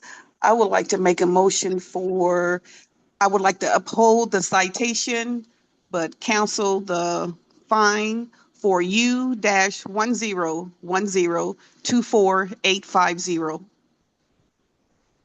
Board Member Moreno, I second that. All in favor? Aye. Any opposed? Aye. Thank you. Motion carries. All right, so we did make a motion to uphold your citation, which means that'll still stay on your record, but it will be, the fines will all be waived out. Okay, so Really appreciate you're welcome. Yes, and then we appreciate you helping us with our advocacy. it. Of course. Your Thank team. you. Very good. And Wow. It wasn't completely. Madam President. Yes. Period. This is Jane Higgins for the record. Yeah. I believe that 5D and 5I are basically in the same exact position as this petitioner, and we would extend the same recommendation unless they wish to speak. I and D. Board Member O'Brien, petitioner Lacey and Anupam. Both at the same time. Okay. Since they're all related to, you're like, oh, no, you're done. No. We're done with it. Yeah. So right. they're linked together, all three of them. For the record, so I'll call them and then we'll do it together. Okay. For the record, we're going to see agenda item 5D, Lacey Dunez, MA 181 for discussion of possible action. Petitioner is disputing V3167969 and V3167970. We are also going to simultaneously see agenda item 5I, Anupam Kher Mahi? MA 7059668 for discussion and possible action. Petitioner is disputing V3167967. Ladies, if you can please raise your right hand, we'll get you sworn in. And then because your case is similar to the one before, if you have anything particular that you'd like to say, you may do so. Otherwise, if board members have already reviewed the packet in OneHub, we will probably just make the board recommendation. Okay, go ahead. All righty. Lacey and Anupam? Okay. Do you swear to tell the truth, the whole truth, and that but the truth in this matter? Yes, I do. All right. Thank you. Thank you. Madam President, we. Yeah.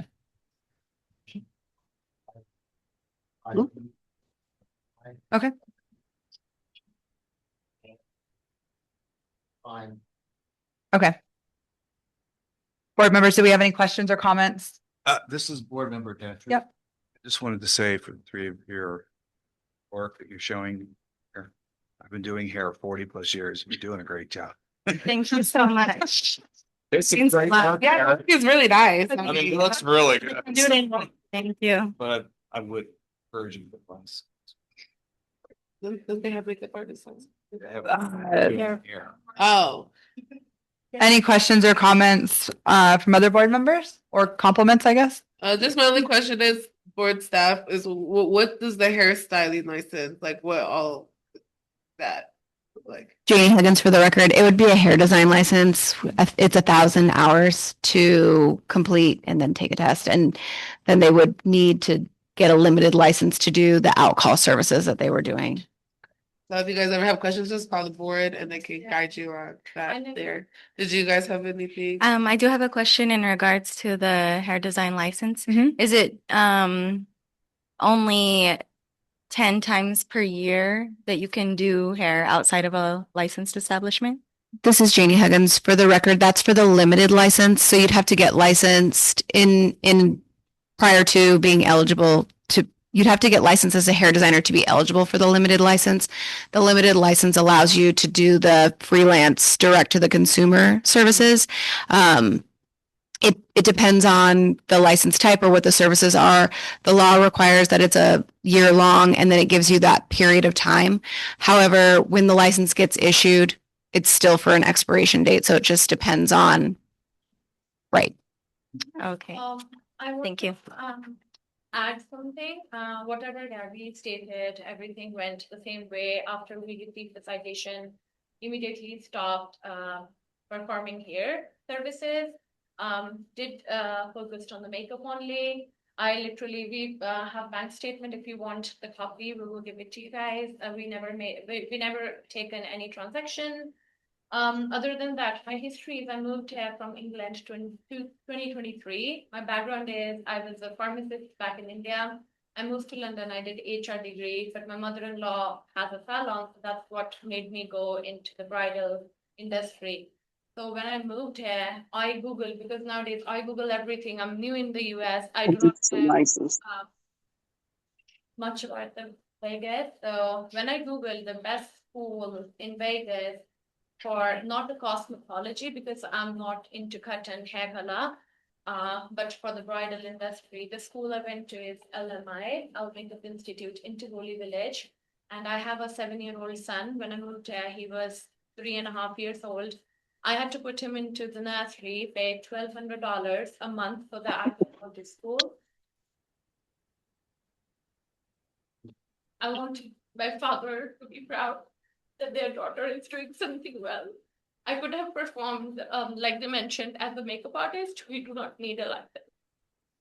But I invested $25,000 from my savings to go to the school so that nobody ever questioned my dignity or my performance or my artwork, because I really appreciate this industry. I've been hired straight after the school. I given my 8 months to the school. I've been working as a hair and makeup artist for the bridal service in Vegas with the top-rated makeup agencies who've been generating millions of dollars every year and have all the artists in the Vegas. And then I have to start from scratch and make my space in this industry, telling people there's a British Indian girl went to the school every year. But then one citation came just before Christmas, and I had my surgery operated last year. And I was like, what did I do wrong? And I was so much against, do I go to my school? Do I go to Nevada Bed? And who will I speak to? Lauren been nice. I straight away came with my husband second day. I simply asked her what went wrong. The only thing from Lorraine is like she doesn't know the history, the emotions I went through. She just said, oh, this degree is not worth anything, like especially the hair service. She's right. But for me, it was like a shock. I went, like, it was so much to take in. I was like, oh, the money, the effort, the time. Now the money I was generating working with other agencies, I cannot do that anymore. Sorry, just 1 second. Douglas, can you mute yourself? I apologize. Oh. And then while I was working, I came across Lacey and Gabby. We thought like there are so many artists. I get along with you. Rather than working with random people through agencies, why don't we three work together? All we did is made an Instagram, but then we received a citation. Then as Gabby expressed, but we shut down the project. We decided not to go along, but I am part of different makeup agencies, BSI, Abby May, as well. They hired us without asking. It gave me impression that the school I went to, I given my 1,000+ hours in the school for makeup, hairstyling, airbrush, and then I graduated with the pictures. I posted on my Instagram that I'm graduated from there. But then now I felt like if you guys can help, like I went to the school actually with my husband as well. Like I came to Lorraine. They told me they have a meeting with the cosmetology board and they told me only me and Lacey, the 2 students from the LMI school, received the citation, nobody else. And it's shocking for them because they are accredited. But then I sent an email to Lisette Wog, who's the owner. I never heard back from the school telling me or guiding me because they promised me because I given my money, my time, my effort. I'm still waiting for the response. They never helped me out. They never reached out to me. They haven't told me anything. I'm so sorry that happened to you. Yeah. I know it can be difficult when you come to a new place to understand the laws and regulations. So you rely on those bodies of, I guess, regulation to help you. Like if you go to a school, you expect them to guide you and give you the tools. And if they're teaching you something, I can understand why it can be confusing. So we definitely feel with you. That's why we do make it our mission at the Nevada State Board of Cosmetology to ensure that as much notice is given to the public as we can with our newsletters and our postings on our website and our social media and everything that we have going on. But we know that there are people that are not reached and they're in the industry unknowingly and sometimes even by going to a school and not getting the guidance. So I'm very sorry that that happened to you. But I also want to just really highlight the fact that everybody on the board is highly trained and educated. And we are kind of high up there in our craft, if I can speak so highly of our board members here. You guys do beautiful work. It's amazing. I'm very sad that the company shut down. There's other ways of making it work. Hire a hairstylist, boom, you can advertise hair again, right? You guys could just change it and take the hair off and now boom, you're fine. You're back in compliance. So it can be heavy in the beginning when you get, cease and desist and stuff like that. And it can be like, oh gosh, overwhelming. What do I do? Shut it down immediately, take action. Thank you for doing that, by the way. Shows that you were really trying to do the right thing. But I don't know. I think you guys should just keep trudging on and figure out a path in this industry because you all are very talented. At this time, if you guys have anything else that you'd like to say for the record, please do so. Otherwise, we're going to go forward with board staff's recommendation. Obviously it's just been like a very emotional and mentally draining process for us. Mm-hmm. But thank you guys for giving us this space and this time to present ourselves. Of course. And board member, I actually got started in makeup. That's how I got into the industry. And you guys, you're doing great work. Keep going. Don't let the citation chew you down and feel like, oh, I'm so awful. No, you're not. You made a mistake. You owned up to it and move forward. And when people are hiring you, they're not like, oh, you have, horrible citations. You're not a good worker. That's not a reflection of your work. You just learned a lesson and like they said, make it work and continue to serve our community the best that you can. Okay. Sure. Went to, they say like the school, when I went as a student, they told me So this is such a prime good location. Before me, I feel like so many students passing out, getting the hair done, classes done, and it's been in business from 15 years. For me, I was hoping if they can give me, okay, I cannot do the cosmetology license. What about the hair designing? And they did said, okay, they're going to reach out to the Nevada board and ask them if their past students can receive something. But like as an outsider, coming from a different country, all I did is Google and went to the school and they showed me all the like we are accredited prime location. There is no way I can find out like, okay, this school, their services will not be valid. And the certificate I received does say makeup plus hair plus airbrush. And I submitted my document in the Nevada board as well to receive the registration for a makeup artist. Then my head is like, whoever received in the Nevada board, my certificate, they can clearly see I'm passed out from which school. And it does mention hair, though I applied for just makeup, but I never received anything from the board as well, helping me out so that I can reach out to the school at that moment, like for a refund of my money or anything. I think what we're all feeling is like the advocate. Are we on the same page? Are we on the same page? Probably. Like I love the board. I think what we're all three feeling is like the advocacy, but 100%, we're going to do that. Because we want to prevent, this from happening to other people. But I don't feel like it's my place to educate the school that I went to and the agencies that I work for and the other artists that I'm working alongside that are still performing hairstyles in front of me. I don't feel like it's my place to educate them about the Nevada law and the board regulation.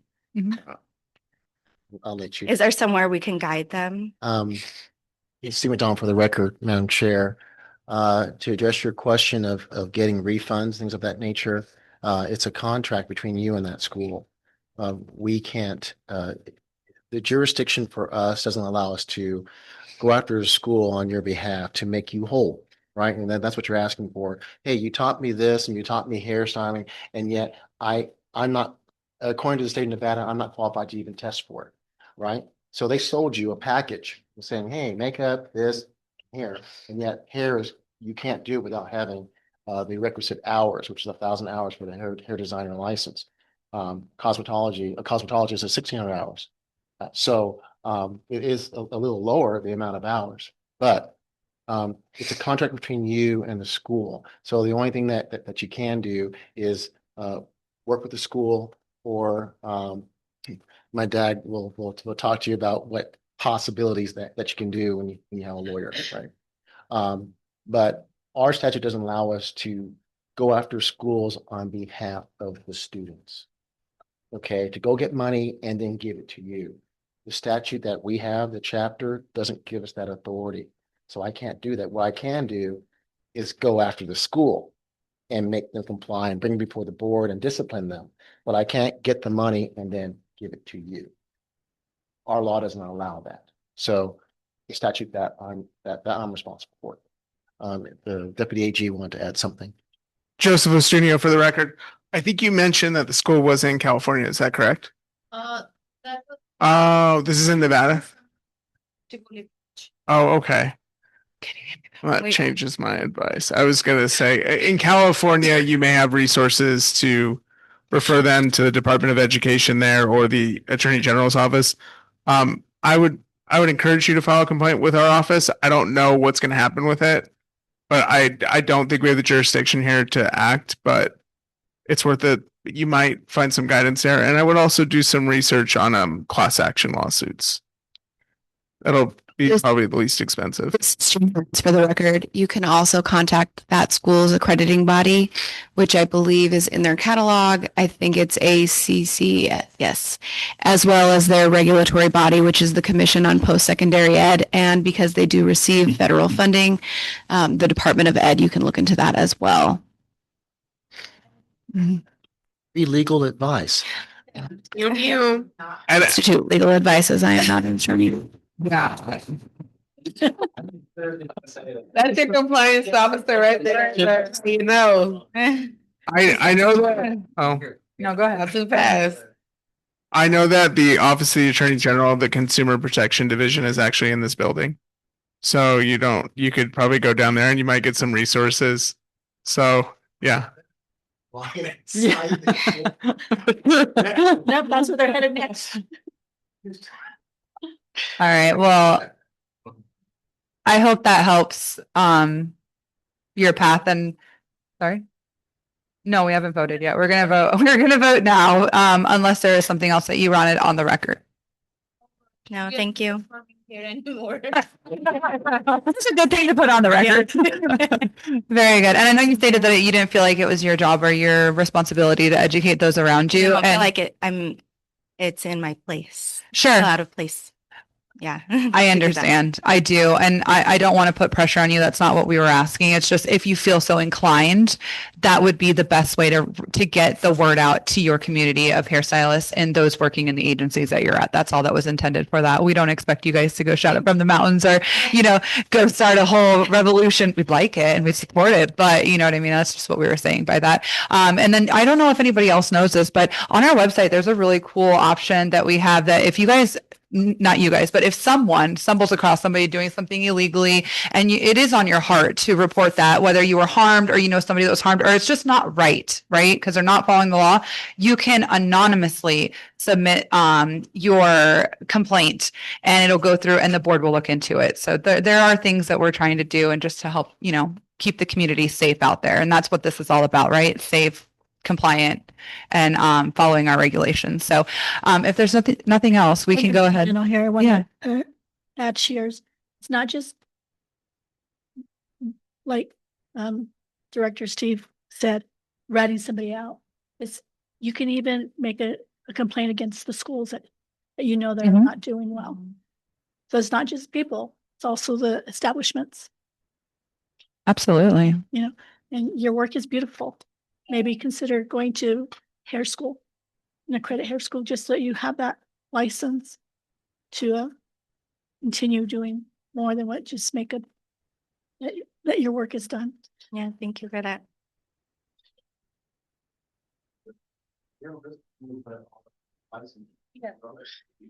Yeah.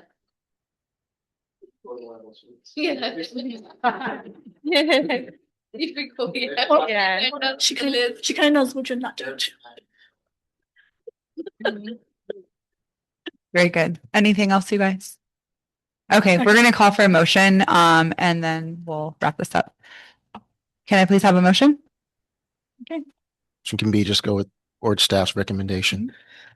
All right, Board Member O'Brien, I'm going to make a motion for Lacey Dennis, MA 181, and for petitioner 5A, Anupam Kaur Mahi, sorry, MA 705968, that we go with board staff recommendation at this time to uphold the citation and waive the fines for these petitioners. Can I have a second, please? Board Member Moreno, I second that. All in favor? Aye. Awesome. Any opposed? Aye. Thank you. Motion carries. Okay. Very good. Yeah. All right. Yes. You guys are amazing. I was very afraid. I was like, oh, I'm going to go there, but you guys are really good, really Awesome, right? And I appreciate we did that. Otherwise, I would not have known what is right and what is wrong. Right. Yeah, you guys made this process very easy. So Thank you. We tried. They're great. We really tried. And honestly, if there's anything in the future where you're unsure, question, you think you know the answer, but you didn't have a really reliable source, these guys are great and they're here to help you. And that's exactly what Executive Director McDonald says all the time. We're in the compliance, not citation business. So enjoy your day, ladies. Thank you for your patience. Or we think that. Is 5C present? Yeah, Branda. Branda, okay. Branda Lopez, A 1052649/C576039 for discussion and possible action. Petitioners disputing V3167725 and V3167726. If you can please raise your right hand, we'll get you sworn in. Very good. All right, it's Brianda, right? Branda, yeah. Okay. Do you swear to tell the truth, the whole truth, and nothing but the truth in this matter? Yes. Thank you. Okay, at this time, you can go ahead and tell us what your petition is about and why you're here today, and then we'll hear from board staff after. Okay, sorry, I want to throw up. So I received a notice for operating without a license, or operating a salon without one, and then for doing practicing without a license. And so to my understanding, just because I think like the day after I got it was New Year's Day or the first of the year. So I remember I reached out and I was like, I don't know what to do. And I was like freaking out. I think I reached out to you a bunch of times. And so the pictures I had posted were taken at my home just because it was my daughter and also like friends that I did at school. And I was like, well, I like the lighting outside more here. And so I just like, when I was at school, I was like, well, I forgot to take an after picture. Do you want to come over? We can hang out and like, let me take a picture. And so I quickly learned my lesson because I then reached out to like my school and I was like, hey, like I did bees here. Like, why am I getting this? Like, I was like, can I go back to the school and get all the paperwork? And they were like, well, I mean, you can, but that's a lot of paperwork to go through. And so, sorry, I feel like I'm like going all over the place. No, but no, so just when I went through them, because I didn't know like initially what exactly it was. And then one of my teachers reached out and they were like, hey, the pictures are on the state board website. Like you can go look at them. That way you kind of know what it is already. And so with looking through them, it was my Instagram page just in general. And then I had done there was like a teddy bear blonde one that I had done at school that was on a student, which was a student service. And then there was one with like a reddish brown hair, that was also my stepdaughter. I do not have a daughter that old. My stepdaughter. I actually had her go into the school a lot from the time that I was out on the floor until I finished. So she actually went through a lot of hair transformations at school. And then there was a picture that I took of her at my house because she was over. And I was like, I just want to get a picture of your hair. I just draped something over her because she didn't want her back to show. There was a picture of me. I wasn't sure why that was there. I think it was just because I was like introducing myself, like I'm in aesthetics, went back to school for hair, like come book with me at the school. There was a picture of a client that I did at school of the back of her head. And that was a picture that I had her actually send me because I forgot to take a picture at the school of her before. So I was just like, hey, do you have something like maybe that you took? So she did send me that. But yeah, I mean, there's just like, I sent in a whole, a thing just explaining everything. But then operating the salon, I don't know. I saw that there was the Fidelis Salon Instagram account, which we had actually I did when we had the salon project at school. We were told to create a salon. My husband and I, we went to school together, which was a nightmare. But we are wanting to open a salon, and we took Fidelis from the Marine Corps, the Semper Fi thing, and we kind of just created a salon name, and we were like, well, we kind of like that, let's just keep it. So we created the Instagram for the school project, and then we kind of just kept it, and then we kind of made like a makeshift business plan, and then we did like VBOC and all this other stuff after we got done with school. So I wasn't sure if maybe the board thought that salon name or that account was like me operating a salon. And yeah, I don't know. I feel like I'm rambling. I'm sorry. That's okay. Is there anything else you'd like to add? Otherwise, we'll hear from board staff, which may provide some clarity, and then we'll have an opportunity to chat with you again before we deliberate. No, I think it was just, I mean, I realized now after I was like, okay, well, maybe I should have just made sure to take the pictures at school. I did have one where because I'm already in, I have a license for aesthetics. So I did do my friend's the makeup look for her like the wedding. And I did like I got told like, hey, if you want to take a picture of my hair, like I know you're trying to build your portfolio, like just say like you curled my hair or whatever, like that's fine. And so from the time that I got done with school up until I was trying to go for my license right after the holidays, I was like, well, I'll just post it, like it's whatever, like I'll just make something up and like keep my Instagram relevant so it doesn't just like die off right after school. And then yeah, so here we are now with claiming that I did things that I didn't, but yeah. Thank you. Yes. Okay, we're gonna hear from board staff and then we'll come back. Okay. This is Lauren Gossage for the record.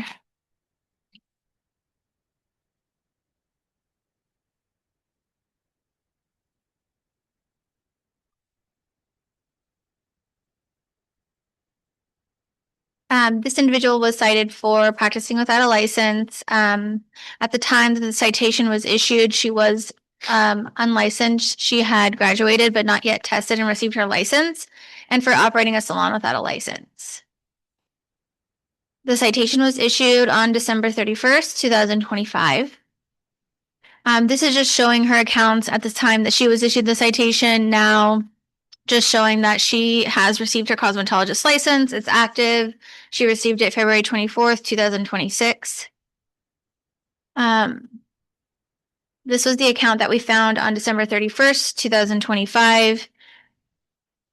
Just stating this is her hair account.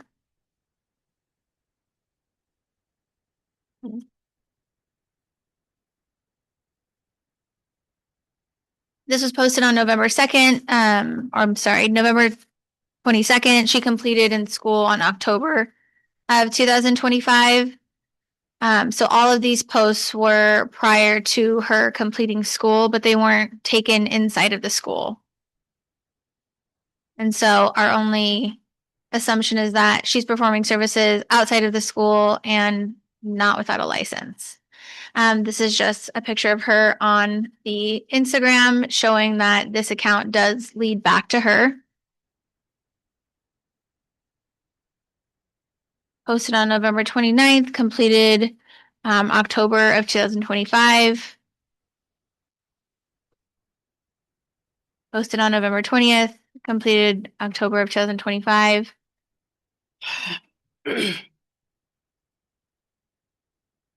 This was tagged in her account on her main page, said coming soon for the salon. We haven't received any applications for it.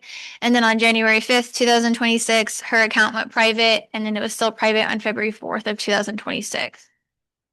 Okay. Thank you. You're welcome. Board Member O'Brien, Branda, do you have the salon now? No, so no, we're working on opening. Okay. I mean, so we're trying to go like the veteran route and get like help through the VBOX side and through like all of that, like grants and stuff. So it's a work in progress, but I do I have a license now. So yeah. Okay, thank you. Board Member Moneta here. Are you working in a salon now or? I'm temporary in a salon. Like I kind of rent a chair just because right now I'm still working on like building out my books just because I'm more on my aesthetic side. So that's picking up a lot more for me now. So it's been a juggle that I'm trying to work through still. And then just because we had a lot of like life things happen. So it's been like one day a week, maybe if that. I think I went like maybe a month that I wasn't in the salon like at all, but I still upheld my license. Board Member O'Brien, I know that your Instagram states Paul Mitchell alumni, and the photo that we had on December 31st, 2025. What is that what it had said? What did it say? Was that added like after you graduated? No, that was after. Okay. Yeah. What did it say before? Anything? I don't even know. Cause so I only had the second Instagram page.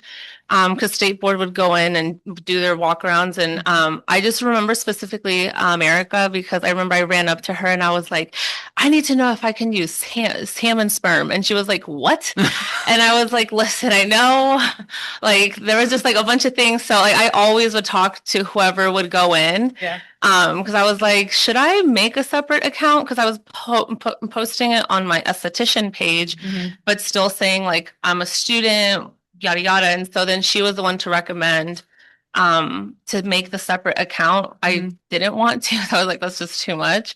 But she was like, just because you are essentially you have a business for aesthetics, you don't want it to look like you're charging for the hair while you're in school. So it just, it was, I didn't want to make a separate one, but I did. And so that's why I have the second account. Okay. Got it. This is board member. Oh, sorry. This is board member Douglas. Ms. Lopez, what is the salon name that you work at now? That you say you work one day I'm at, it's called Aura Hair Salon and Spa. Okay, thank you.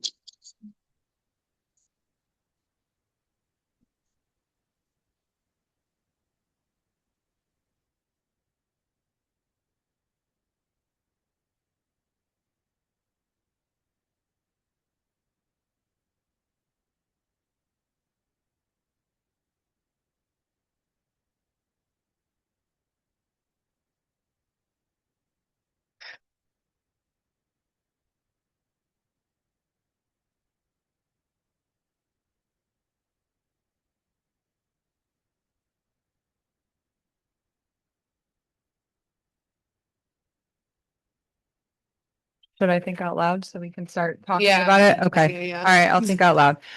Usually, pardon me, when we see these things, we see things in the taglines like home-based or, things like that. I'm not seeing any of that. I do see Cosmet student on one of the posts in there on December 31st that was taken.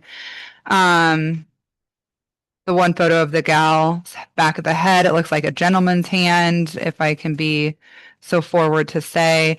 I mean, her story makes sense, and it is just a few photos. Usually we'd see a lot more than this, but also like, I don't know. Yeah. That same background at the house. Yeah. It does kind of like track, but I mean, also we have to be very careful with this type of stuff. And, I know that she had graduated and technically during that time period, she hadn't been licensed. So yes, she's an alumni. So I understand why a student might have been taken off the Instagram page rather than showing that, but right. Yes. Well, it does. There's booking. Yeah. But she was licensed. She wasn't licensed on the 31st though. Oh, well, that's true. Yeah. Okay, well, I don't know. Yeah. What's the recommendation? Not the person else today. I'm sorry. Yeah, those like three hours of like really good focus.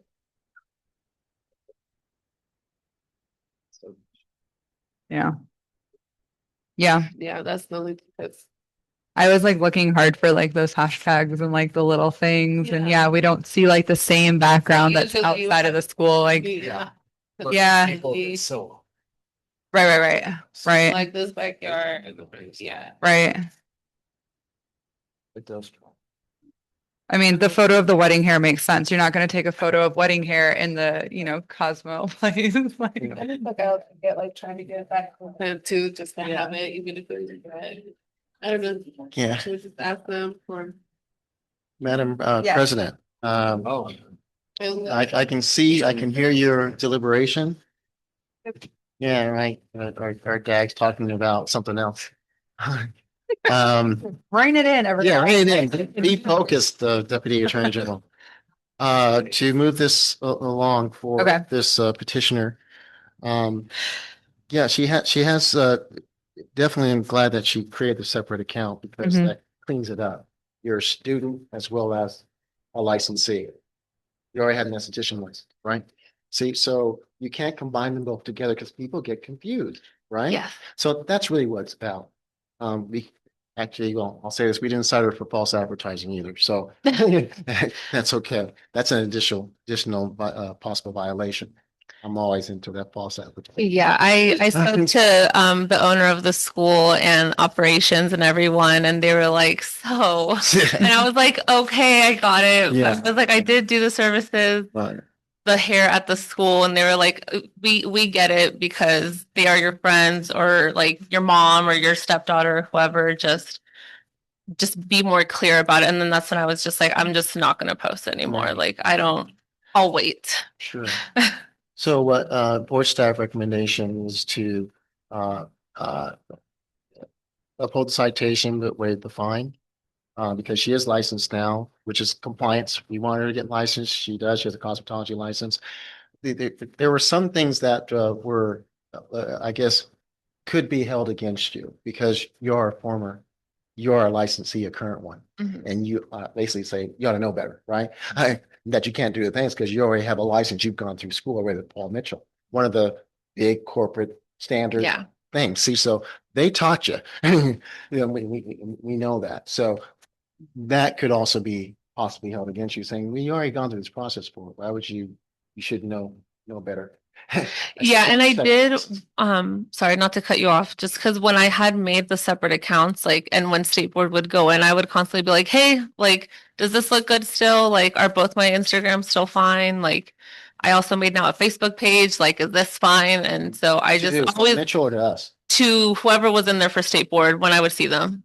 I know they hated to see me coming because I would catch them and I would be like, can you have them wait really quick? Well, you probably scared them. Because I have a question. Yeah. So it's like when I would see them, I'm like, have them wait. Yeah. It's like 2 minutes. So, but board staff recommendation is to uphold citation and waive the fine. That's really bottom line is you guys don't want to pay the money, right? I already paid. Okay, so so that's our recommendation. The key is that she is licensed now. She has 2 licenses. Thank you very much. And we appreciate it. Thank you. All right. Do we have any questions? Feel okay with that? All right. Can I call for a motion, please? This is Board Member Douglas. I would like to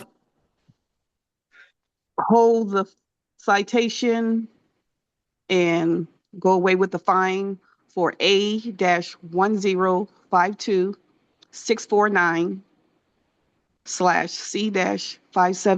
A-1052649/C-576039.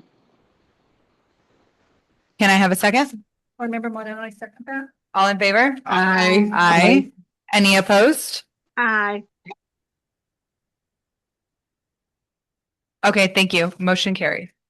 All right, so we are going to get a refund over to you since you've already paid your fee because we did waive that for you today. Okay. But the citation will stay and then Does that stay on forever or? yes. Okay. That'll be on there. And it doesn't mean anything unless you get caught operating a license without a salon without a license. And then it will go automatically to the second offense. Okay. They'll do it again because they'll keep finding you those really big numbers. Yeah. Oh yeah. No, I just was wondering like if it like comes off or whatever, but Citation stays and then the fee comes off. okay. And then just I only had a question because I don't have the account that I paid that with originally. Would I just get like a check? You could check with board staff regarding that. So she doesn't have the account that she paid through. So she's just wondering how that would be handled.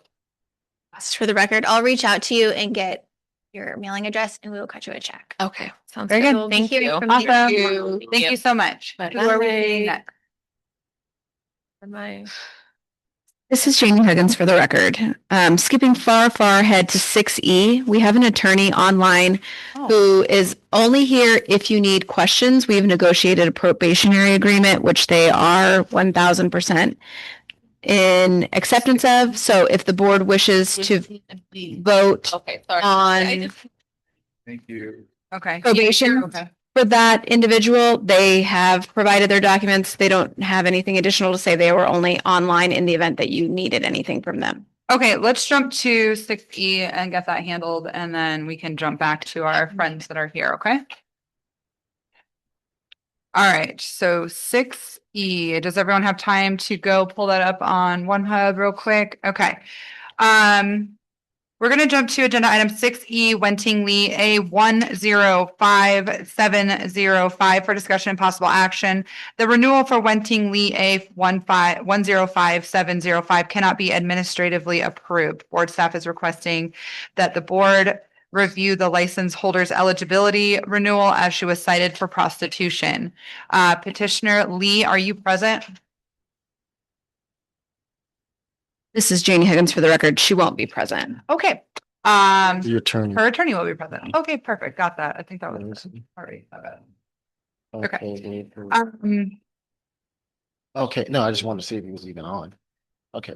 Okay. I've been, Madam President, I've been advised that he is online. Okay. That's if you have questions, but board staff recommends what has been put into your packet. Okay. This is our general typical probationary conditions, and for a non-renewal. It couldn't be approved administratively for the various reasons for prostitution. However, this is typical of the probation that you have approved in the past for people that their license cannot be approved administratively by us, by board staff. We bring it to you to go ahead and add these conditions as part of the renewal. And then they go through the ethics and all that kind of stuff. So this is straightforward. Let's see it.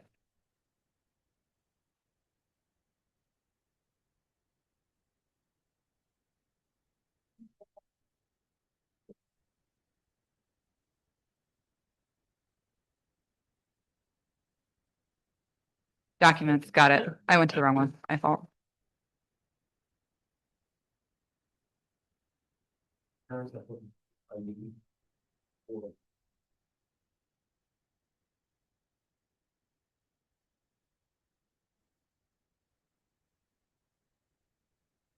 Got it.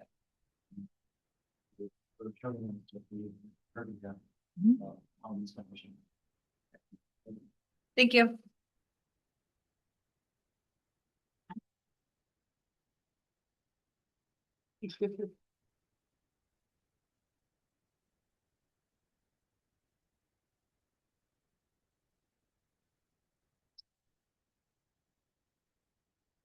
Yep, thank you.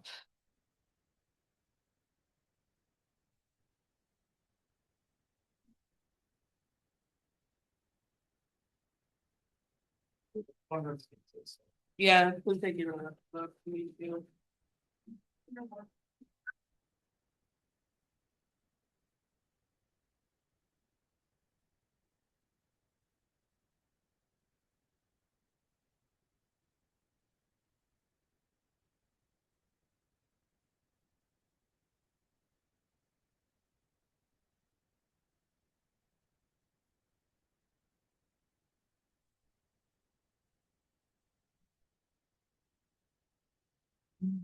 All right, I'll call for a motion at this time unless we have questions or comments regarding board staff recommendation at this time. Nope. Okay, very good. Go ahead and make a motion, please. This is Board Member Detry. I'd like to motion for Wentling Lee A 105705 to go with board recommendation. Thank you. Can I have a second, please? This is Board Member Douglas. I second that motion. All in favor? Aye. Any opposed? Aye. Motion carries.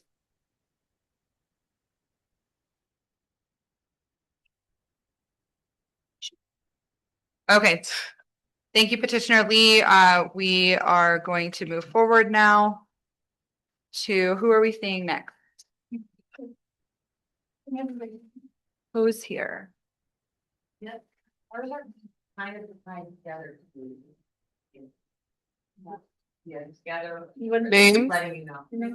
Mine's 8, 5 and Are there any petitioners above that? E, F, G, H? that are. Yeah. L. L? Okay.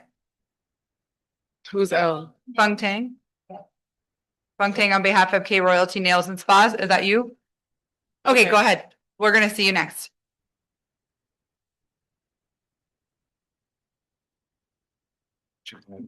Okay. Agenda item 5L, Fung Tang on behalf of K Royalty Nails and Spa, S-187711 for discussion and possible action. Petitioner is disputing V3164302. If you can raise your right hand, and then we'll get you sworn in. First of all, do you have a translator? Yeah, it my daughter Oh, with me okay. too. Um, She go to the bedroom. no, that's okay. Yeah, we'll No, wait because yeah, we'll come daughter back. needs to translate. Yeah, we'll come back to you. Okay? Yep. Yep, Okay. so go ahead. And then you said you guys were P? You're O? Okay, hop up. You're next. Let's do it. All right, petitioner 5O, Julia Liu. Liu, on behalf of Be and Healthy. S-15140 for discussion and possible action. Petitioner is disputing V3166488. If you can raise your right hand, we'll get you sworn in. Hello, Julia. Do you swear to tell the truth, the whole truth, and nothing but the truth in this matter? Thank you. But my English is not too good. I try to understand your question. I try to understand to answer your questions. Thank you. Okay, at this time, you can tell us why you're here today.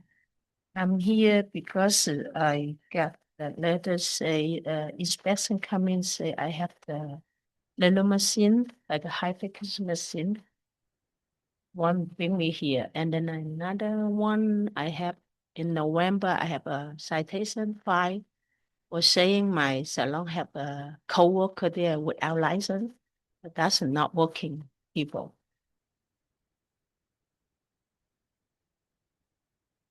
Okay, thank you. We're going to hear from board staff, and then we'll come ask you some questions. This is Lauren Gossage for the record.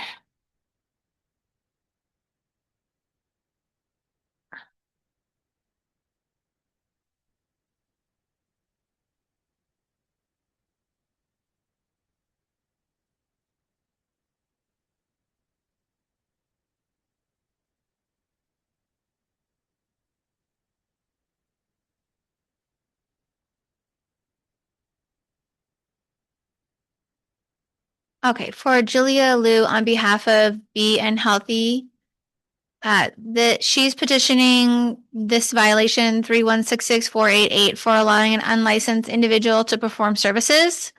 During the inspection, an unlicensed individual was inside of the establishment inside of one of our rooms marked for facials.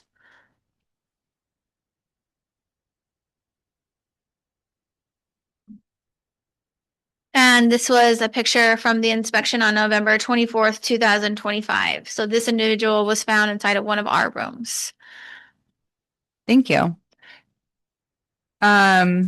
Miss Liu, who is this person? That's my friend.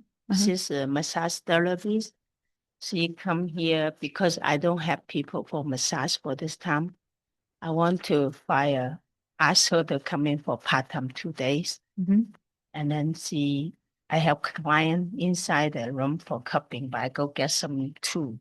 And she sit in my employee room. And then she come out from the toilets. And I go interview her after I work. And then the inspection come in and say, she not working. I said, she asked her because she don't have massage license, bring it up for this time. But she under the Social Security. She cannot bring her license posted on the wall. That's why she come in interview for work Monday, Tuesday. She not start working yet. That's why I put her in the employee room to wait for me. I doing my client for cupping, detox. And I go to my employee room, get some tools, and the inspection come in to inspect. And they say she have without license work for facial. Normally, I don't have too many facial clients, not enough for myself either. That's why I don't suppose to hire another girl for facial, Was she in the facial room? No, she in the employee room.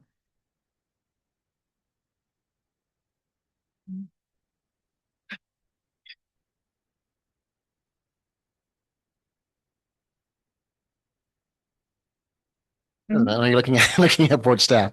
From the inspection, as you can see, our inspector, found that this individual was in the facial room. And also, I think she said that they're not licensed for massage, I guess. So the massage board would have an issue That's to, license. yeah, but you have to also be licensed to a licensed location to do massage, I know, but she didn't walk into me. She come here interview. local government. Mhm. Okay. Yeah, that's local government. I used to deal with this. You can't tell me about local government. So I just,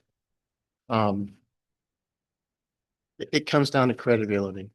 Madam President, she says that this individual wasn't in the facial room. Our inspector says that that person was. You know, we can ask questions like, did you hire this individual? Is she an employee or just a contractor with you? No.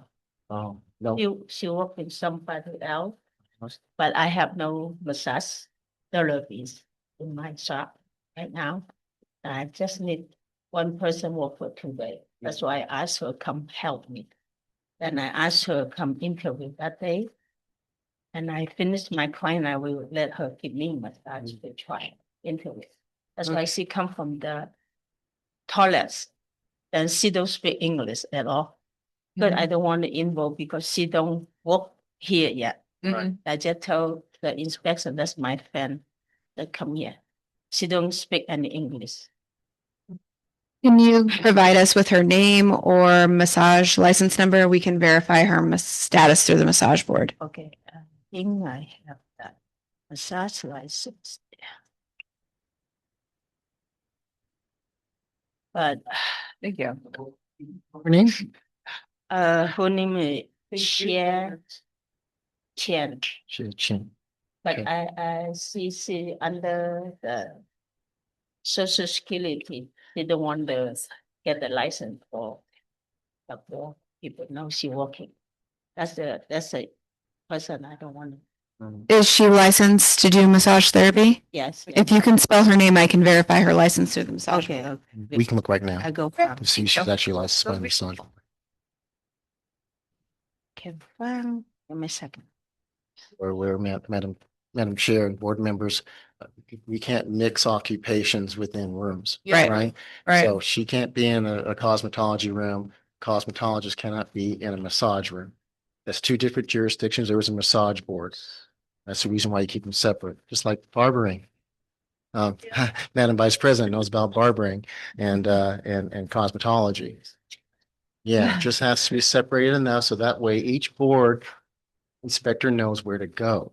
We don't go and regulate barbers. Barber board doesn't go and regulate cosmetologists and things like that. It just has to be separated enough so that way they know where to go. We don't want to cross over jurisdictions. I'm not going to step on my fellow executive director's authority because that's not my chapter, right? Makes sense? So that's why it's there. Sure. Thank you. You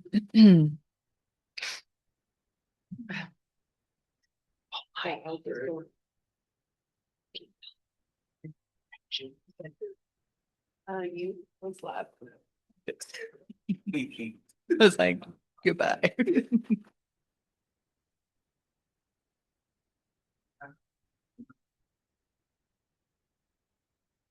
Yeah, I was. She's not, I think she's on hallway. It's not. She's far from that, but I go. But who? Yes, absolutely.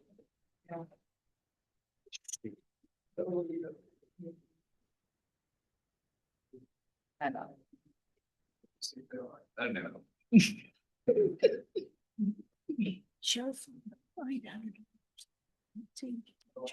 This is Janie Huggins for the record. Yeah.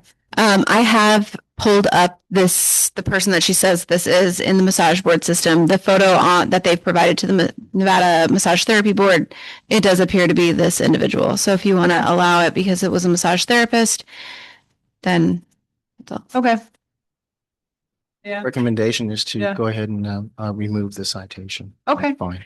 Yeah, I would be comfortable doing that as well. I don't think there's enough evidence here that shows that she was doing a service, and it kind of corroborates now with the story that Miss Leo said about the interview. So thank you for providing her name. That helps you a lot. Thank you very much. At this time, I'll call for a motion, please.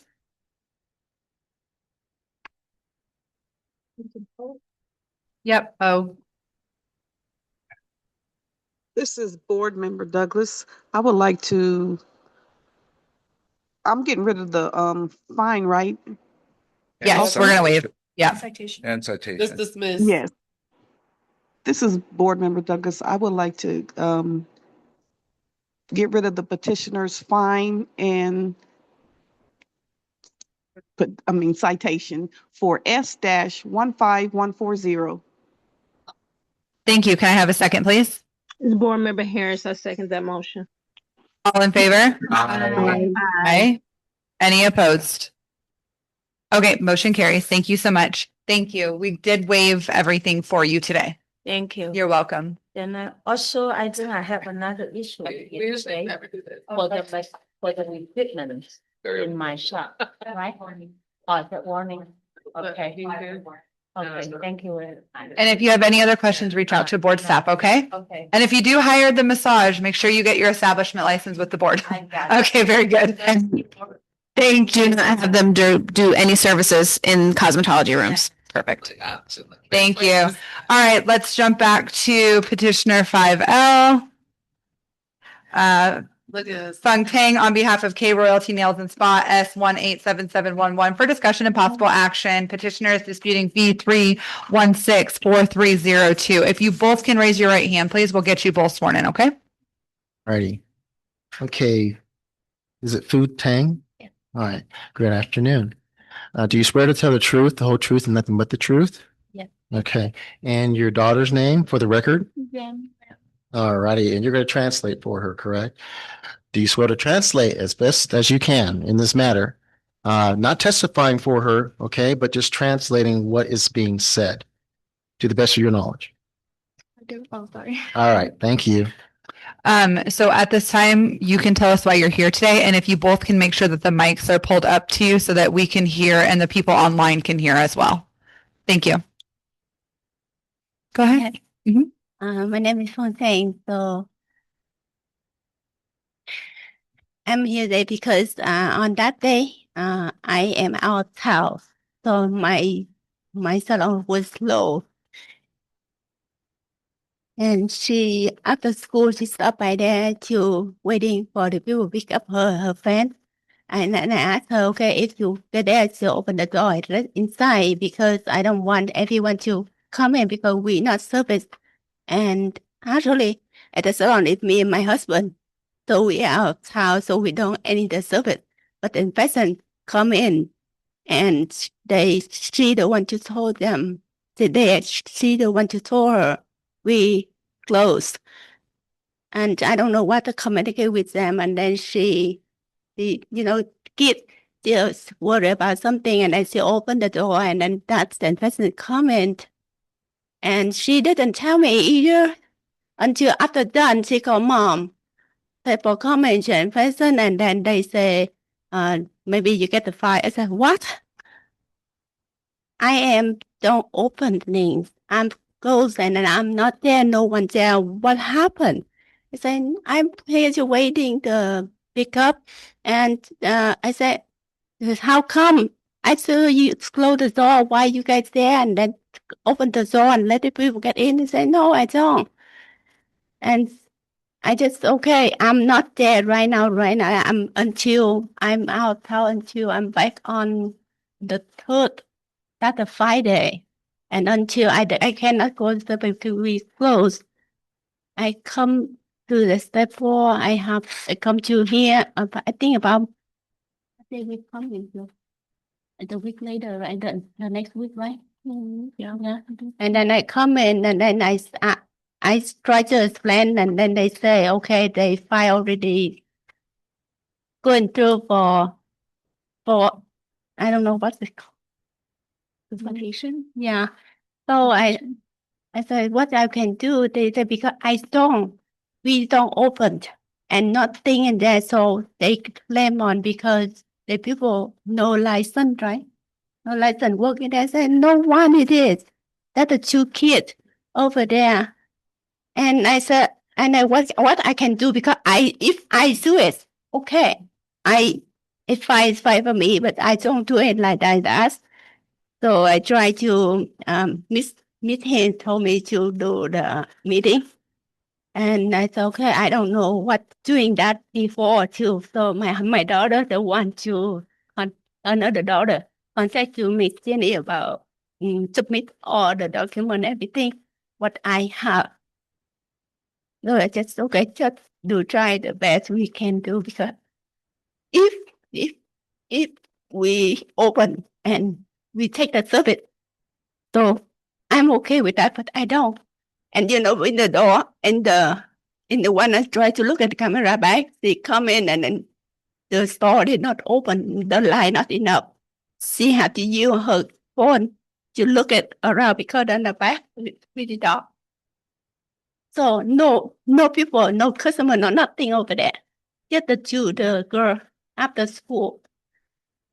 So I just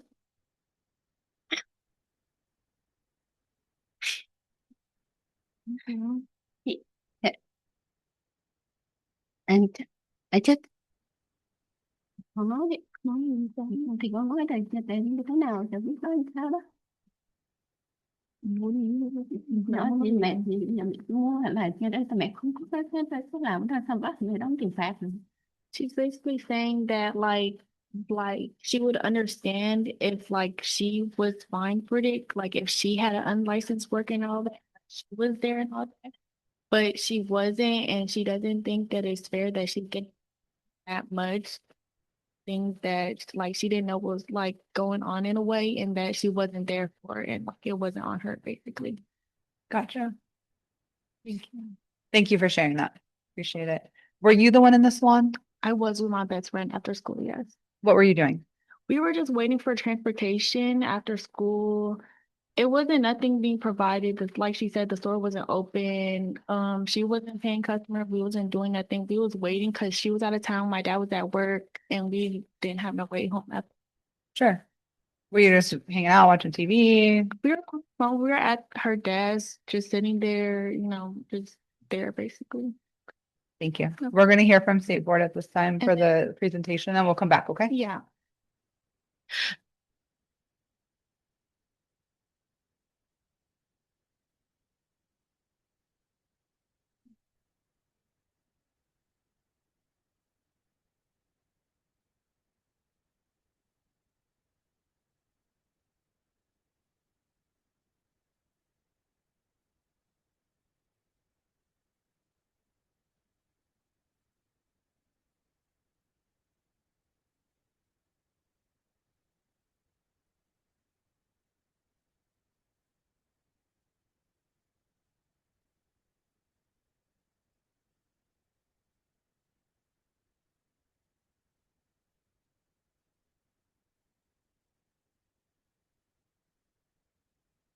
This is Lauren Gossage for the record. The citation that was issued to this establishment for K Royalty Nails and Spa is allowing an unlicensed individual to perform services. It's the second event, so it's at $1,500. This is the individual's petition. The citation that was issued on October 1st, and then these are photos from the inspection.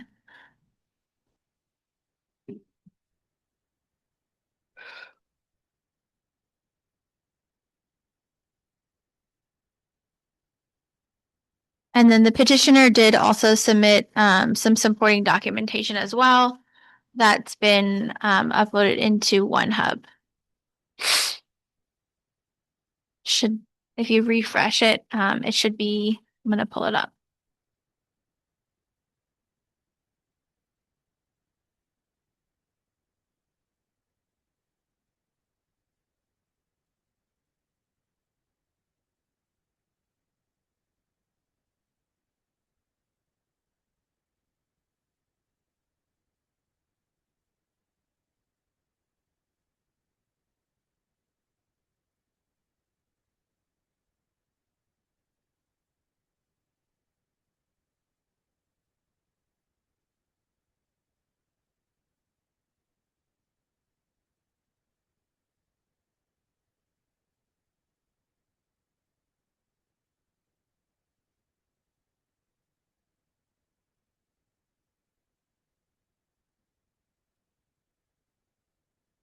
And that's all that we have. Thank you. Board Member O'Brien, my question is, we're allowed to ask questions to her daughter, even though she's just translating? Well, I guess in this particular instance, she's the witness Yeah. and the translator at the same time. So yes, absolutely. Madam President and board members, you can ask her questions because she's actually featured in the picture. Star of the show. Very good. Mom called daughter as a witness. Like, Very good. Thank you so much for clarification. I have a question. Just so it's for the record, I'd like her sworn in as a witness. She was sworn in as a translator. Thank you. Mr. Stunio, she has her hand up. All right. Daughter, do you swear to tell the truth, the whole truth, and nothing but the truth in this matter? All right. Speaking to the mic. Yeah. All right. Thank you. Thank you, Mr. Stunio.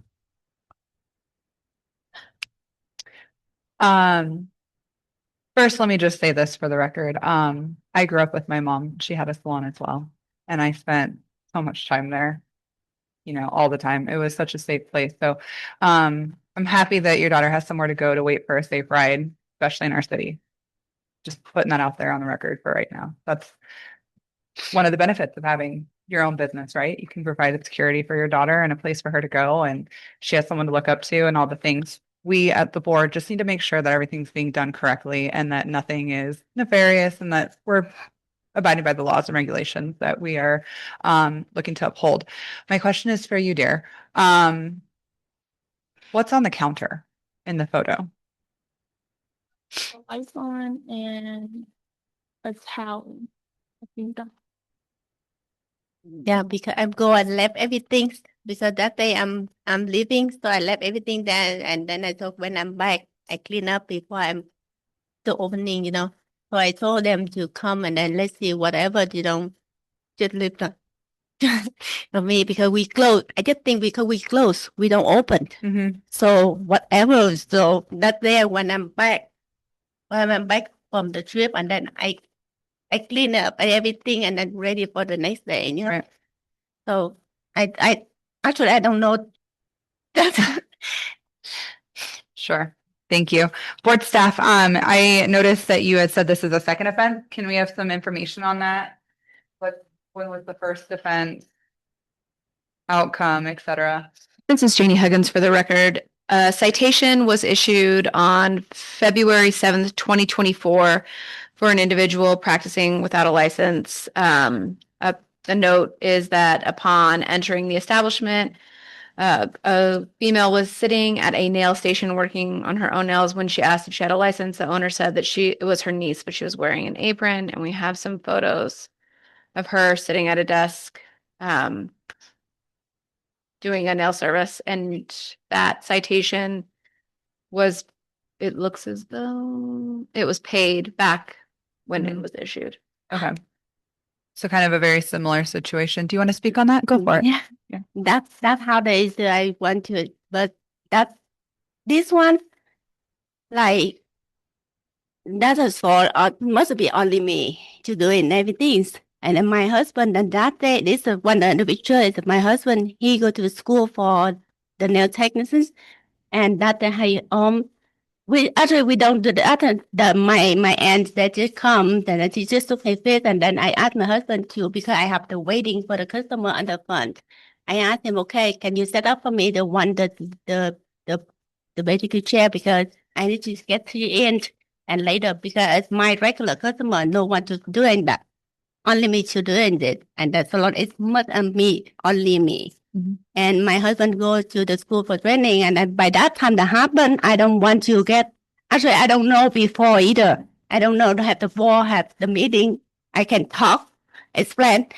And I'm get away from that. And then because him to on the school and then go to do the test, everything, I don't going to make the happen, the fight between.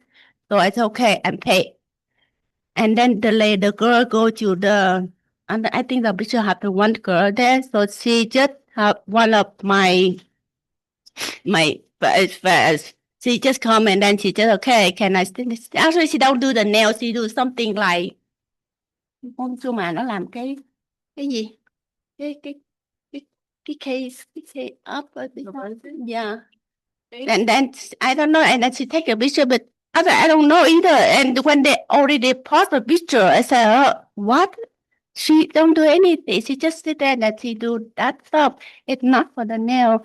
So she don't do the customer. It's more than mine because I already set up the customer is waiting for me. And when I see the email from Staples to say, okay, get fine, get with this one. I said, okay, get whatever. So I don't know before we have the meeting. And I am not really good the person for to try to explain everything. So I said, okay, I pay. And by this time, because of her in the case, so I asked you, so okay, can you guys come with me because I cannot like, talking as much. And by this time I'm here, but before I don't, I just, okay, whatever, I'm paid. Either it's not, it's not my fault 100%, but I still okay with that. I think that we understand your side, family, but the issue is when an inspector walks in and there's people sitting at a desk, what it looks like, right? And they're just walking in and they're made to make, what it appears. They can make assumptions based on what's presented in front of them. And, they are sitting at a station and it's just like your niece was sitting at a station. So I think the issue is stop letting the girls sit at stations. But yeah, I understand what you're saying. I mean, I also understand that, you're going to have your family in there and they're not licensed, but they're your children, and family doesn't mean they're performing a service, but you just need to make sure that you do your due diligence and make it very clear that that's not an employee. It's no different than if you had a front desk gal that was hired to clean, but she wasn't licensed, right? But the appearance is that she's sitting at a desk, her friend's there, it looks like it's a service, right? Especially with you not having cleaned up your tools from prior to leaving. Now all your stuff is there as well. And it's made to look like it's a service. You add to that the previous offense of having somebody work there as well. You can understand why this is kind of gathering against you, right? So, but that being said, I mean, yeah, that's all I got. To me, it looks like she's getting all the other stations are all cleaned up. Yeah. She said it. Yeah. Like you said. I mean, that's a violation as well. You're not supposed to leave it. It's supposed to be cleaned up before leaving. It's the appearance. Yeah. I know.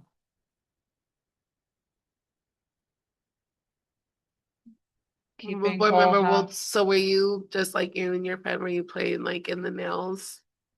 Were you doing her nails?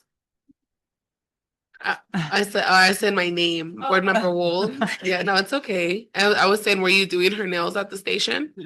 I was looking at her nails. That towel, my mom always puts that towel there. Like, she'll have it clean, like, like she'll transfer, like she'll get new towels, but like she'll always have one there. So when her customer comes, like she's ready and all that. I was looking at her nails. I'm looking at like. What do you mean looking at her nails? Well, because I did them like a while. So you know how to do nails? Myself, yes, but I didn't do that.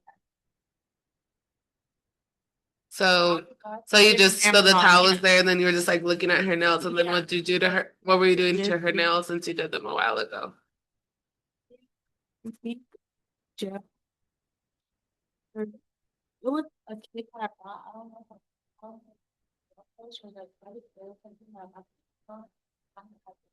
Oh, so you just got the gel kit from Amazon and did it on her at the shop? Well, I didn't do it at the shop, but like I was doing it. I don't like my previous work about like retention. Oh, okay.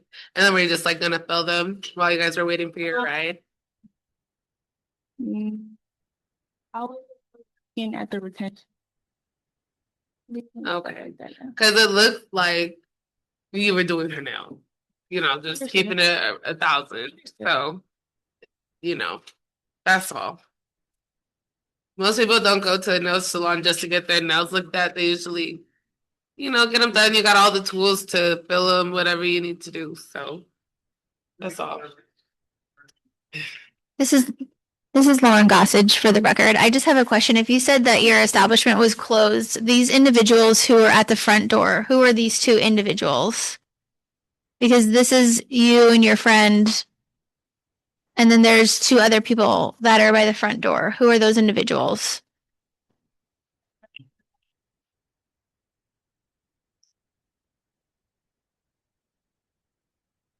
Your outfit, because this individual is in like an all black. Oh, it's your hair. Okay.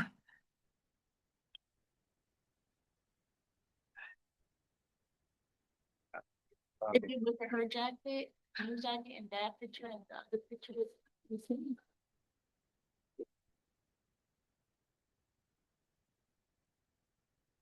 Okay. Yeah. All right, are we ready for a motion? Yes. Okay, let's go ahead and have a motion, please.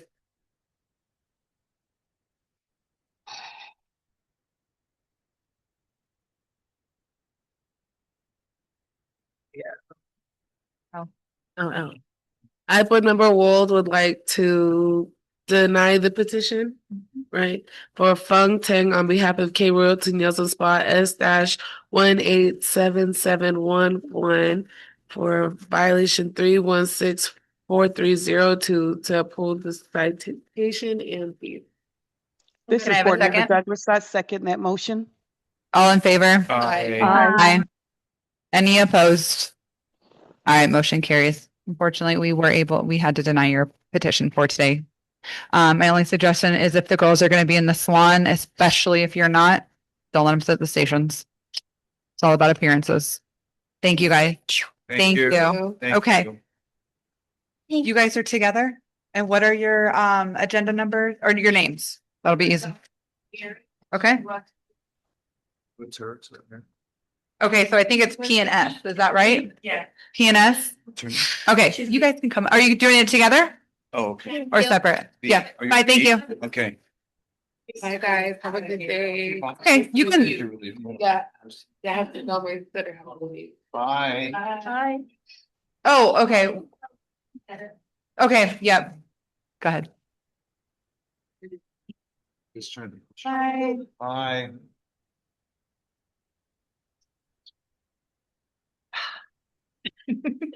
So far away.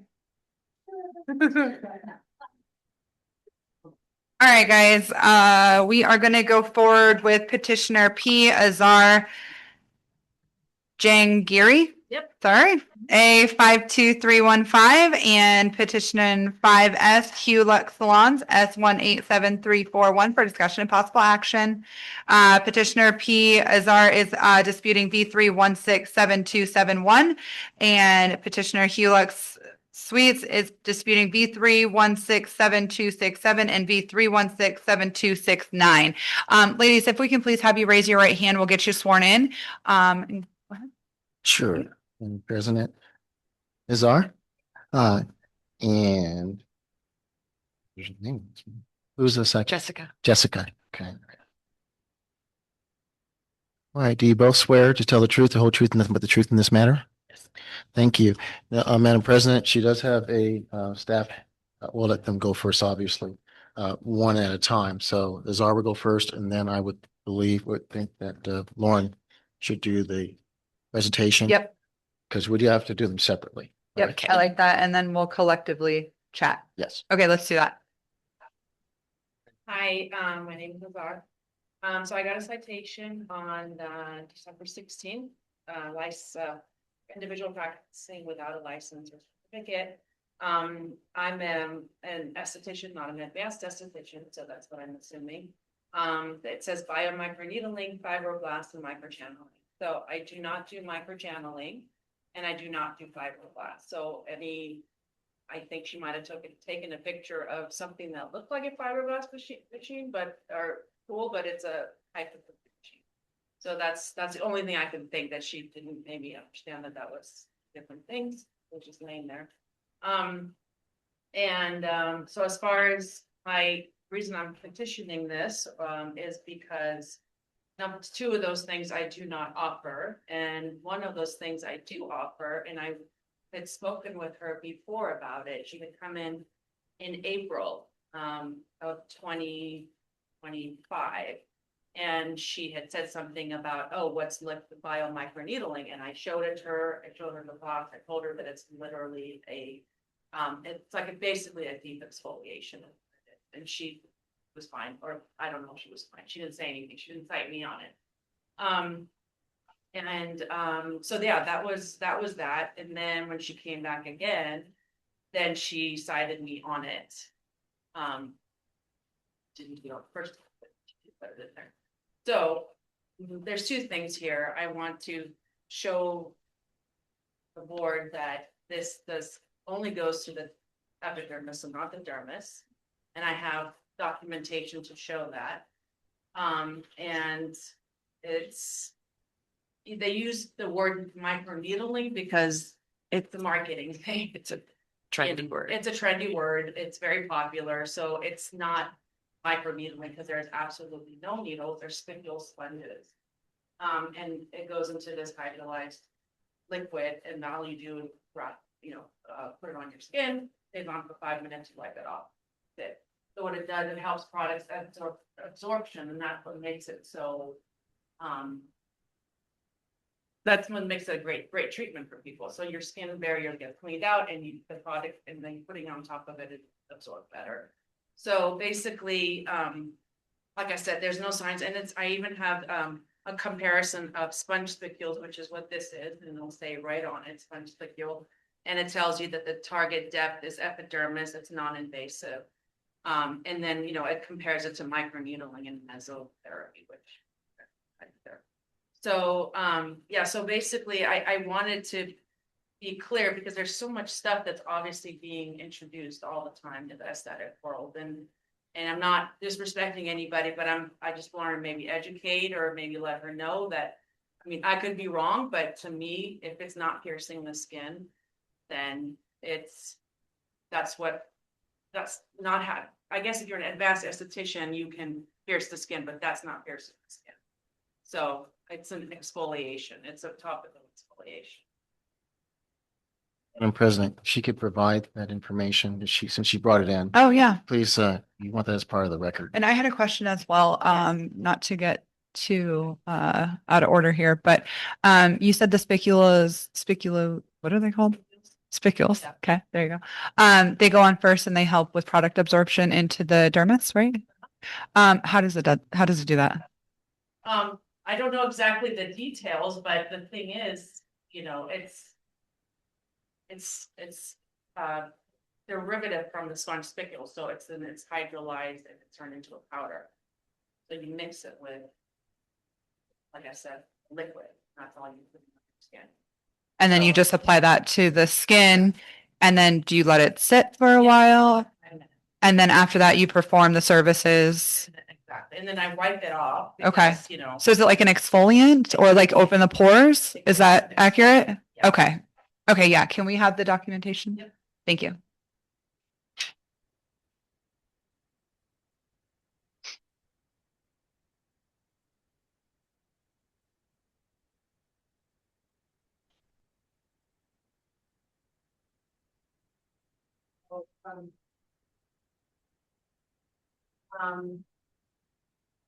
I do have something else to discuss. You want me to wait to? No, if it's part of your petition, you can discuss it at this time. Yeah, so when I also came in, when she came in on April, and she had fined me for a jet plasma. So that's not it's not a plasma pen. A jet plasma, which uses ozone, which is the air, which I brought this to show you as well. Again, no needles in this. And, again, I was led to believe, which, I'm going to do my research. I'm not an advanced esthetician, and I don't want to get fined, obviously. So I'm going to be educating myself and, making sure there's something that I can offer my clients. So again, this is something new. And I'm assuming maybe the inspector didn't know what it was, but there's no needles on this. So it's just, again, I have her information on that one as well. So there's no bleeding, there's no The treatment, it just works using plasma energy, enhancing product absorption, stimulating the skin's collagen. Jet plasma is considered one of the safest and most natural methods of supporting skin rejuvenation and regeneration. Can I have the paperwork that you were gonna submit? Said you had. For this? Yeah. Okay, yeah, so all I have is this, what I wrote up, and then these are all Their credentials from Jet Plasma, the company itself, and I even have, it shows that it's a class 1 device. And I also have a letter, I don't know, I know this is a different state, but this is from California, from someone who petitioned this. And she got it revoked. I mean, she got it, yeah, no, taken off. So I have this to show as well. Yeah, anything that you want us to look at, just go ahead and submit at this time. Yeah. Yeah. Yeah, I mean, I have a letter that I wrote to Janie about everything. Yeah, so that's pretty much it. Want any of that to be record for today? No, this is just a copy of it. Citation, yeah. And then, and again, I know we're separate, but we're kind of, but she got cited for me. And I definitely. Do you want me to explain my piece of it now, just so you can kind of marry the two, or would you prefer me wait? Yeah. Mine is very brief, I will say that. If that matters. President, is that? Yeah. Okay. Yeah. So basically the salon received 2 fines, one allowing someone to operate without a license, meaning we didn't have an advanced SD license. We had our standard Cosmo license. And the second was allowing someone to operate not in a salon. So obviously we feel like the 2 are tied. So if you guys find that this wasn't an offense against AJ's license, then I would assume that the salon piece gets thrown out. It certainly wasn't the intent. There was no intent to deceive, if that makes sense. And then I did feel that the 2 fines for the salon were almost kind of redundant. If you were to find that the jet plasma, not jet plasma, but these little spongy guys are an offense, then the dual fine and I know the history of a salon owner doesn't matter. We're here to discuss this particular case, but I will say I've been doing it for 26 years. This is the first time I've ever been fined in 26 years. And it felt like a heavy one, you know? So I just think that we ask that you guys, we are exposed to the same literature that you're reading as we speak. So I don't know how we could do it, a better due diligence. You know, it's our job to present our clients in a safe manner, of course. The best, most progressive ingredients, the best, most progressive products and services within our scope. And it's our opinion, and I think the literature supports it, that this does fall within that scope. I did want to also mention that the sponge spindle thing is obviously super popular right now too, and a lot of products like couple dermatology, there's some, they have that in it. Yeah. That the consumers purchase. True. So. So they're selling them on a consumer level, not even a professional Are level. selling them. Yeah. That's it. Thank you. We're gonna jump over to board staff, and do we want to just do them back to back since we did them already? So let's, yeah. Okay. And then we'll go from there. Thanks for your patience. This was Madam President Steve McDonald, for the record, as I've talked to the wonderful public that's been here.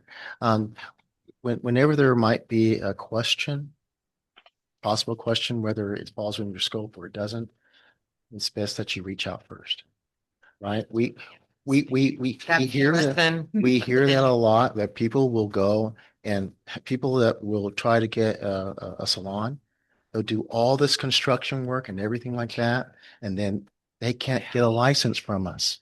And yet they've expended all of that money into making that salon beautiful. Marble floors and all that kind of stuff. I've seen it. And then not just us, but the city of Henderson won't give them a local license to open their doors. So they put all that money out there without asking first, making sure everything is fine. I'm doing everything by the book, because in the long run, you might waste your money, right? So it's best that you just reach out. We're here for you. We want you to do well, right? Without you, we don't exist. So we want you to do well. We're not trying to be mean or bad. We want you to do well and flourish and be those multimillionaires that you are or will be. So, so we want that to happen. Okay. Sitting here and listening to everything all day long is like, yeah, I mean, but you know, when I'm talking to the reps, you know, I'm being told it is okay. And what's the rep's job? What's the rep is a sell, right? We deal with the reps too as well, right? Because it's possibly they may cross the line into instruction, but you need an instructor's license, right? So we always had that where we tell them, don't go up to this line because therefore you'll be instructing. You need an instructor's license. But if you're just selling product, trying to get you to buy the product, trying to get you to use your product on your clients, okay. But if you tend to go a little bit too far, that's creating instruction, and you can't do that in accordance with the law. So we deal with the reps too. We know what their job is. They get commission, whatever. We understand that. But we want you guys to be just fine, you know? So it would have been wonderful if you sent this to us sooner. And now we're trying to, you know, to read what you've submitted to us now. And the board members, you know, we have to scan it, we send it to Reno, right? So it'll take a couple of minutes for the board members to read it. They're reading it right now. It's been uploaded into their system. So give us a couple of seconds, okay? Passage for the record. It's uploaded into OneHub. If any of the board members would like to view it, it'll be on the website within the next 24 hours. For Azar, she's disputing the second offense that she was issued for individual practicing without a license or certificate. She did petition the first offense and she was heard on the October 13th, 2025 meeting. She wasn't present at that meeting, and during that time, the board members chose to vote on her petition and her violation and uphold that offense. the reason, sorry. Not gonna turn, but the reason is, I think I told Jamie, it was my fault. I did not understand that I had to send a certified letter to say that I would be there. So that morning I was assuming that I was gonna be sent a Zoom link to be on that call. I had it in my calendar for 6 months or whatever, I'm a month, but you know, to be there. So then when I got the letter saying, oh, this was denied, I'm like, I didn't even get a Zoom link, but I went back and looked at the letter and it says, you have to send a certified letter to State Board saying you're gonna be there. So, I mean, I have all that. I can show you. I'm just telling you, that's what happened. Sure, I but mean, that's why I wasn't able to be there right. to bring my case at that time. So Sure. I ended up paying the fine. Thank you. Thank you for paying the fine. It's as long as notice is done in accordance with the law, that's all you get, right? We followed the law. And that's why they went ahead and voted on it. They didn't have to. It's the board's discretion to do so. But we as the Attorney General's office will advise you, there's an open meeting law requirement and notification requirements, and we followed it to a T. And that's all we have to do. You don't have to ensure that you receive it. You don't have to do that. All we got to do is make sure we have the last known address that you have, last known email, and that you got it. I can't make you read it. I can't make you open your junk mail. I can't do that. But what I can do is say that I got it to you, to the information that you gave me. I didn't say that it was your fault. It was my fault. I clearly said it to Jamie. I said that was my fault. I didn't get it correct. I didn't do what I was supposed to do either. Okay.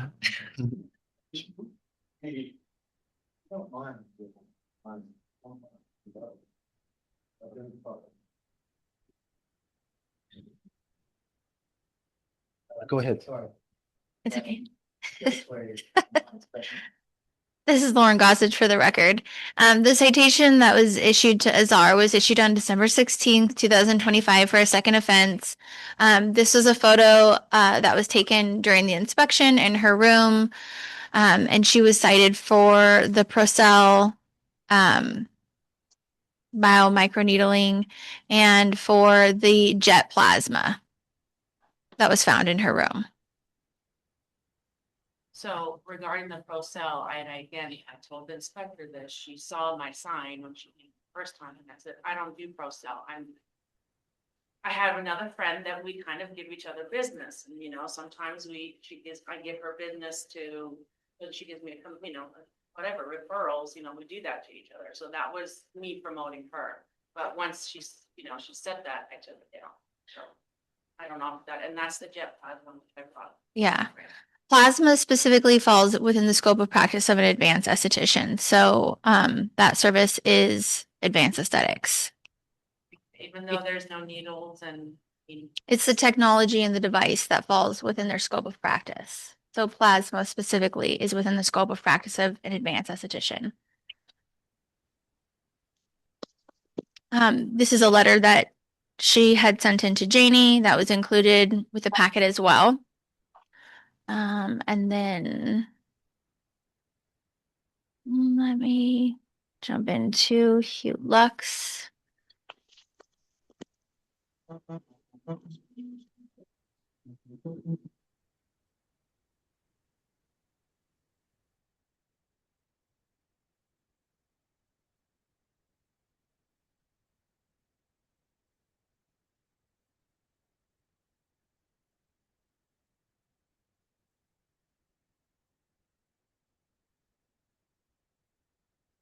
Okay.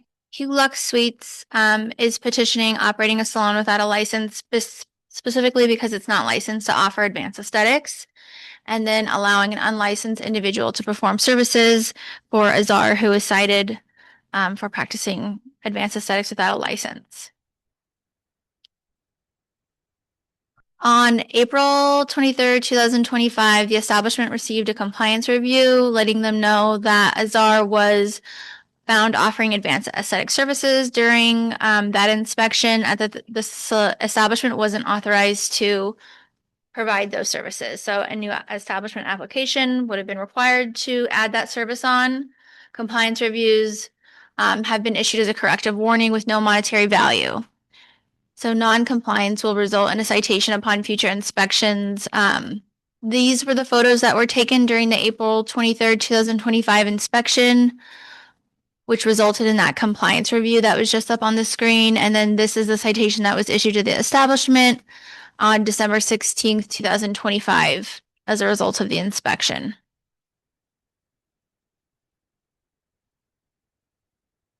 And then these, again, are the same photos because it was from Azar's room.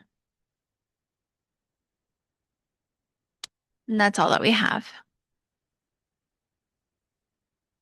Thank you. Board Member O'Brien, you had said when you were talking about your the things that you brought in, you mentioned needles, and I just want to make sure that you understand that it's not necessarily about the needle, it's the technology within the device that's being used. So whether it's a laser or it's a plasma pen or it's the fibroblast pen, it's the technology with it that determines which area of expertise or licensure that we require for that. Does that make sense? Very good. So it's just the needle and going past that, Right. I thought the way that that it was written, though, it's very specific if it is stays within the dermis, Mhm. that it doesn't fall under advanced aesthetics. So am I incorrect in thinking that? That's kind of the. This is Janie Huggins for the record.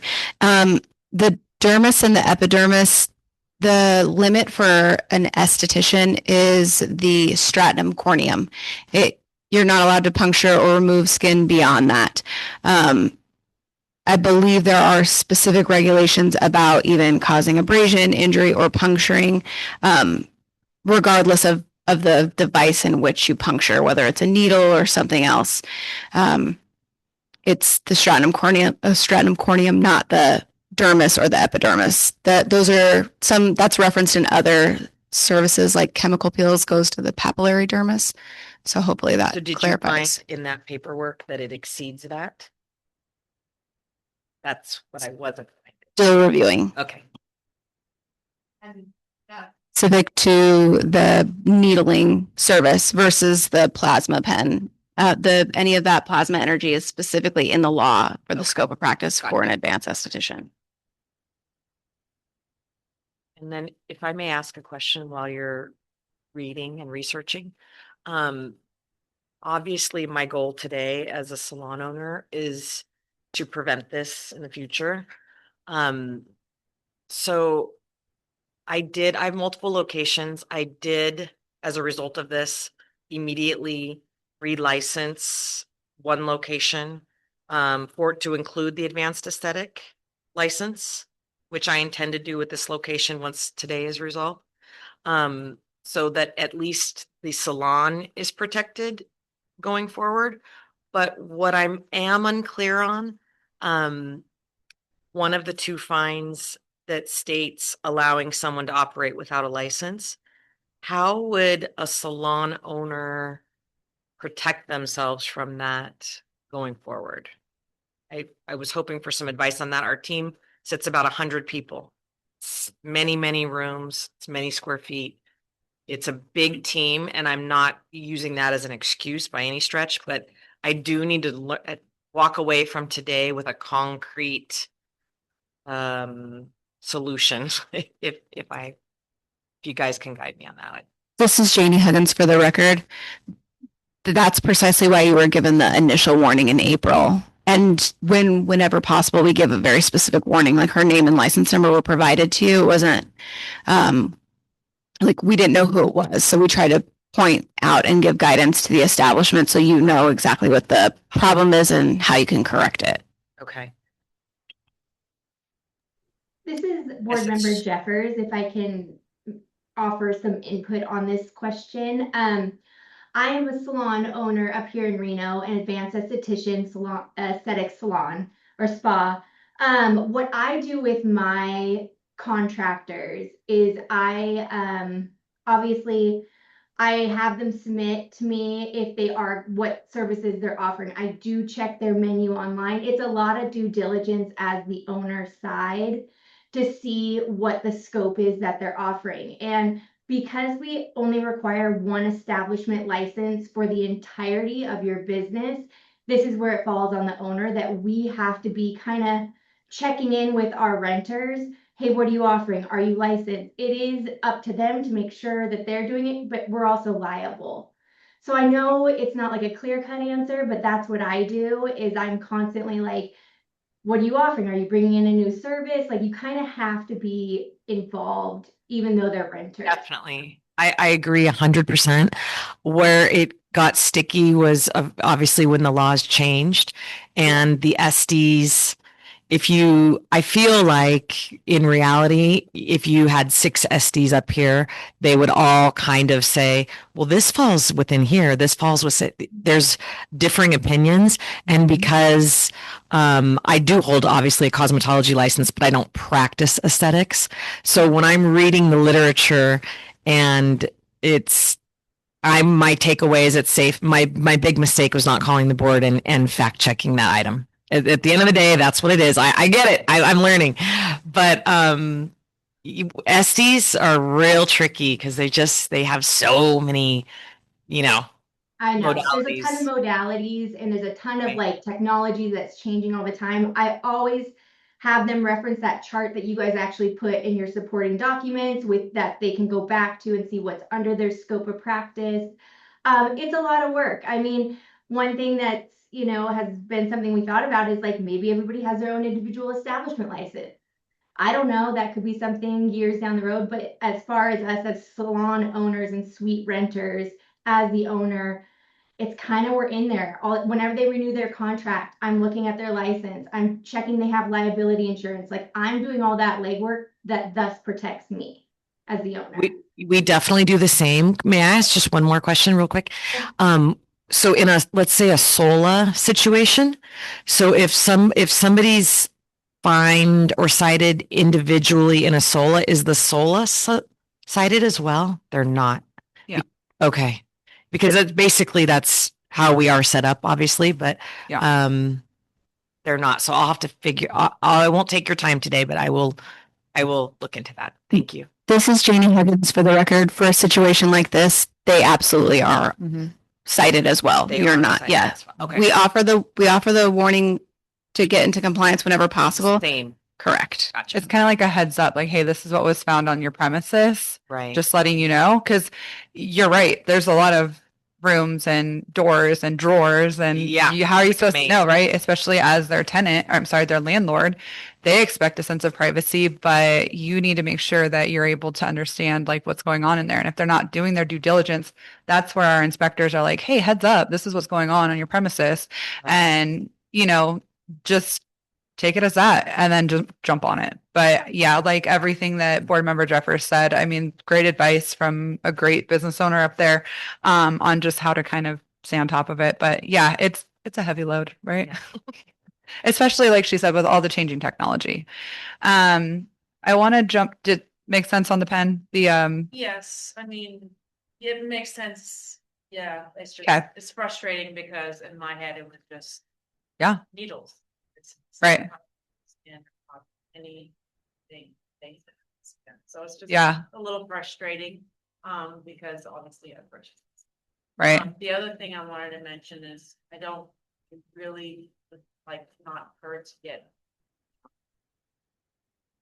and have her not be fined because of me. I mean, I don't want to do this to her. It's her business, and it's like she doesn't know what I'm doing. Not that I was doing. I wasn't thinking I was doing anything wrong. So you know what I mean? Like it's just like I don't want her to have to suffer for what my mistake was. Sure. And we can talk about that in just maybe 1 minute or two. I want to continue talking about the products. With the changing technology, my best advice for you to be is if you are interested in this, get your A license, go back for the 300 and just do it. And then you have green light. But even under that green light, if there is like a rep or there is something that you see and you're like, this is so cool, this is so advanced, this is awesome, I want to do this, this is going to be great for my clients, because that's really what it is, right? Providing great services to our clients. Call the board, ask them, make sure it's cleared, or put it on the radar. It might be something that your rep has come to you and told you about that maybe we don't know about yet. So we'd hate for you to buy it and then, later on us have to put it in regulation, say this is out because it falls under the scope or whatever, or it's a class, whatever, and it's not under your licensure. So it's just constant communication, right? With the changing technology, you also have to communicate and, just stay up on that. The other item that you brought with us today, from my understanding, will also be under AE, right? Because it is the plasma. No. The spiculas. This is Janie Huggins for the record. Unfortunately, the USA website for that company has very limited information. However, the Australian version says that it can penetrate beyond the stratum corneum into the epidermis and the dermis if you wish. So unless there is a huge discrepancy in what's available in Australia versus the United States, it definitely appears that it's 100% in the scope of practice for an advanced esthetician. And I would go so far as to say that even though microneedling is defined as using a needle in the chapter, that we additionally as staff we have the authority to determine what devices can be used in an aesthetic medical procedure.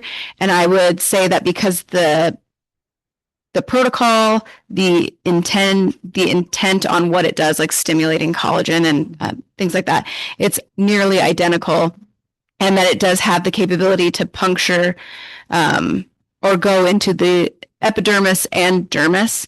I'm not giving it an apples to apples comparison to a hyaluron pen, which is a needleless injection modality, which they're definitely putting something in your lips without a needle. So it seems like it's just another type of technology to deliver the product into the skin.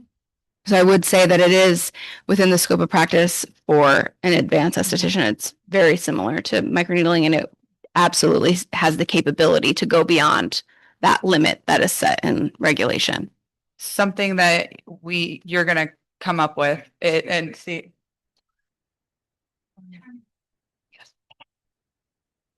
Board Member Detry, I have to interrupt.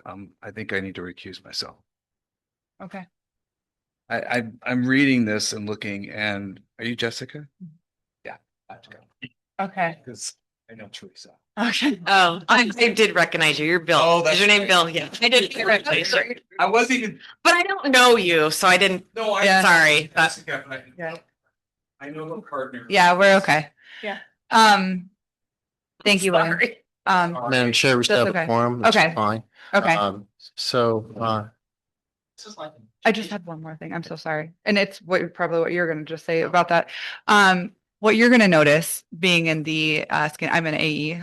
So we're seeing all these speculators on like websites, right? And they're being put into products that consumers can buy, right? That's the difference. Right now, the board regulates what goes on in your room that you're providing as a licensee of the board to the public and the safety therein.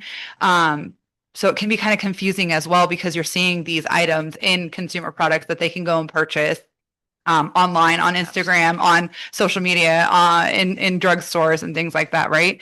So it's very confusing. I understand that, but at the end of the day, if there is a new product that you're going to bring into your business, just make sure that you understand where it falls on your scope. And if you are unsure, or if there's like well, I think this is, or this looks like I can have a loophole over here, directly to the board, right? Just to be extra cautious on it because, there could be different levels of it or things like that, or there could be other reasons that maybe why we require certain licensures, but they're able to do it because that's selling and retail and that's their job. They're not really concerned with as much as what we have to be, the safety and stuff like that.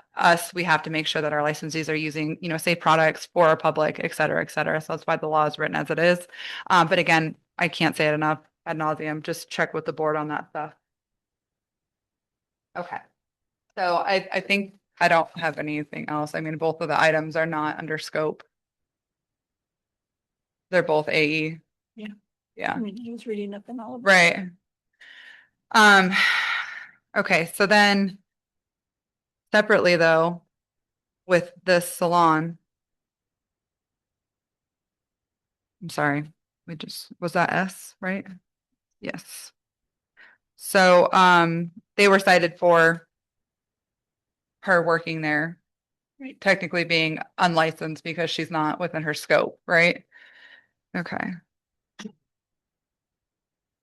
I don't know what to do about that. And then this is Yeah. This is Janie Huggins for the record. And then just to clarify, the citations are for allowing the individual that's not licensed or properly licensed to those services. And then the other one is your establishment license lists out your services that you're able to offer. So nail, skin, or advanced aesthetics. So in order to offer that, that's what those two citations are for, one for each. That's it. They're two different violations. They look very similar. Yeah, confused I with did that put it before. in Chat GPT because of course, like we put everything in there. And even Chat agreed it was redundant, but. I know, but I'm not an attorney, so. Yeah. when they use Yeah. Chat GPT, they get sanctioned by federal judges and judges for using Chat GPT because they're citing judges do, federal judges, and state judges, because Chat GPT lists cases and statutes wrong. Yeah. I am not an AI guy. I'm sorry. I'm going to Yeah. write my own brief. I'm going to write my own Right. legal brief and it's going to come from my Well, brain. at the level, you would think that I agree with you, but I'm just a mere peasant. I use Chat. So, I'll wait for the board chair.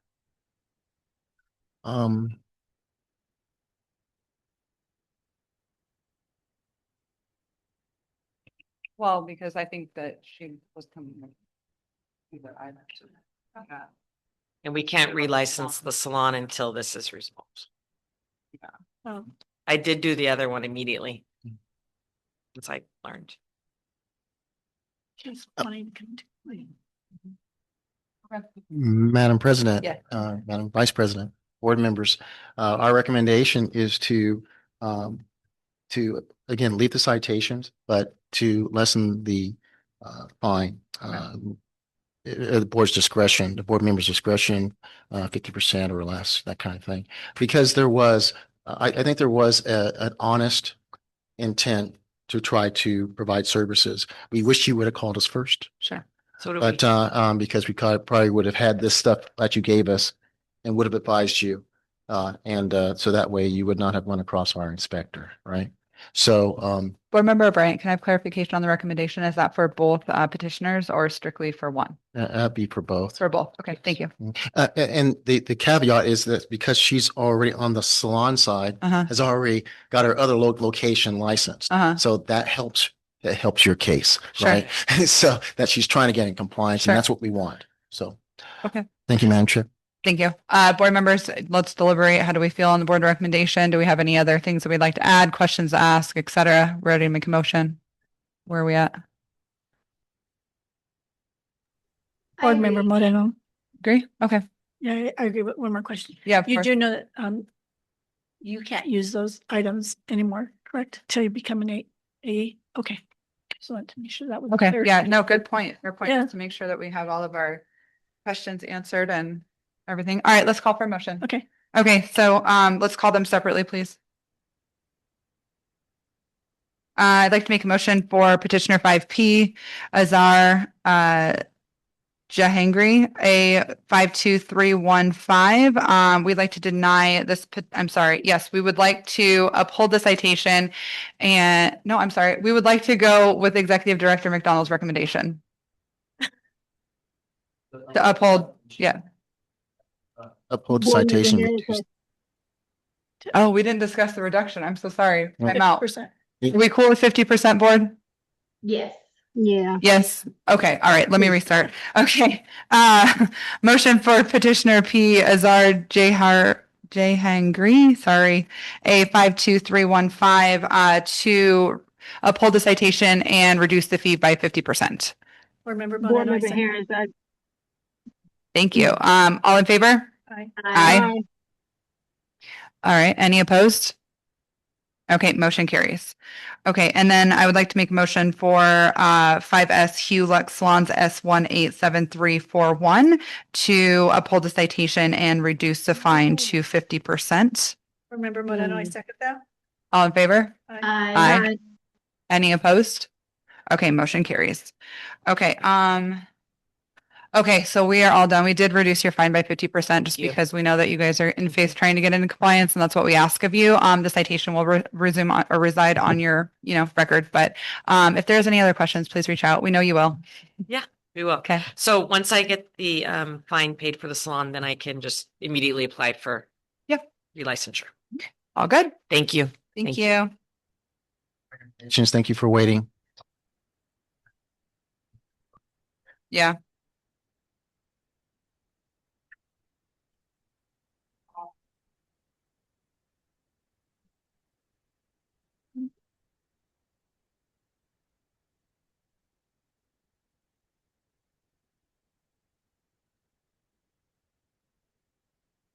Okay. What is your name? EUNJ, Eunjin Chung. V. Awesome. Yeah. It's Janie Huggins for the record. It's a similar situation to the one you just heard. And so W is affiliated. That would be the establishment who was also issued a violation. Okay. And I believe Mr. Campbell's online. Okay, very good. All right.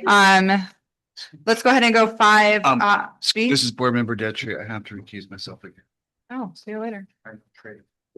You know everybody. So popular. Get your friends in order, would you? All right. Sorry about that. We're ready to go. Okay. All right. 5V Unjung Chung, A3501 for discussion and possible action. Petitioner is disputing B3168057. Hi. Hi. Thank you for your patience today. Can you please raise your right hand and we'll get you sworn in? Do we want to do them? Want to do them like we did before? Yeah, we can. Okay, I'll call it. Mhm. All right, let's go 5W Trey Campbell on behalf of Solis Salons S709865 for discussion and possible action. Petitioner is disputing B3168058. Petitioner Campbell, can you hear us? Yes, I can. Can you hear me? Hi. Yes, we can. Thank you so much. We're gonna get you sworn in. We're gonna do Petitioner Chung first, and then we'll come to you. But if you can he turn his camera on or no? No, they can't, right? Just audio. So you'll just have to promise that your right hand is up, okay? Ha! I figured it out. Nice. Oh, wait, there Okay. we go. Yeah. Okay, yes, we can see you. We'll be right with you, okay? Thank you.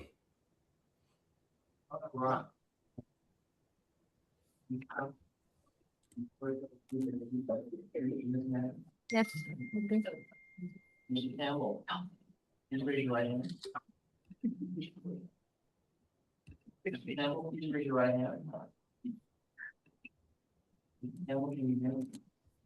Campbell, can you hear me? Mr. Campbell, Trey? Yes, yes, Yes, I can hear you now. All right, just raise your right hand so I can swear you in. Do you swear to the truth, but the truth in this matter? So help me God. Thank you. Okay, if you'd like to tell us why you're here today. I received the citation that individual practicing without the license. And then at the time, I keep going. At the time, I came there to see my friend who's an esthetician. And then I didn't know, if I can like practice like just a cleansing on her. So I asked her like if I can like try to because we went to the same school. She already graduated and then she already had a job in that salon. Oh, I'm so sorry. Hold on. We're okay. Okay, I'm so sorry. Please continue. Okay. Yeah. Panicked. Go ahead. You're fine. I'm so sorry. Oh.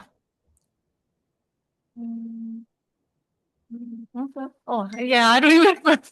We're doing it. Well, yeah. A But class because you I went to the same school. I didn't even do it because the inspector came like right before I start like cleansing on her. So I didn't even like any like hands-on practicing or like service. And then I was aware, I couldn't do, the service without the license. And then like at the time I was planning to apply the, same job like as her. So I just stopped by like visiting her. But at the time, like inspector, so I was kind of, very surprised that now I'm here. Sure. Yeah. Thank you. Let's hear from Mr. Campbell and then we'll go to board staff with our presentation. Well, I'd like to start by thanking the board for giving me this opportunity to speak. When SOLA received this citation from the board, we were surprised and also confused. SOLA did not know who the cited esthetician was. She does not have a lease with SOLA. And this is actually the first time that I've ever seen Ms. Chung. Our lease requires any cosmetologist working at SOLA to be fully licensed and compliant with all board regulations. Our lease also requires our stylists and estheticians to be responsible for ensuring that anyone working in their studio or space is fully licensed and board compliant. In general, SOLA takes licensing and compliance very seriously. We see our relationship with the board as a partnership, and SOLA very much wants to be a good partner.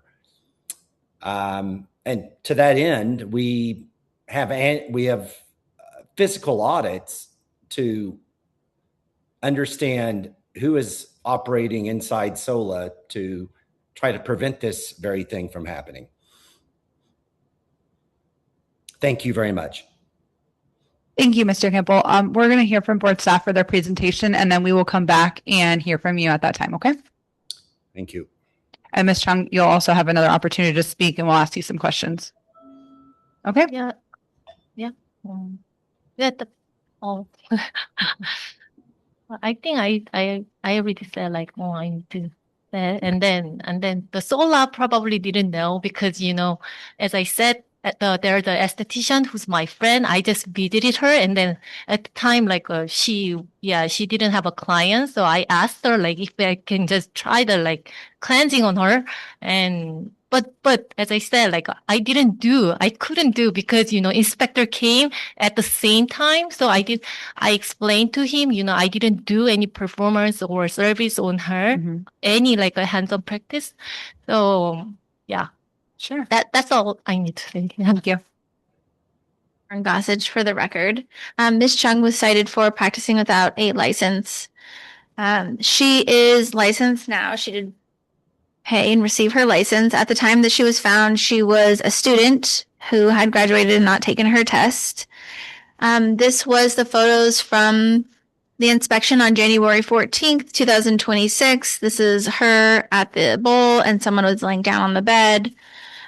She was very compliant in giving forth her information. And she received a citation. So the same photos are in there for Sola Salon. I will say that Sola Salon has always worked very well with us. Anytime they're out of compliance, anytime that they receive citations or compliance reviews, they reach out and they immediately come into compliance. And so this was this was the same thing. They reached out, they asked who the individual was, they tried to get down to the bottom of it, of who was exactly in the room, and we were able to share the information with them. So that way they could help bring that suite and unit into compliance. And that's all that we have. Thank you. I have a question.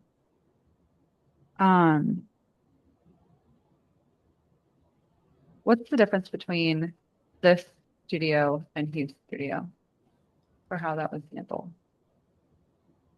Lauren Gossage for the record. This individual at the time of inspection is performing a service, where at the other inspection. Sorry. Oh, go ahead. Sorry, I'm on the salon side of that. They were cited for allowing an individual to perform services versus operating a salon without a license. Got it. They are licensed to offer that service that she's providing. And aesthetics. Okay. So they only received one for allowing, where the other one, they weren't licensed for AE, so they got operating and allowing. Thank you. Okay. Ms. Chung, I have a question for you. You said you're visiting your friend. You're in Scrubs. Where are you coming from? The school. And then I used to, because, we went to the same school. So since I graduated in like December, and then, I always wear the scrub. And then I was planning to apply the same job. And then I'm actually now, working in the shop. Yeah. But at the time, at the time I had an appointment for the exam. Is that right? Yeah, 2 weeks after. So I knew like, I couldn't do anything, but I didn't know like, oh my gosh. Yeah. I thought, I can like practice like just the simple stuff like cleansing. I thought like I'm allowed to do it. But that was my, but now I'm, aware, like even is, And I mean, you've been here all day. Yeah. Like you I was appreciate it. But biggest thing that we've kind of preached on today on a couple different cases was appearance, right? Like you're in scrubs, you're in the room, your hands are in the sink. It looked like you're doing a service. You've told us what's going on and that you weren't able to do it or that you weren't really doing it.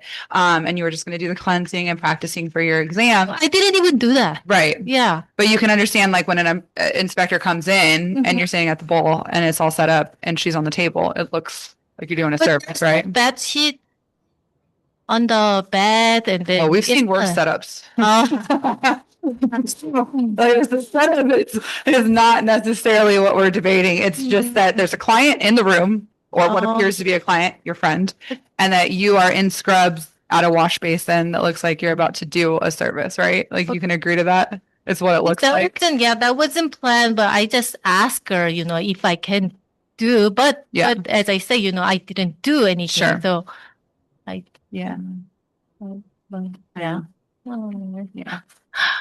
That's your second recommendation. We'll put it on you. Sure. Steve McDonald for the record. The recommendation of board staff is to cite that the citation stands Mhm. and that that the board's discretion can reduce it by up to 50%. And the same as for the W. As in anything, the overarching licensee, the establishment licensee is responsible. Right. So, I mean,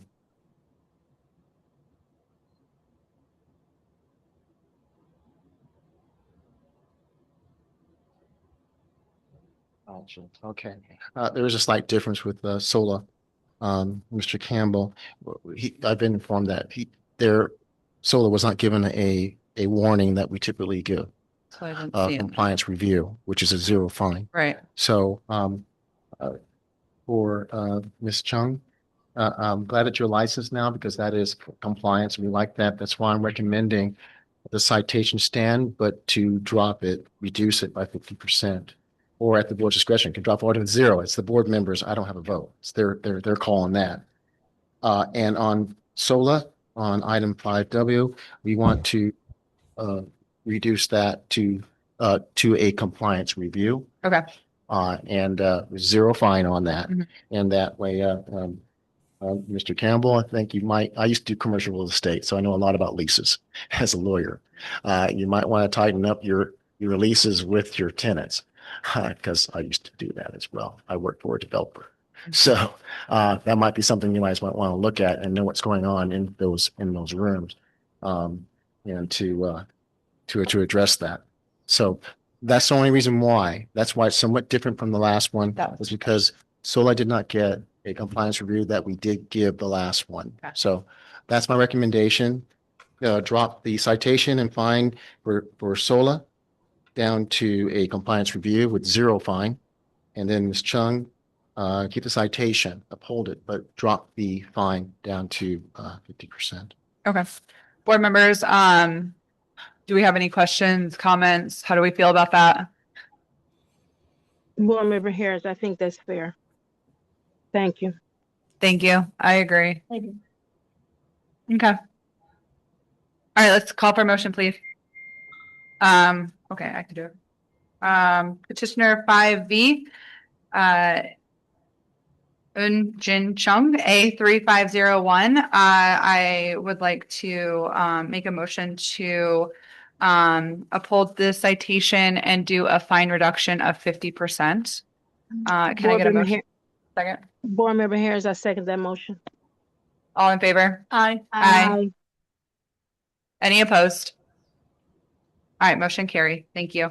And then petitioner 5W, Trey Campbell, on behalf of Sola Salons S709865. I make a motion to change this violation to a compliance review. Board Member Moreno, I second that. All in favor? Aye. Aye. Any opposed? All right, motion carries.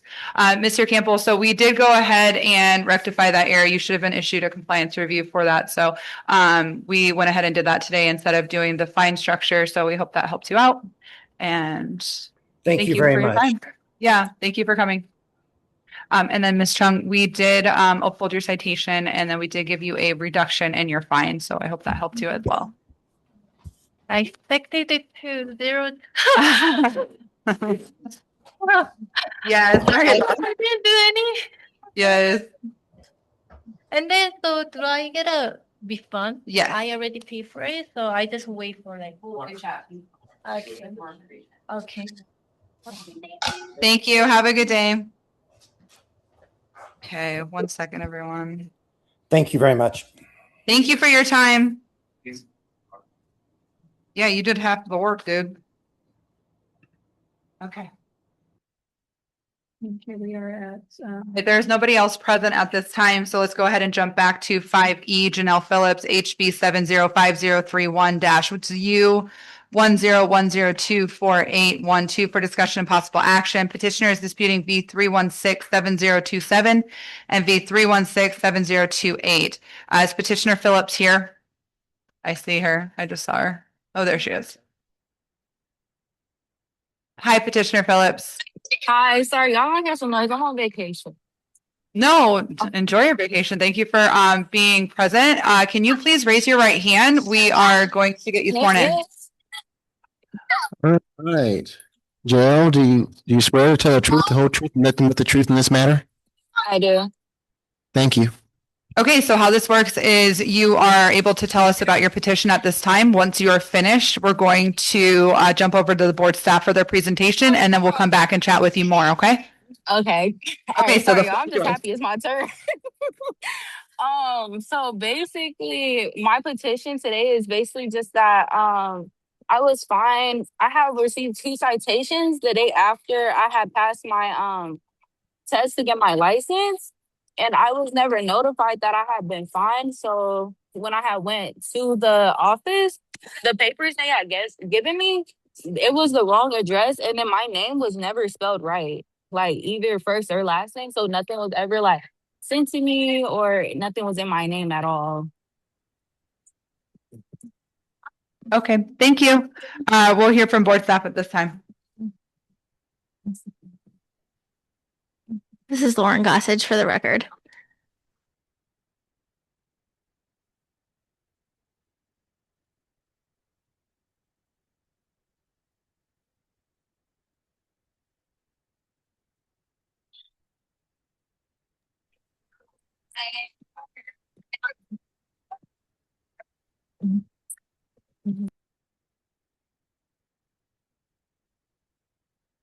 Okay, for Janelle Pips, she is a licensed hair braider now. At the time that she was issued the citation, she was unlicensed, so she received a first offense for practicing without a license for hair services and operating a salon without a license. A first offense. This is her petition that she submitted.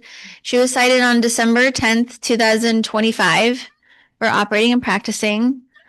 She was cited on December 10th. So her initial application to us was 5 days later, December 15th, 2025.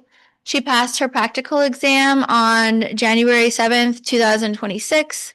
She passed her law exam on January 14th, 2026, and she passed her theory exam on January 28th, 2026. She received her initial license on February 9th, 2026 for hair braider.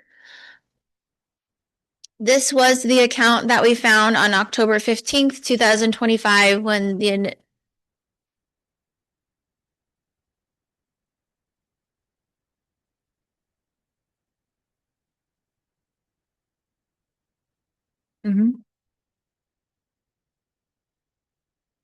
Oh, yeah.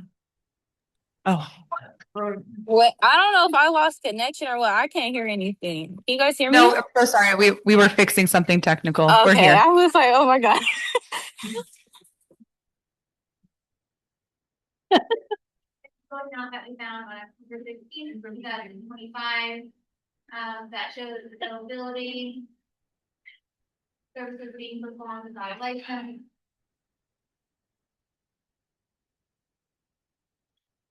On October 15th, there was a booking website. Booking website is a service.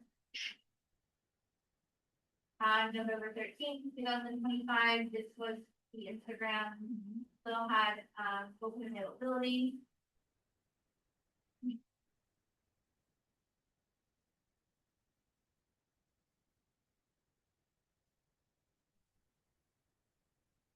At this point in time, she still was not cited. This was when the citation was issued on December 10th, 2025. Since the building conformed, the website is still active. January 29th, 2026. This was the Instagram still. So by January 29th, she had passed all of her exams and she still had not received her initial license. with the states that she was taking appointments for February and she was still unlicensed, although she had turned in her paperwork and passed her exam. At that same time, her booking website, her booking policies on January 29th, I had reached out to her and let her know that we were aware of her exam scores and that she needed to produce her adult use-of-face citations and purchase her license. She was still continuing to operate, or she would receive a second event. She came into the office, she called. She did send me screenshots of the cancellation for the dates that she had allegedly booked. I couldn't verify it, but she did the best that she could. She paid the citation and she got her license on February 9th, 2026. I've reached out to her on February 29th. So she did come into compliance. I'm not sure if we risk reaching out. Do you have an updated work location? Yes, I did upload my work location. I uploaded it a few months ago, actually, because I did it through the MV Cosmo, the whatever that website is. I did upload it though. Yeah, so as of right now, she's licensed, she's working in a licensed facility. We appreciate that, coming to compliance. Here. The initial operation. Thank you. Board recommendation, Madam Chair, Stephen Donald for the record, is to uphold the citations, but reduce the fines to 50%. Thank you. Thank you. I agree. Yeah. Board staff or board members, do we have any questions or comments? Can I make one more comment? Yes. I don't know if you guys seen, but like even on all of those screenshots, my name was still like Janelle Phillips and stuff like that. That's why I was like saying that like I never had the chance to get into compliance because I never received anything. And then even then, like right there on the screen, it says Janelle, not my actual name. Like even when she like introduced me, it's JL, not Janelle. So like I never received anything. So that was just, like my whole thing. Because when I did find out I was fine, I did pay like pretty soon. So I was just like, oh. Right. And President, she filed her application 5 days later. So it kind of flies in the face of not getting anything because if she applies for an application, she would have been notified that she has fines sitting out there. Sure. Well, so if we look on my thing where I even showed my license when I came up there, the address that was on the letters, I don't know if this is like public, but I didn't like want to disclose somebody's address, but it was like a whole different one from where I lived I don't know who's up there, but she even verified it. She was like, well, I can't really do nothing because the citation already filed. So she was like, just bring that up in your meeting because she even verified on my driver's license that it was a whole different address where the letters are sent. Yeah. So she did verify when I came up there. Yeah. Are these your pictures? That were on the thing? Yeah. Yes, that is my page and everything. Okay. Okay. Thank you. Yeah, I don't discount none of that. I was just Got saying it. that like I never had the chance to like actually correct anything. But like, that's why I was like, oh, like that was like the biggest coincidence ever. And I'm like, they're gonna be like, that is not it. But yeah, sorry y'all. No worries. Okay. Thank you. Thank you for your comment. Any questions? Nope. Okay. Let's go to a motion, please. This is Board Member Datry. I'd like to motion for JO Phipps HB -705-031/U-101-024812 to uphold the citation and reduce the violation by 50%. Thank you. Can I have a second? Board Member Modena, I second that. All in favor? Aye. Aye. Any opposed? I'm sorry. Can we do that again? All in favor? Aye. Aye. Aye. Thank you. Any opposed? Okay, motion carries. Sorry, guys, I didn't hear everybody, so I just wanted to make sure we got those votes on the record. Okay, Jill, we are going to give you a reduction in your fee by 50%, okay? And then that citation is going to be upheld, but we wish you the best of luck and I hope you're having a great time on vacation. I hope that brings you some good news. Thank you. I believe she's already paid her fine, right? So you're going to receive Yeah. a refund, okay? Okay, thank you guys. Of Have a that great day. 50%. Thank you. Bye. Yeah. We're gonna need one after this meeting.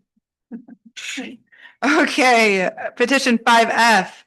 Ziri Gonzalez and 1742 for discussion and possible action. Petitioners disputing V3168217 and V3168218. Oh, yeah.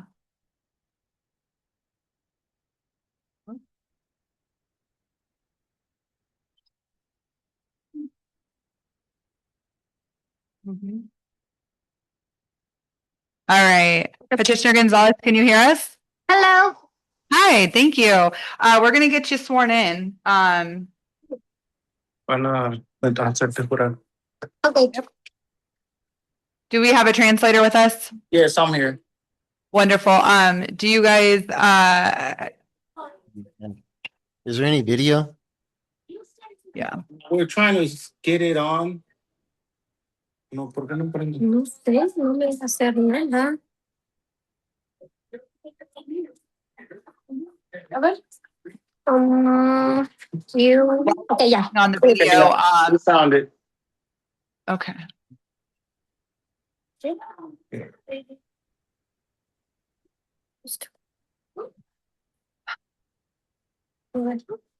While we're working on the video, whoever is translating, can you please state your name for the record? And can you spell it as well?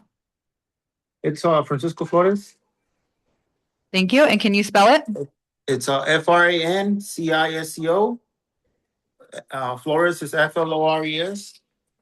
Thank you. Are you guys able to see the video? If you can put the video on, yes, we would appreciate it. Oh, we're trying. Okay. What about you?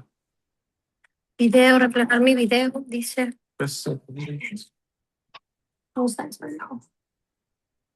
Mr. Flores, are you both in the same location? Yeah, we're sitting next to each other. Okay. Well, Madam President, let's just go ahead and. Okay. Can you guys put your hand up and your right hand and just swear that it's up and then we'll get you sworn in, please. Okay, yeah. Que sube la mano derecha. Y pues, la mano All Okay. right, so, okay, we're gonna swear in, you first, Mr. Flores. Okay. Do you, now you're not testifying, you're just being a translator, correct? Yes. Okay. Do you swear to translate to the best of your ability in this matter? Just translate what's being said to Ms. Gonzalez and what she is saying back to the board? Yes. All righty. Now we're going to swear in Zira Gonzalez as the petitioner. Does she swear to tell the truth, the whole truth, and nothing but the truth in this matter? Why don't you La ahead. verdad en estos cosas. Yes. All righty. Thank you. At this time, we'd like to hear about your petition. So tell us why you're here today. Quieren escuchar lo que es tu petición. Okay. Mi nombre es Atsiri González. Me llegó mi notificación el día 30 de enero de este año por trabajar en mi casa. Okay, all right, she says her name's Atsiri Gonzalez, that she had received a letter for working in out of her house on January 30th. Para el 30 de marzo, 2 meses después, ya había logrado conseguir mi licencia y trabajar en una suite. ¿En marzo qué? En marzo 30. Okay, and by March 30th, after she got the citation, she had already gotten her suite to work at a salon and her permit. También te produce, ¿verdad? Yeah, and her permit to do a nail technician. Y Quiero empezar disculpándome porque sé que el no conocer no quita consecuencias. Okay, yeah, she apologizes for not knowing that what she was doing, she had no license, and she knows that there's consequences for that. But she do apologizes for what she did. Yo desconocía de los procedimientos y de que se necesita en este país una licencia para ser manicurista porque yo vengo de México. Okay, yeah. So she said that this is her work since she was in Mexico, and that she wasn't aware that we were supposed to get a license here to do the same process work here in the United States. So that she does apologize for that. Pero en cuanto me llegó mi notificación, me puse a investigar y traté de estar lo mejor que pueda. Okay, yeah. So as soon as she got the letter, she started asking. She looked around and researched what she could do to get her permits and license and work out of a salon. Quiero agradecerles porque mi idioma no fue limitante. Me pude hacer todo mi procedimiento en mi idioma y eso me ayudó a que fuera mucho más Okay, rápido. yeah, she appreciates that when she went through the process, it was easier for her because you guys made it easy for her to do it in her native language. Very good. Thank you so much for helping us understand why you're here today. At this time, we're going to hear from board staff for their presentation, and then we'll come back and ask any questions, okay? Yep. If you can translate that to her, please. Yeah, I'll do. Thank you. Te van a decir ponlo la imagen de ellos. ¿Así? Ujú. Sí, es lo que, ¿verdad? Van a mostrar mis evidencias. This is Lauren Gossage for the record. La- For Miss Gonzalez Herrera, she was cited a first offense for practicing without a license, nail services, and a first offense for operating a salon without a license. Ya operando el salón sin licencia. Okay. Okay. This is her petition. Yep, as a petición. She was cited on January 20th, 2026. Es la cuando te mandaron. She has since come into compliance. She's received her nail technologist license. Her application was submitted on February 26th of 2026, and she did receive her initial license on March 30th, 2026. Todo ya tienen todo tu función. This was the account that was found of when the initial cease and desist went out.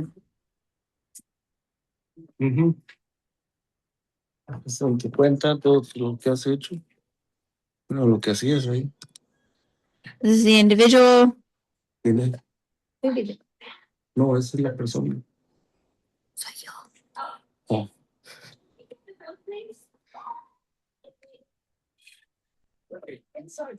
On January 15th, 2026, this is the account in the state that it was.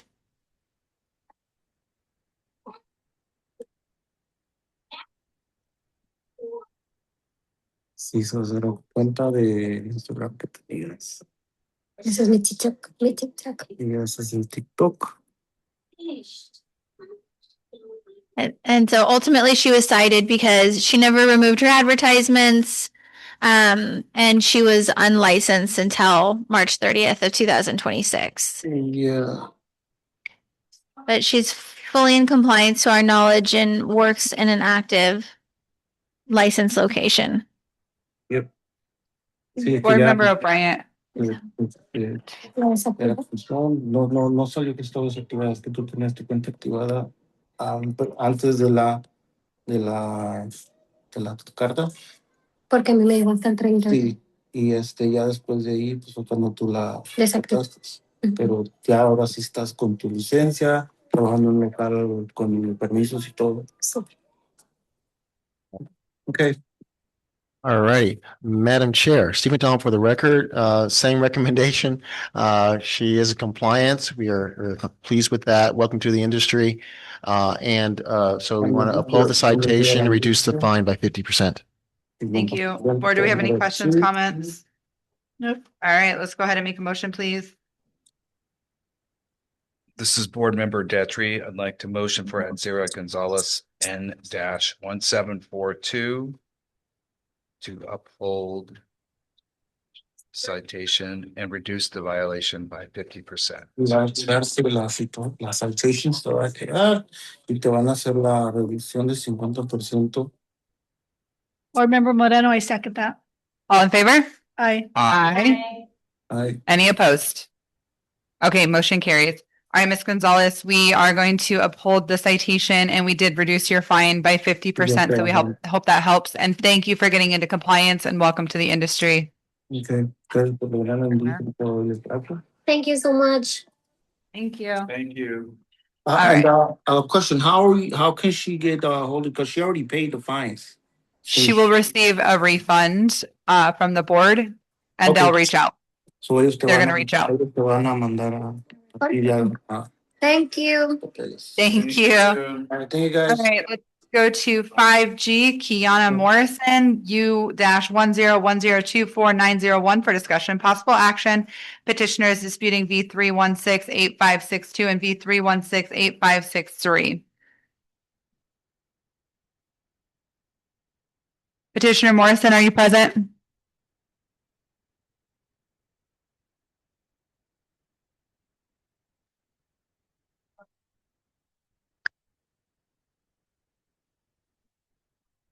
Okay.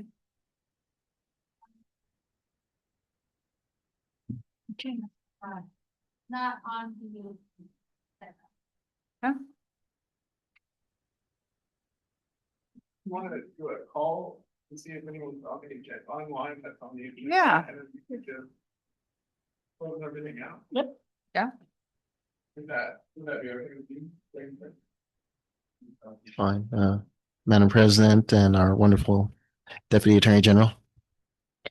All right. Is there anyone online that is a part of a petition today on the agenda?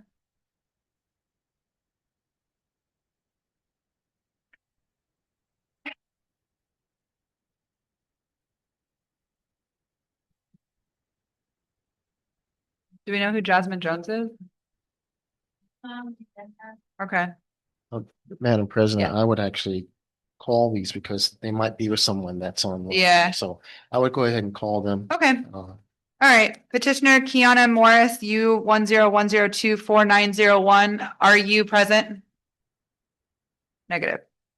Petitioner 5H, Alyssa Apodaca. You just want to hear me say all these names, don't you? You do. U-1010248862 for discussion of possible action. Petitioner Apodaca, are you present? All right. Let's move to 5J. Jayla Kalayu Sonia, U-10102492. Are you present? No. All right, petitioner 5K, Gabriela Alcala Castro, U-1010248813. Petitioner M. Alan Champman on behalf of Baroque Beauty Center, S15008. Are you present?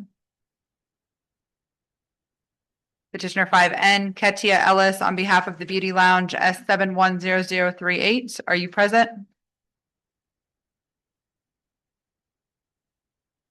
Wow. Petitioner Q, 5Q, the Shil Kakshayapati on behalf of Runway Nail Lounge, S709924.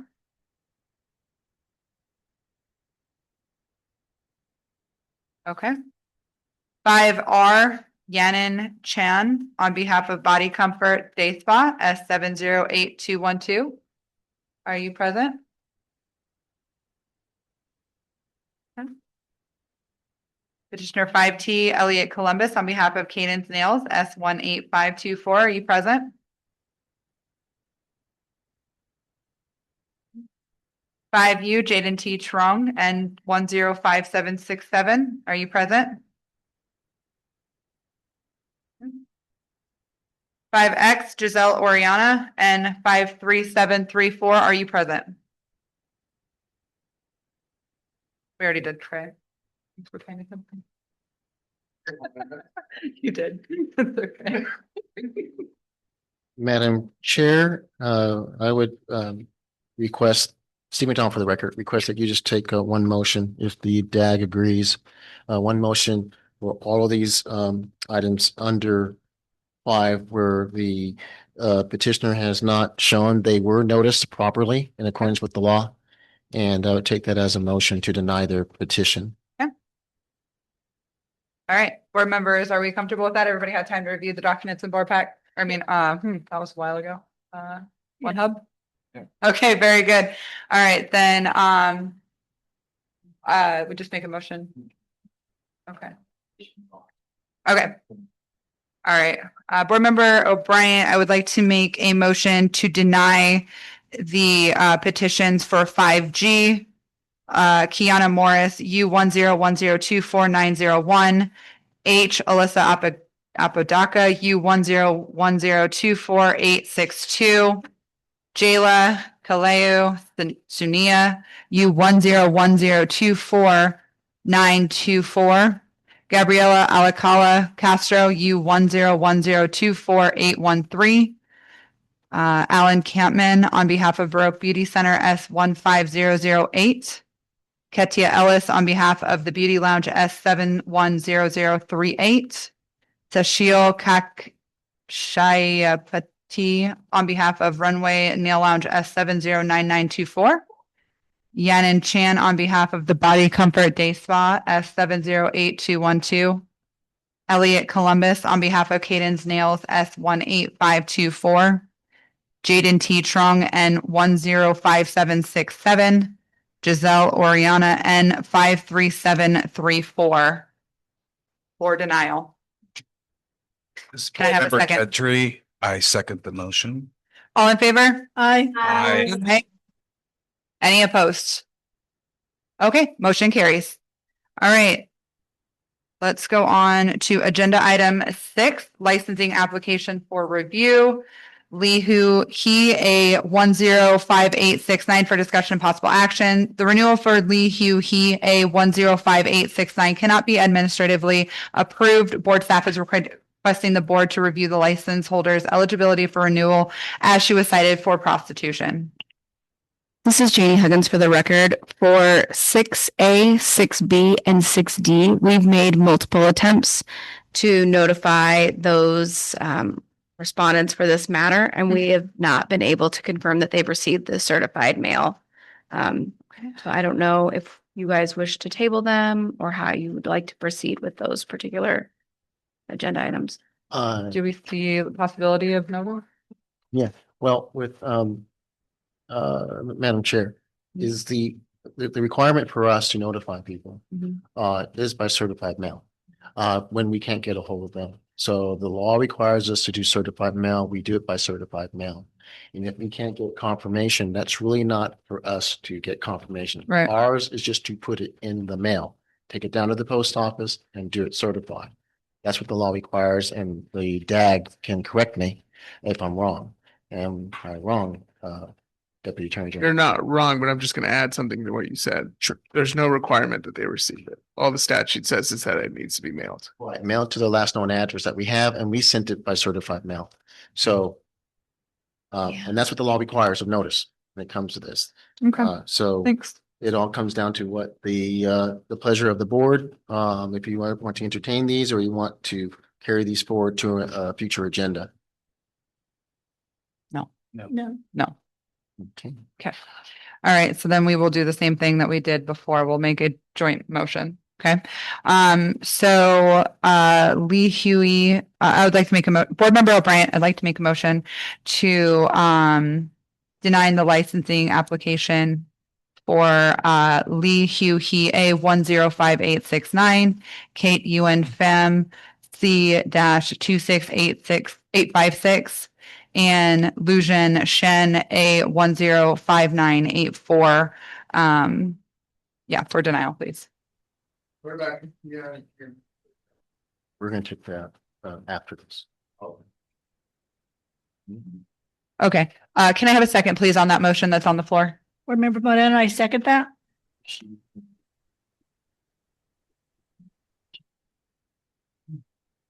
Oh, I Should we thought. wrap her in there as well? Because you did the three of them.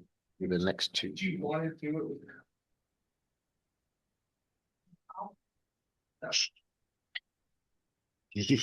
Yeah.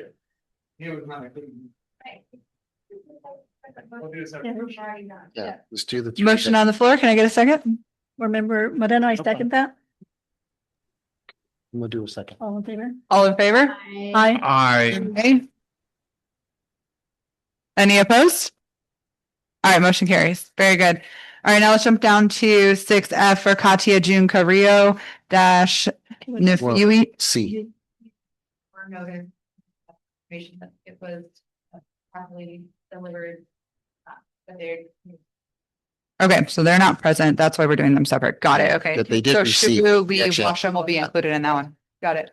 I thought we did Okay. A, B, and C together. We did A, B, and D, Oh, and now we're doing C and F. okay. Okay, so petition 6. Board Member O'Brien, I'd like to make a motion to deny for licensing application for review a Shibu Lynn Washman a 105536 and Katia June Carrillo Nifi ST 10102 4414. Board Member Moreno, I second that. All in favor? Aye. Aye. Aye. Any opposed? Okay, motion carried. Is that okay, guys? Okay, very good. Madam That President. brings us down to agenda item 7, Executive Director Stephen McDonald Board Operations Review for discussion only. Executive Director Stephen McDonald will give a brief overview of board operations. Yes, Madam President, we're extremely brief. You see my report. I'm here to answer any questions. Good. Yes, board members, have we had an opportunity to review Executive Director McDonald's review in OneHub? Yes. Do we have any questions, comments?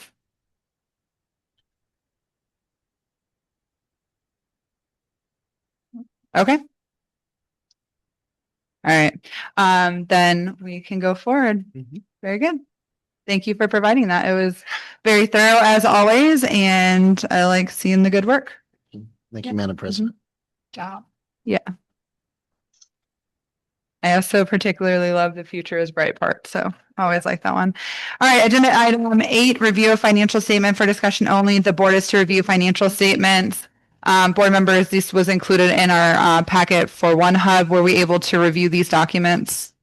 Yes. Okay. Did we have any questions or anything like that regarding these documents? Mhm. Recall, Steve McDonald for the record. I don't really recall Josephine in here, but it's going to go very fast, I think. Yeah. If you saw the financials, they go to the president and to the treasurer. They see that and sign it off every month before it even gets to a board meeting. So the financials has gone through its own review as well as to the full board to receive it. And if you have any questions, we're here to answer them. But as long as we're in the green at the bottom, I think we're pretty good. That's right. Good. All right. All right. Very good. Moving on, we can go for comments from the general public. Please. There's a hand. For discussion only, the board will review. I'm sorry. The board will entertain comments from the general public for any item that is related to the Nevada State Board of Cosmetology. Members of the public can call into the meeting to make public comment by dialing 1-720-707-2699 and entering 876-5961-7650 for the webinar ID. Comments are limited to 3 minutes or less, and no discussion or action can be taken during public comment.